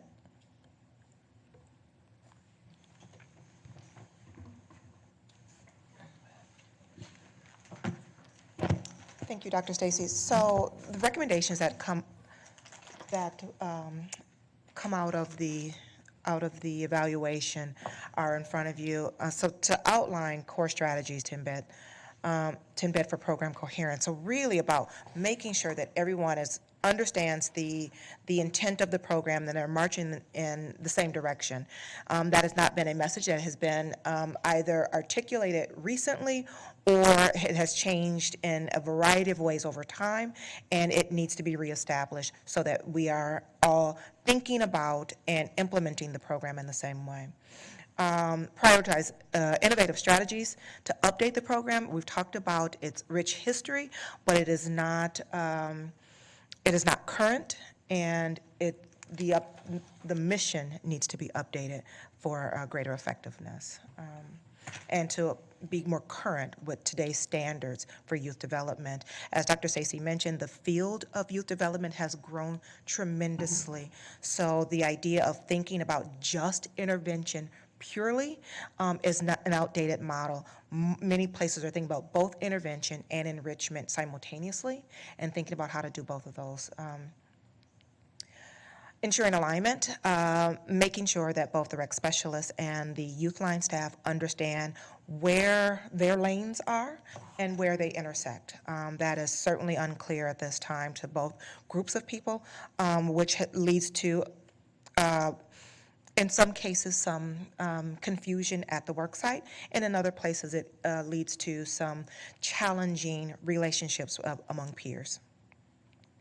Investing in resources for Youth Line. So as mentioned, it's not entirely about financial resources, but when you think about professionals who don't have access to computers, so asking them to do professional work, and they neither have a place to put their things, they can't put their purses or bags or have it be in a controlled location.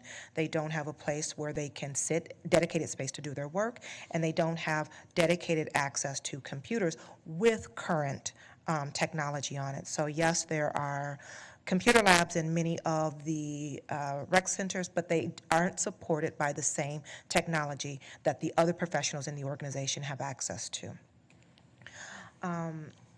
And then the last few are investing in healthy organizational relationship and two-way communication. That really goes back to making sure that messages are delivered in similar, same ways, so that both groups of staff are understanding the work in the same way.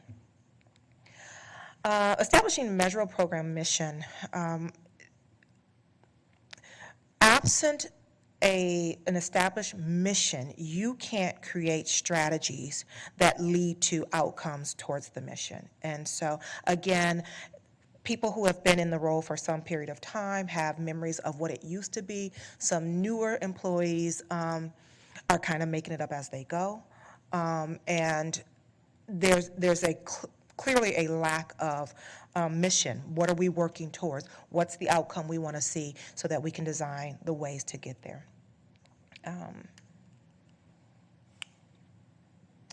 Okay, and that was the last one. So those were the six recommendations. And then the next steps is to finalize the, that should say redesign plan. And then it is under development now, but finalize that and present to the superintendent for his feedback and/or edits, and then roll out in fall of 19 what the redesign will look like. Questions? Okay, thank you. Thank you, Assistant Superintendent Cox. Commissioner Severson? Thank you, Chair French. This is a long time. This is one of, this is one of the things I think that, when you've worked in the park board and you've had these experiences, and not only worked in the park board, but participated in these programs as a child, I want to say thank you for this, and thank you, Doctor, for taking this. This is exactly what I expected. This is what I've saw. This is what is in our parks right now. And because of our dysfunction, this has cost my community in a lot of ways. When you look at the particular parks in North Minneapolis, my parks, I think, might benefit from this more than any of the parks in Minneapolis, with the exception of few. And it's very disturbing to me to figure out that we pay people a lot of money to do good programming, to create good relationships, to help our kids be successful, and that this is what has come to it. And I don't understand how this has went on for this long. One thing that's extremely, does our youth line staff not have cell phones? Commissioner Severson, they do have cell phones. Universally, they have cell phones. They do not have access to computers, so to do the kind of programming work that I'm asking them to do, they don't have access to that kind of technology. That's fine, but I'm going to say that I can almost do my whole job on my cell phone these days. I mean, there's not much that I cannot do on my cell phone. Like I said, I'm extremely appreciative of this. I hope that we can move forward. I do want to say that I think it's extremely important that we have one youth line director per park instead of stretching them thin. I also think that youth line directors need to be under the directors in the parks, especially when there's an expectation that directors of parks have degrees and this experience to be able to manage people.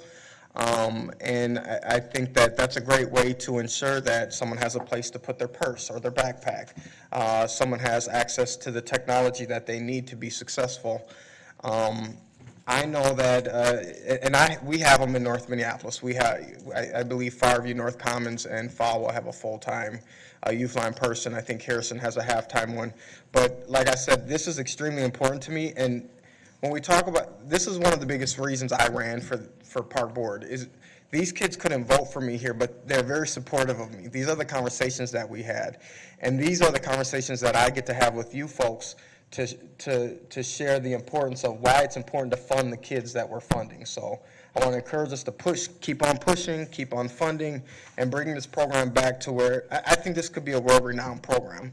I think, Al, you have some great experience in this, and I think that you have some great ideas on where we can take this. So I just want to say thank you. I'm sorry I'm babbling, it's late, but this is extremely important to me, and it's important to my community. So. Thank you. Commissioner Musich. Thank you, Chair French. Can we go back to the previous slide with the recommendations, please?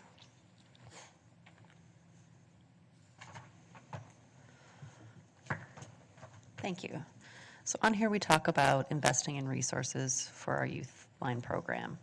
And you mentioned a couple of different examples, but we also talked about the need to acknowledge and understand and adapt to the fact that the field of youth development has really changed and grown in the time since we initially adopted this program. And I know we have a lot of staff that have been with us a long time, that have been doing this work.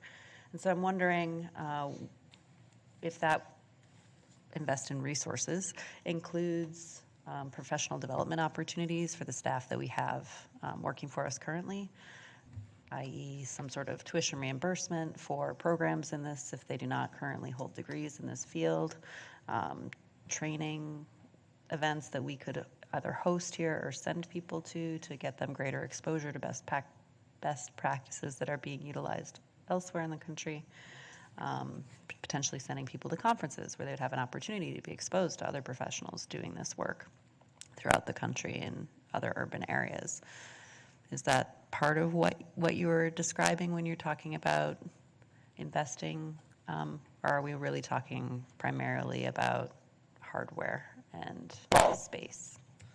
Commissioner Musich, it's both and so when we think about what you need to do your job, there are some essentials, right? So that's part of it. But the other part of it is I've already started to engage some professionals around the area, asking them to submit proposals to me to do professional development with the staff.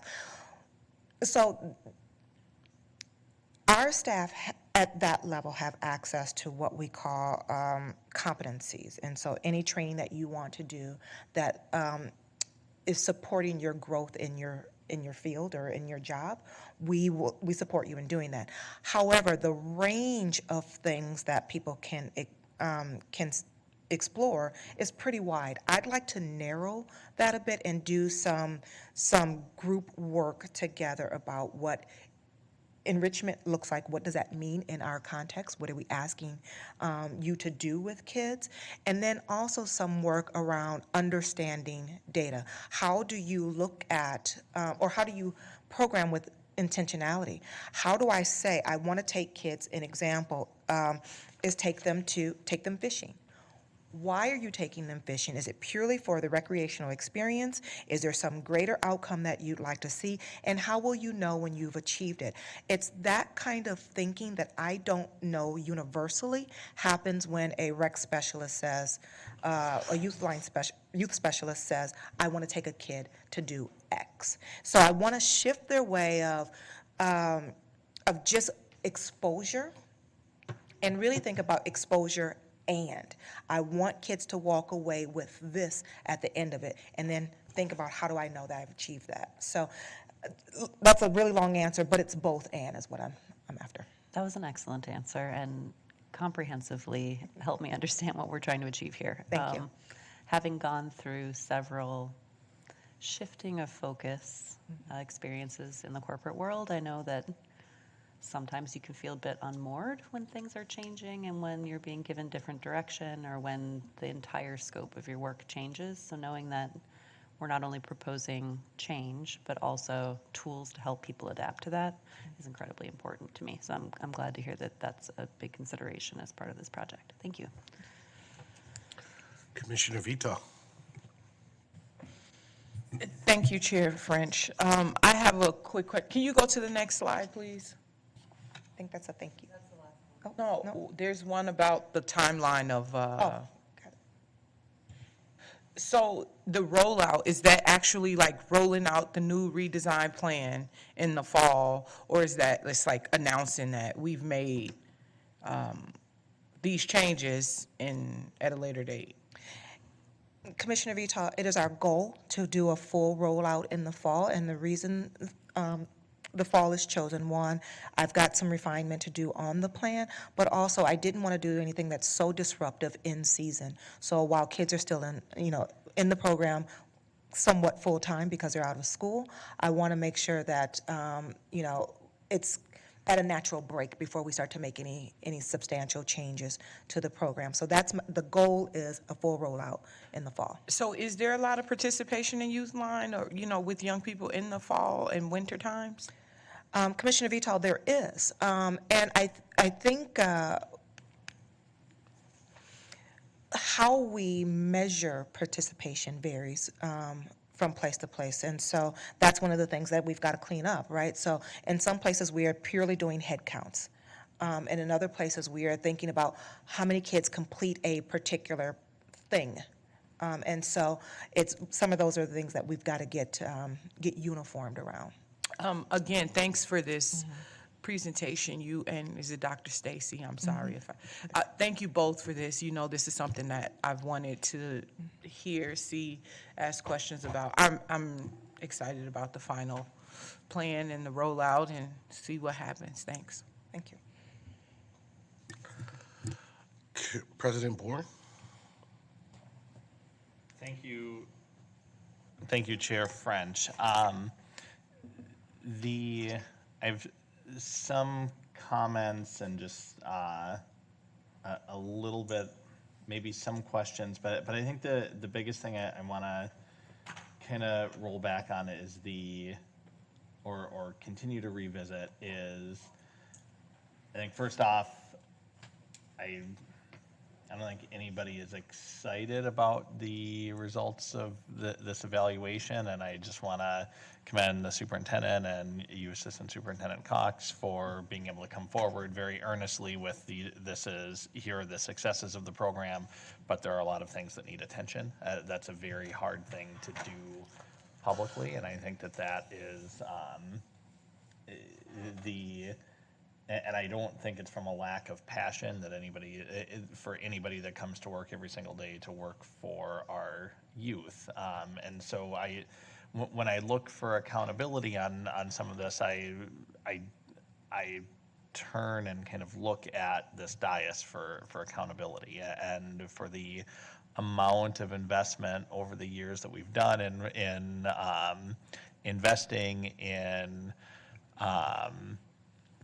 investing in accountability metrics across the organization. I'm certainly aware over the last 12 years that we have put the least amount of accountability metrics and the least amount of that intention into recreation. And so when I look at accountability, I look back at myself on this, and I look at, and it's our job to give you the resources that you need and the organizational bandwidth that you need to start implementing some of these changes. And so, Superintendent Bangor, I'm glad that you're looking at this as a priority. Assistant Superintendent Cox, I'm glad you're looking at this as a priority. Even from this dais, and Assistant Superintendent Cox, you've done a really good job of providing the board and regular updates for all of our recreation activities. But there have been times when we go months and months and months without a recreation committee update on some of the things that we're working with. And I don't think that's been under your leadership, but we have some accountability to look towards ourselves with here. And so I'm going to be asking on this because there's a lot of very important findings here. And there are some kids that there are some youth that need a lot of resources in our city and need to feel the same urgency that we're feeling. And I know that this will take time to roll out. But I'm going to be asking Chair French if we can have a monthly update, to the board, very similar to this. I don't think we need to take as much time at every one of these meetings, but this is what we talked about last time. These are the action steps that we worked on since last time. This is where we still have challenges. This is where we still have opportunities. It's just too important of a program for us not to have our attention on, and we have that attention on so many other things that we do. I think we really need to start giving this the attention that it deserves. So again, thank you for the earnest feedback on where we can do better. If there's areas that we do need some increased investment, I think we're willing to make those. I don't think we want to invest in a product that is not working. So I think we need to focus on the successes and make those course corrections as quickly as possible. But I want to thank Commissioner French for bringing this forward, and I am going to be asking for a progress update at every board meeting until our rollout. So we'll be on that. Yeah, I'm sorry, monthly, until we do have the rollout. I think more communication is better than less communication here. So thank you. Thank you for it. And that's just my general feedback. And let us know the things that you need for the program as well. Certainly. If I could make just one more comment in closing, I would be remiss if I walked away leaving you with the belief that we didn't have really talented, dedicated staff. We do. We have, as Dr. Stacy said, we have several staff members who have master's degrees in youth development. Where the challenge is they are serving youth in the ways that make sense to them where they are versus a unified approach to the program. And so I really just want to make sure I say to you that I believe strongly in our staff, and they really want to do what's right by the kids. We just have to give them some direction. All right. Thank you, President Bourne. Anybody else? Any other questions? Superintendent Cox, Assistant Superintendent Cox, and Dr. Stacy, I want to thank you for the evaluation. The evaluation was pretty eye-opening. I couldn't say that I'm just a tad bit disappointed, but when we talk about parks, we always talk about Minneapolis Park Board, but we forget about the rec part. And the rec part is the recreation. The rec part is the people part of the parks. And I remember as a Code 8 worker working in our park system, watching the youth line folks come in, you know, usually after school or sometime, and taking these kids on trips and doing stuff and just being a person there, right? Just being somebody they can depend on. I've worked with one of the best youth line workers ever, Yvette Gray, who's now the director at North Commons Park. And I've watched her do wonderful things with kids. So I know there's diamonds in the rough somewhere. So how do we look at the folks that are doing some good stuff and put those people in positions where they can share what they're doing with other folks? That's not rhetorical. You want an answer to that? Kind of. Okay, so one of the things that I've been doing just in the recent past is asking both youth line staff and rec specialists, rec directors to meet together to do some visioning. What does success look like in this park? You know, how will we know we're achieving whatever we lay out as a vision? How will we hold each other accountable to the work that we both said we're going to do on behalf of kids and city residents? So that's one way of doing it. The other way is getting them to share best practices where they are, and also learning from industry leaders, both locally and, you know, perhaps nationally. What's working across the country? What should we be looking towards? What's coming that we're not aware of here in the Midwest, right? So it's some of those kinds of things that I don't think that we've done consistently in this area of the organization. I think we've done that in a lot of other places. Recreation, not so much. I want to come to this. Is there a possibility that we can get a report once a month, probably, first or the third, whichever one that works for you? I can do that. And we can try to figure out how to get this ship sailing in the right direction. Okay. Sorry to tune in one more time, but we don't have to overthink this. We have recreation centers, we have fields, we have lakes, we have rivers, we have nothing but great opportunity. We just need good people to be in our parks working with our teenagers that show up and want to be there and want to work till 9 o'clock at night when the kids are at their parks. All right, so I mean, we don't have to overthink this. You know, we just need them people to do them simple things. I've been to the parks many times, and I see directors there till 9 o'clock. I don't see youth line there till 9 o'clock. And my issue is the kids are there. That's when the kids are there. So let's not overthink this. Let's just get good people in the parks, and let's hold people accountable. Thank you. Thank you, Commissioner Severson. Thank you, Assistant Superintendent Cox. I'm sorry I keep promoting you. And thank you, Dr. Stacy, for your hard work and your evaluation, and it was much appreciated and very informative. With that being said, I'd like to call a motion to adjourn. Move to adjourn. So moved? Yeah. Can I get all in favor of adjournment, say aye? Aye. All opposed? We are adjourned. Time being 9:42, I call to order the Legislative and Intergovernmental Committee. Secretary will please call the roll. Commissioner Severson. Present. Vice President Hassan. Commissioner French. Here. Chair Meyer. Present. You have a quorum. Is there a motion to approve the agenda? So moved. All in favor, say aye. Aye. Opposed? Passes. Is there a motion to approve the minutes of January 2nd, 2019? All in favor, say aye. Aye. Opposed? And we'll now hear from Brian Rice with an update on the final report on our legislative session. Thank you, Chair Meyer. It's now 9:42. I'm on the clock. You've got a copy of this report. You've seen it before in different forms. I appreciate the opportunity to address the board. Frankie Johnson is here tonight. Frankie's had quite a long day. She was over at the LCCMR at 8 o'clock this morning. We have a very important project up tomorrow morning. Adam Arvidsson isn't here, but there's a $2.3 million request before the LCCMR tomorrow for the Upper River shoreline, island restoration, mussel introduction. So that's a great project. It's really been a busy year. It started out great.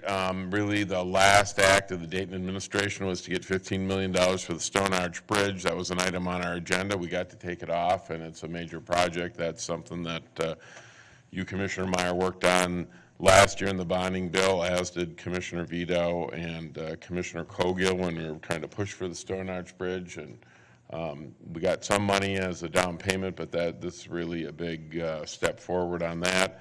All in all, it was a pretty good year. We were able to keep the legacy funding program at the 40-40-20. We had a substantial increase in that, largely because our share relative to our other metro area partners went up. We're actually going to see about $1.5 million increase in that over the next biennium, with a combination of the increase with the sales tax money, but also largely because we're spending a lot of money on our regional park system. It's a big number. And the user numbers have gone up on that, but that's pretty important strategy.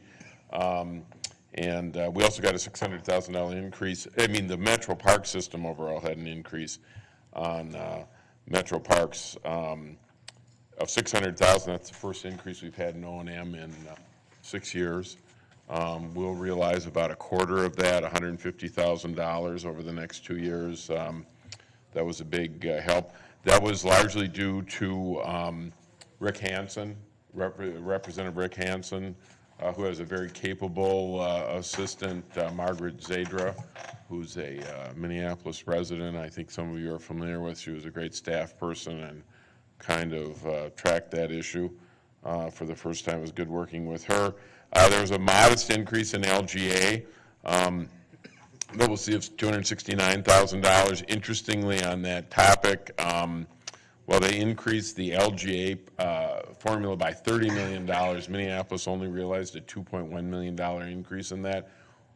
There was a period in time where Minneapolis was getting a full 20% plus of LGA, which would have been a $6 million increase. But we're failing with our own success. Minneapolis has become younger, more populous. The housing stock is getting younger, not older. All of those factors, we're starting to look more like a suburb, quite frankly, in the formula. So by way of example, St. Paul got a $6 million increase in LGA. Minneapolis got a $2 million increase. So it's just, we're seeing these changing demographics actually play into some of these formulas. And it's something we should at least consider as we look at strategies going forward on how we fund this great park system. We did mention that the bonding bill got passed. It was a hangover. I know this was a concern to you last year at this time. Commissioner Meyer, you weren't happy with that change. I was happy that we got $10 million because the Metro Parks hadn't gotten $10 million in years. You were mad that, or angry, upset, concerned that it was LCCMR funding. I mean, I think both of us were right and fair. It got straightened out this year. There was a lawsuit. There was intervention. I did talk to Representative Murphy about that. You know, it was a good result, I think. It was the right policy, and I was glad that we got the money. The Murphy issue, this was another one you were really concerned about, got solved this year. That was probably one of the biggest wins for the city, a $10 million increase, or really a restoration of $10 million. And that's significant because that's going to translate into some savings for our taxpayers. Now, and Commissioner Bourne asked me to look into this. There were two pension bills, the issues that we worked on. One was a reduction of the city's obligation to its former police and fire funds that have been merged with PARA. The city had been obligated to the tune of about $13.5 million. They saw a reduction permanently of that amount by $6 million. That's going to show up in the pension levy. So the city's going to see a direct reduction in that. The taxpayers will see that. The MRF levy is a bit more complicated. Of the $10 million increased in MRF aid, the city we'll see about a $6 million reduction in that cost. The park board about a $1.1 million reduction. But the way the city does it, it levies it amongst all the taxpayers. And because the city,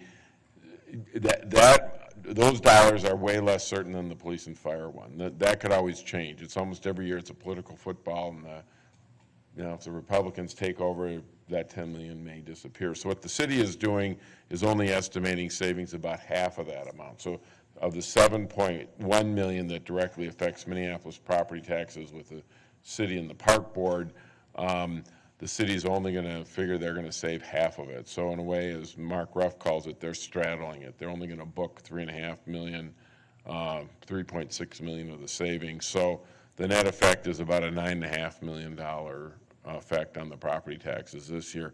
How much of that gets attributed to the park board? I'm going to give a memo to the president and the finance chair and the superintendent on this, so you can look at it as you go forward in negotiations. One bad news was we're going to lose Paris state aid. That's $73,800. Minneapolis loses about $525,000. So all said and done, there were a number of gains and losses. It wasn't a bad year.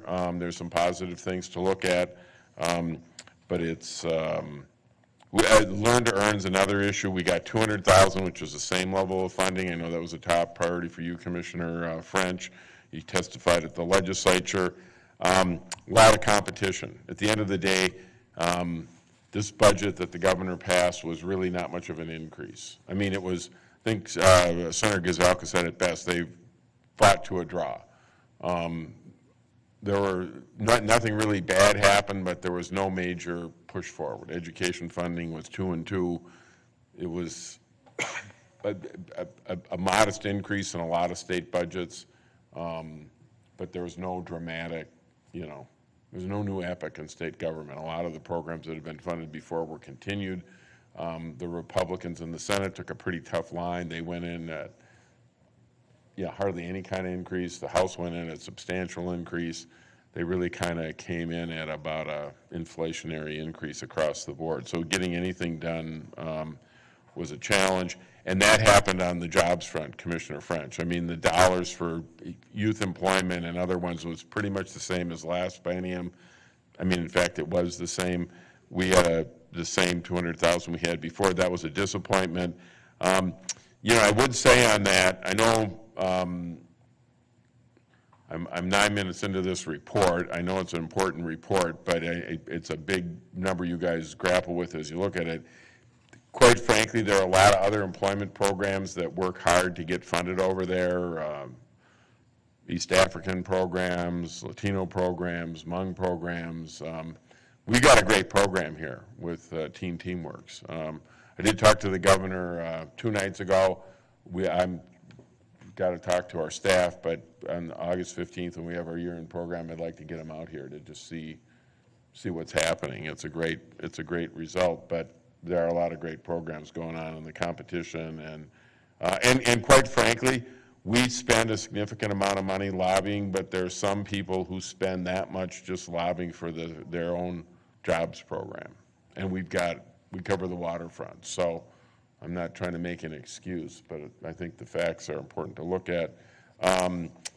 Just to wrap up here, there are a number of other things we followed, we tracked. Frankie did a really good job. Like I said, she's been up since 8 this morning over at the Capitol, and she's still here 14 hours later working on park stuff. We're working on bonding programs already. We met this week with the other regional park agencies to plan for next year. We had a good legislative day that a number of you participated with, and maybe all of the language is attached to the report if we have a question about interpretation or how it works. And maybe the easiest summary, if you want a one-page, is the very last page, which is a 1984 to 2019 summary of state funding on how we've done. It's kind of a way for us to benchmark how we're doing for you over at the Capitol. And if you look at it, it kind of falls into more of an average year than a great year. But it wasn't a bonding year. Although I guess we could have. Frank, we'll have to update this. I didn't include our bonding numbers here. So actually, that would improve. We had a pretty good year. The bonding year added about, we included the bonding money from last year in 18 rather than in 19. So it is a fair picture. We had a really great year last year with our bonding effort. In the 2-year period, we're doing pretty good. And I would encourage the board to continue to invest in this effort. When you look at the partnerships you have, the one with the legislature probably is the biggest one you have. I mean, city council is way up there too, but at least with the legislature, if you look at the sources of funding that we get, this doesn't include like LGA, which is approaching $10 million now. In terms of funding the system, it's almost 10% of your operating costs. If you look at really all the capital stuff you're doing with the regional system, it's pretty significant. All these plans that you're looking at and the great planner, Mr. Schroeder and his architects, that give you the ideas. What fuels that is really, or at least a big part of it with the regional system is the legacy funding, our O&M program, which is primarily used for capital, not actual operational costs. The board made a decision years ago to take those dollars and put them into, repair and replacement rather than staff and salaries. And then our LCCMR efforts are important too. So I'm 12 minutes in. How am I doing, Superintendent? About $1 million a minute, I think. And you're tired. That was great, thank you. Are there any questions or discussion? Do you have questions? I do. President Bourne. I was gonna, if we were all gonna just get out, I was gonna say, let's do it, but. Yeah, we want to get out of here at 10, so. I did just want to highlight and ask a question.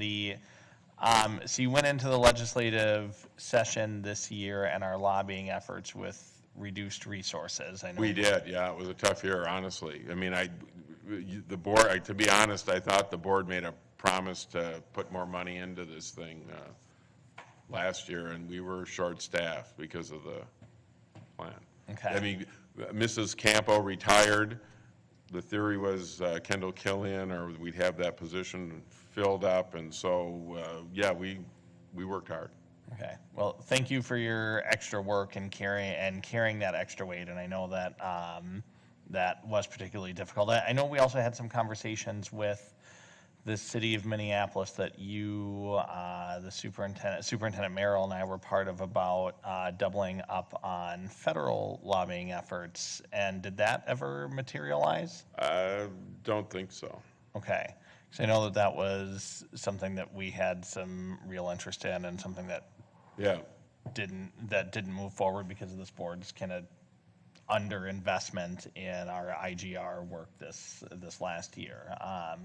So good work with diminished resources. I think we could have had a little bit more success if we made a plan, followed the plan, and it's July, and we've missed an entire legislative session. We didn't have the resources to work with the city levy, which in some ways is tied in here. I would just really encourage us to start moving on the investments and the plan that the board had put together to give our entire intergovernment relations committee and our lobbying staff the tools that we committed to them, because we're seeing, good job, but we're seeing. No, I think you're right, to be candid. I mean, I'm glad we're having this conversation. It's late at night, but I mean, really, Commissioner French was passionate about this Learn to Earn program, but, we worked hard on it. I don't want to, we had all these other things, and I'm not saying we could have done it. Representative Norr carried the bill. We had a great hearing on it. Senator Dietzick carried it in the Senate. There were some challenges. I don't need to talk about them publicly. I think I've talked to him privately too. There's some things we could have done that would have been smarter, that might have helped us. But this is a big agenda. I mean, if you look at what's at stake here for the board, and I might sound a little irascible, but there's big stuff that you guys got to deal with. You know, the LGA, we spent a lot of time on the pension issue. Mr. Ruff wanted to hire me to do that, and I just didn't, I thought, you know, I got to kind of stay in my lane on the park board stuff. I've also done stuff with some of those retired groups. It all worked out. There was no conflict. It's just sometimes you gotta, you kind of got to stay in your own lane and not step over. And I think we're seeing a little bit of that, frankly, as you talk about the budget. I mean, we supported the MRF thing because it was in our interest to do so. I worked on the other things and didn't feel like it was like an obligation to the city. I mean, it's good for both of us, but we got some good things done. We worked hard. We worked with the school district. I mean, the school district's going to see a $2.3 million savings on the MRF thing, and my guess is knowing how the school board finances its stuff, they're going to count every penny of it to make their budget work out. The city's got a little bit more luxury about how they do things. Yeah, I'm looking forward to, I know I've talked to the superintendent, he's talking about filling that position. It's way overdue. It should have been filled at the beginning of the year, honestly. I think the board, I know there was a lot of politics around that issue last year. I'll say this publicly, it was a big disservice to the organization not to have that position filled. It should have been filled. I know there was politics going on it, but I don't really care about the politics. My job is to make sure you guys are as successful as you can be. I mean, we're over that. I think superintendent invited me to sit on that panel. He's got some really good choices, and let's just get on with business. Thank you, Council Rice, and I echo those sentiments. Commissioner Finch, did you want to comment? I do not. Okay. I have one question because of what you said about LGA funding. You know, it used to be, our top priority was LGA, LGA, LGA. Given those changing circumstances, do you think we should start saying that just once now? No, it's still a big number. The city of Minneapolis is getting $82 million a year. They're still the largest amount that's getting paid. But I mean, I'm not trying to refire the St. Paul-Minneapolis rivalry, but St. Paul's getting $70 million. Minneapolis is getting $82 million. If these trends were to continue about 3 more biennium, St. Paul would get a higher LGA than ours. It's still a big number. It's huge for the city. It's huge for us. I just wanted to point that out to you in terms of things are kind of dynamic over there. You gotta kind of, consider these things. We did better though, relatively on our O&M formula and our legacy formula for a couple of reasons. We still get a ton of people coming to our system, and you're spending of the $108 million that goes into the regional systems to operate it. This board, your board, is spending $30 million for a regional park system, which means half of those people you're a great host to. You're spending $15 million a year, largely property taxes, on people that are coming from everywhere. And, you're a great host. Good for you. That's why we fight over there for our system. Which, by the way, is another issue. On Monday, I was at a meeting, the Met Council. There's going to be and it's in the report, there's going to be a committee that was last convened 8 years ago to consider this, the formula for legacy, which we got millions of dollars at stake at that. And we should get a position of trying to find there are going to be 3 from the DNR. There's going to be 3 from the greater regional park system that spent a good part of the session trashing us. And then there's going to be 3 from the metro area, and the metro park agencies want to get together and recommend 4 names to the Met Council chair, who will appoint those 4 people. And we should try to find somebody who's willing to either sit on that, either as a park commissioner, maybe a staff person. It'll take a lot of work. I mean, it would take going to 8 meetings and getting involved in it. Maybe we can do it, maybe we can't. The Three Rivers people had John Gagnon, who was on it 8 years ago, who's now a board member. He might be a real good candidate. I mean, just because he was on the one before. Bo Carlson is a superintendent of a system, understands the operation. On the other hand, I don't think there was a woman on that commission. There was. Erica Rivers was on it 8 years ago from the DNR. There wasn't a person of color on that board, and it's going to be a decision that will make a recommendation that might last for another 10 years. So we're talking millions of dollars, and it's something I was telling you, Commissioner Meyer, before the meeting, I like to think we're doing a good job on the legislative stuff, and you guys, the board, spends a lot of time on maybe the problem issues, and that's the way it is. But I really would urge you guys, the board, to invest some time thinking about these things, because they're consequential. Vice President Hassan. Thank you, Commissioner Meyer. Well, I just want to thank Council Rice and Frankie for putting all this time. I know it's tough, and having the Senate, being controlled by the Republicans, but thank you for all the energy you put into for advocating for our parks. And I think it's getting late. I'll move motion to adjourn. Before I entertain that motion, I just want to say thank you to Frankie and Brian for your report and all of your work. And also wanted to make a request of the president for future committees to shake up the order, because you might get the impression that legislative and intergovernmental is not the most important committee, because it's always placed last when we have it. It'd be nice if we moved it around so that every once in a while we held this committee before everyone fell asleep. I think Superintendent, sorry. Superintendent Bangora. Yeah, thank you, Chair Meyer. I just wanted to personally say thank you to the work that you've done. I mean, I would see Frankie darting into, the morning meetings and then gone and at the Capitol all day and everywhere. Your reports that you submit on Fridays and updating and keeping us informed on what's happening, well-written, very thorough reports. I wanted to personally thank you for your work. It's just really been amazing. I really mean that. It was just tireless.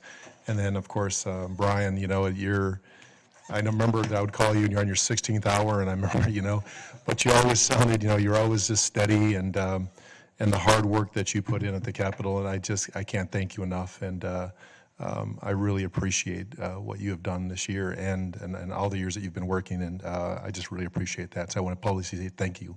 Well, thank you. And really, the staff is great. Sometimes I get edgy on these things, but we have a lot of good support from the planning department, and,